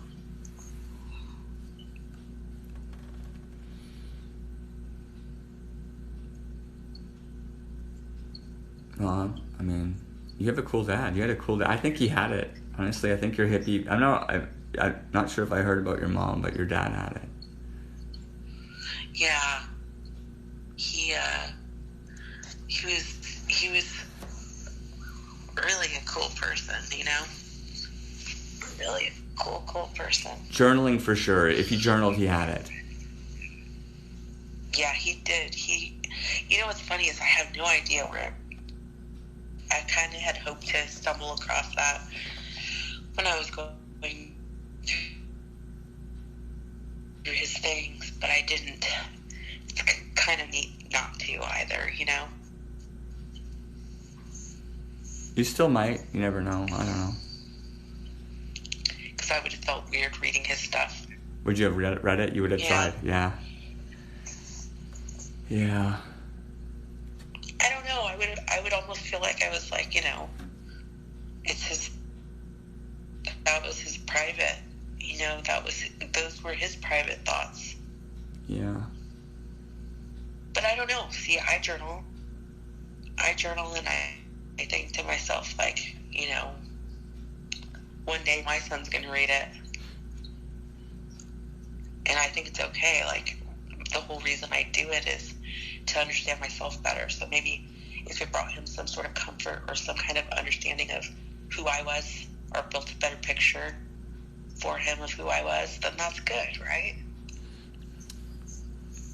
It's like a gift. I think that the pictures that we draw are like remember that record I told you about? I think that like the universe is looking for what we made to prove that we existed, and it's the proof of our existence is like what you just talked about. And some people don't do it.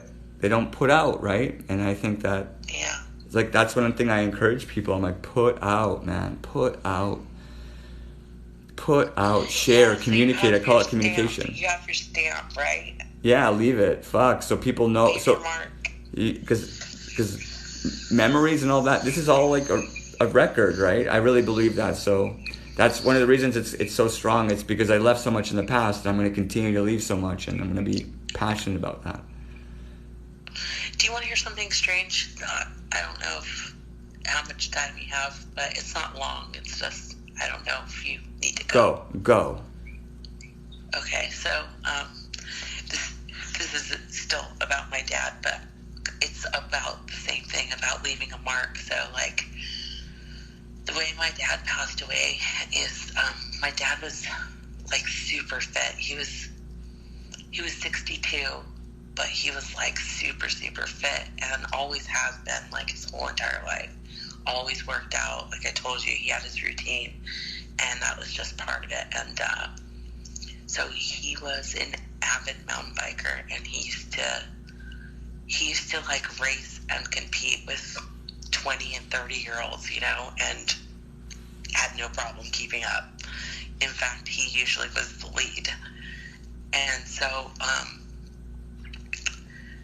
he, you know, so when I was younger, I should tell you this part too. Like, when I was younger, I told you he always went to the gym. So when my parents decided to buy a house, of course, my dad strategically bought a house that was within walking distance of the gym that he used to go to. And it wasn't by chance or accident, you know.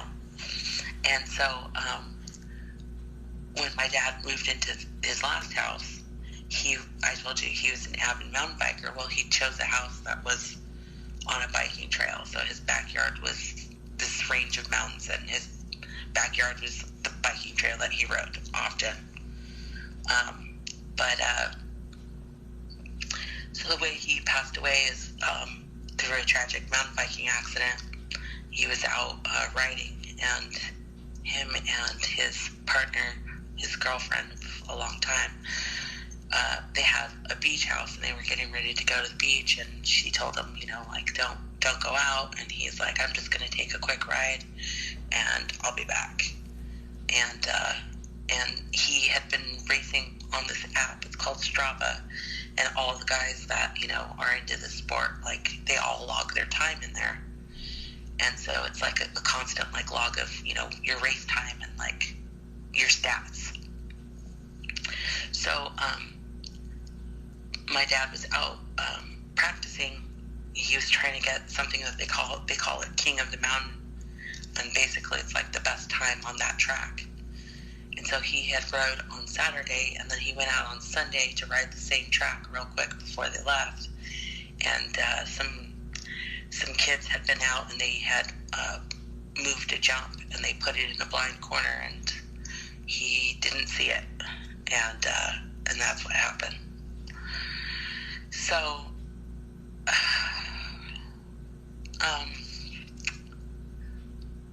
my whole point basically is that, you know, this is what he loved to do. He was super passionate about it. He loved it. And he made a lot of friends doing it. And, you know, my dad was he was very social. If you were out and, you know, he saw something that he liked or wanted to talk to you, he'd find a way to talk to you, and he would, you know, have a conversation. But he wasn't like, I'm going to say he wasn't like you, like, where he's very super friendly and could talk to anyone, anywhere, you know what I mean? He's kind of a little bit shy in a way, in his own way. But I always thought it was kind of bizarre because my dad had the biggest memorial. Like, all of these guys that were mountain bikers from all these different clubs all contacted me and told me, you know, people I didn't even know, like, oh, I met your dad one time on a trail, and, you know, I remembered him because he encouraged me, you know, to ride, and he stayed by my side and kept telling me, you can do it, you can do it, you can do it, and got me up the hill, you know, and just tons of people like that. And so they had this huge memorial for him, and like close to 300 people showed up and all rode the trail that he had his accident on. And these guys from this auxiliary that are like, they're veterans, and they normally honor veterans that have passed away. My dad wasn't a veteran, but he always loved them, and he always respected them, and he always had this like underlying guilt that his brothers and friends were, in Vietnam, and he never had to go, and he always had this like little guilt. Well, this auxiliary people were like, we normally honor veterans, but we heard about your dad, and we have this mountain biking club, and we want to erect a memorial to him. And I was like, wow, okay. And that's when all these like over 300 people showed up. And all I could think of is like, you were talking about making your mark, and like here he was, kind of a shy person. He would never do anything like that for himself, or, and here were all these people that came together to leave a huge mark for him. And I just thought it was the coolest thing. And honestly, I don't know that my sister and I could have found any other way to honor him so graciously, Yeah, he sounds like a badass, man. Yeah. I love that he was going, just racing down the hill. That makes sense to me. And like, why wouldn't he be racing down the hill, right? Yeah. That's what he was like. Through the valley. Yeah, he's just doing what he does. And so, it's like when you hit the wall, you hit the wall going full speed because the wall's in the wrong spot, not you. Yeah. If that makes any sense, I really do believe in, and I think that's the way it goes in life. I think when people are living their life to the fullest, like, you don't choose that. It's you don't choose those moments. People try to think that they can choose those moments, but when you're going full speed, that's the best. Yeah, that's the only solace I can find in it, honestly, is just that, I know he went doing something that he absolutely loved, and I could hear in my head his voice telling me, like, a conversation, like I had this conversation,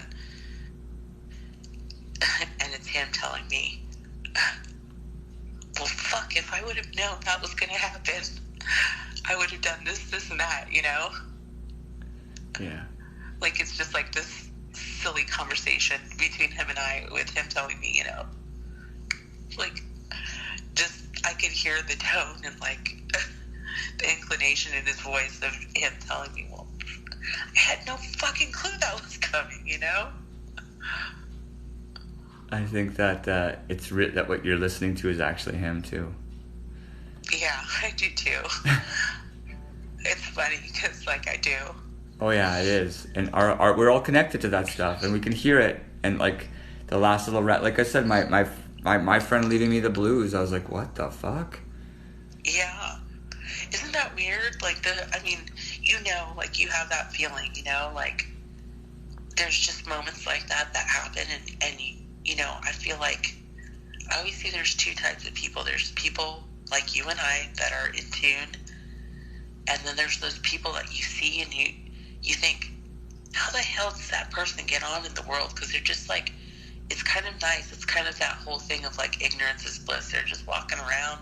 They don't really seem like they have very deep thoughts. It's just kind of superficial, And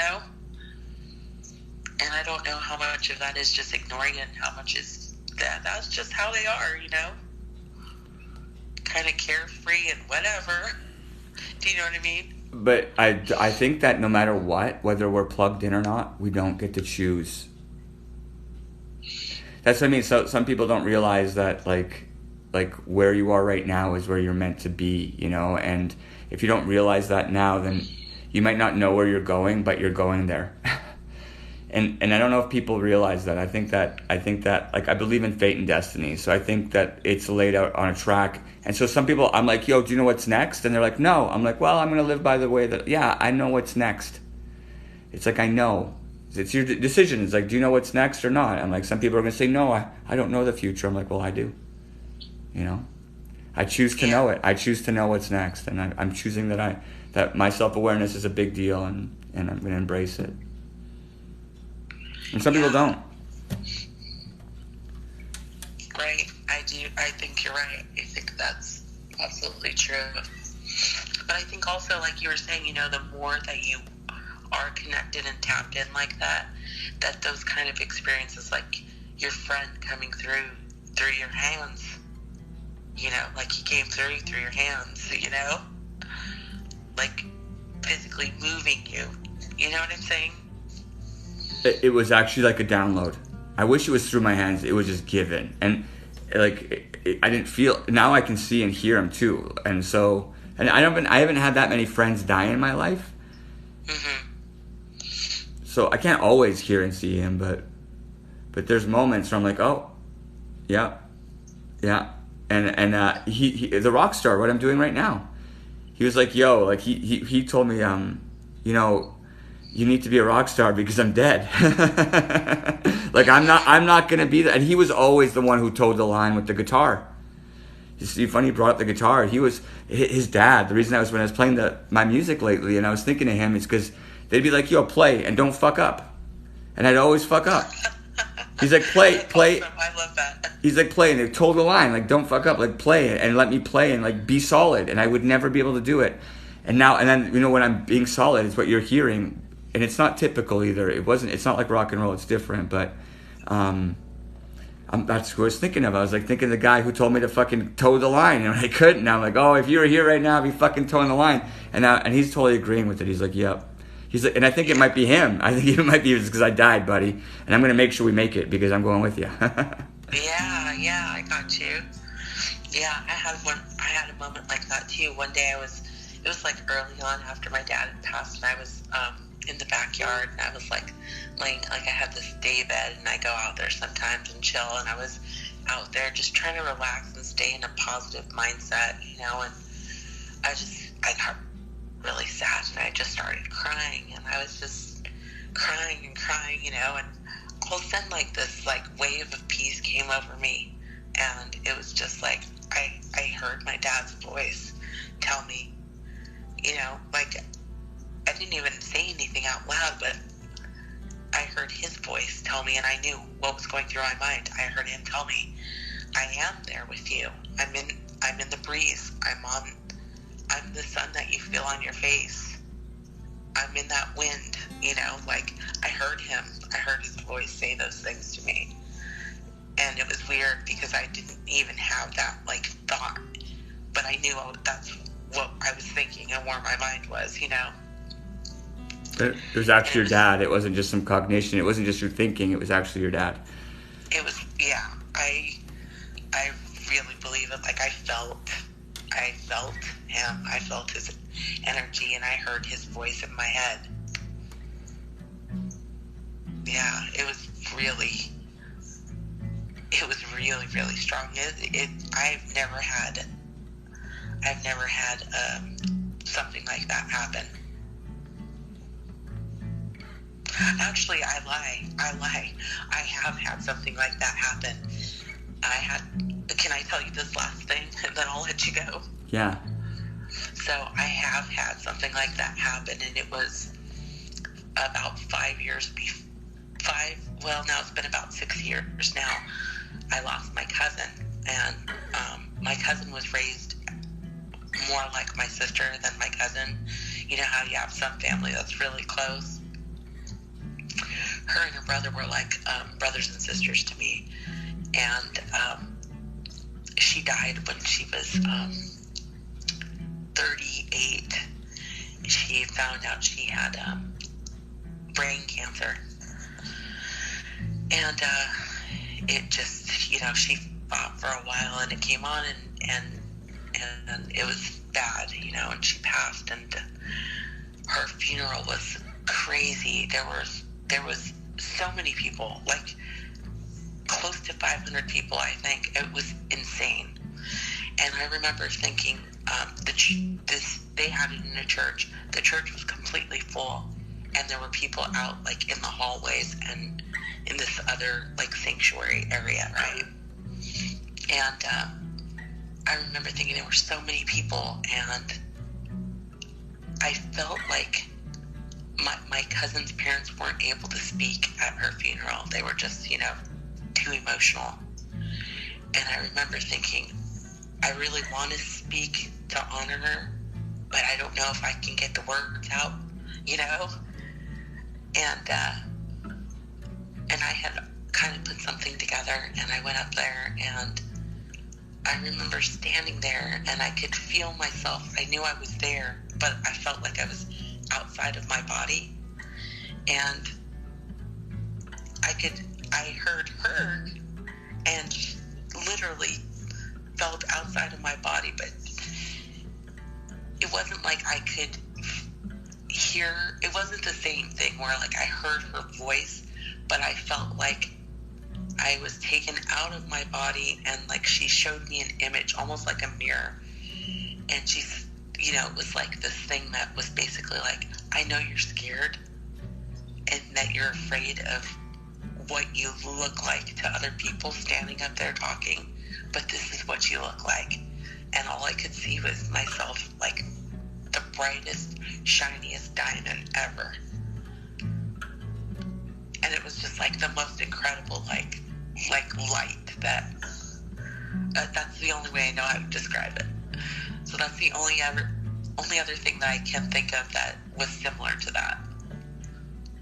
But I remember thinking, gosh, what a gift, like she really gave me such a gift, like to show me like this is what you look like, this is how beautiful you are.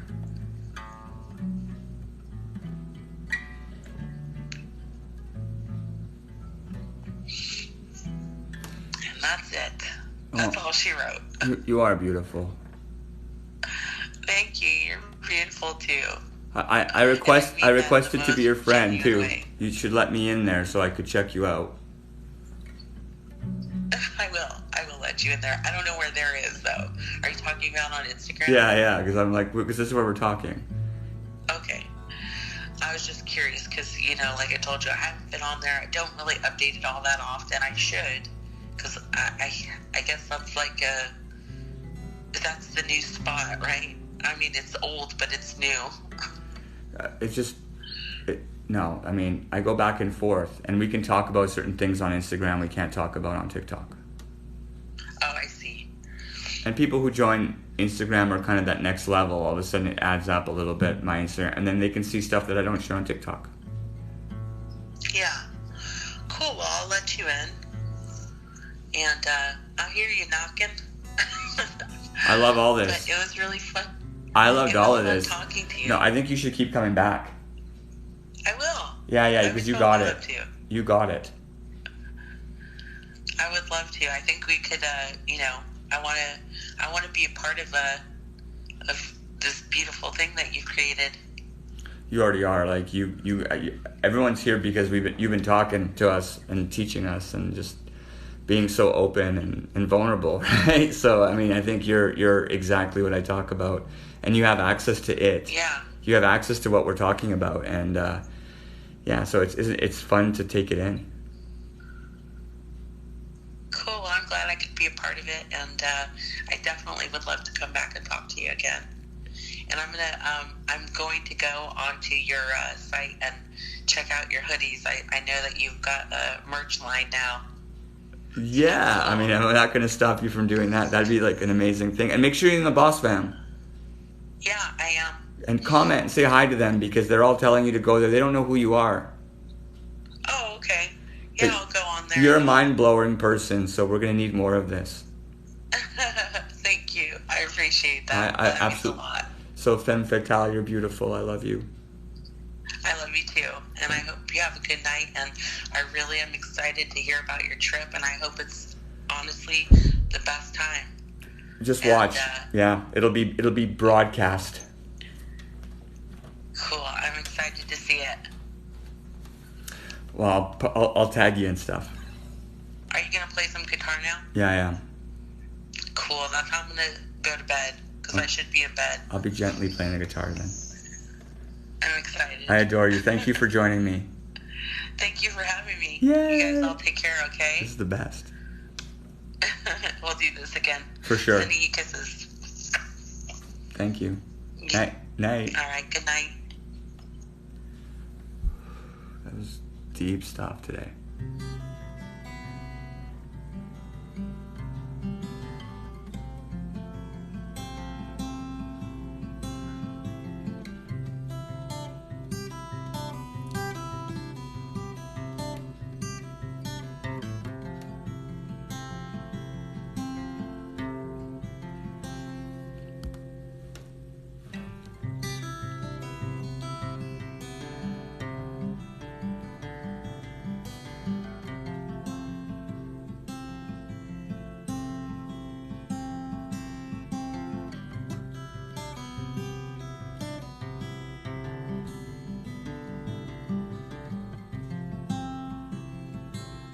What's up, Becky? It's a gentle day.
Oh, so now I know who that was.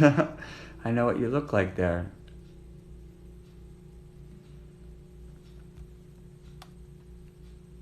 No, we're connected 100%. I can't get any deeper right now.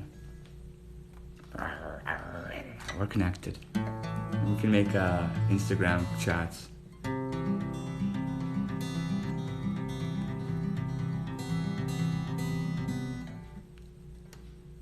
So everyone go follow for Sunny Share.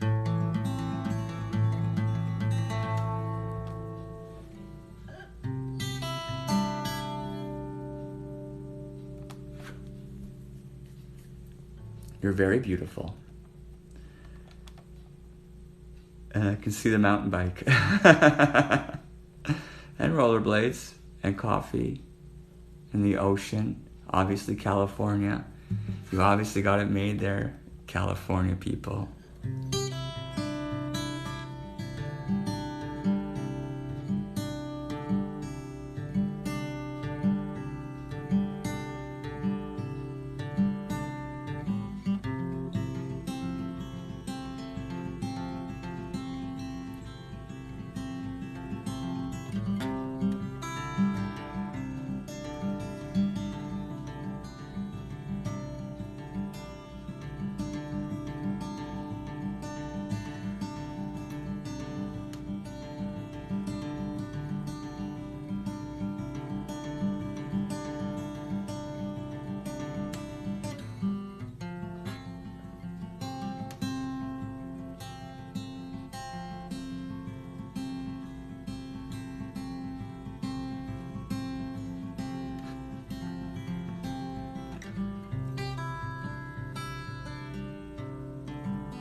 notice that we can't. You never know what you're gonna get.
Miss Mary, you blew my mind there with what you wrote. I've been reading the comments. I love you guys too.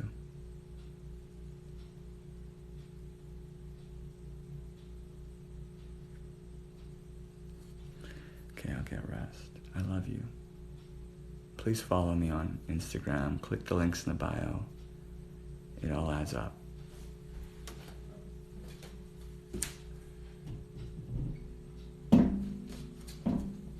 I'll just quickly show you who's left. Welcome if you stayed today. This is who I am. I'm Boss Vlogger. Click this. You can follow me on Instagram, and then also click this link and join our family. There's merch. Please consider buying the merch. Also joining me on Patreon. It helps. If you guys are looking to connect with me or to add to the show, everything counts. This is a big deal. I want to do this for the rest of my life. I love you guys. I love going live, and I love having you guys here. So make sure you guys click something in there. Click something. Share and subscribe. Give, like, come back. The Patreon is there's many people here that are actually supporting me on Patreon. It's a big deal. The Boss Fam merch aisle has totally, it's coming. And it's pretty new stuff. Fred Penner's the man. God bless Fred Penner. Love you guys.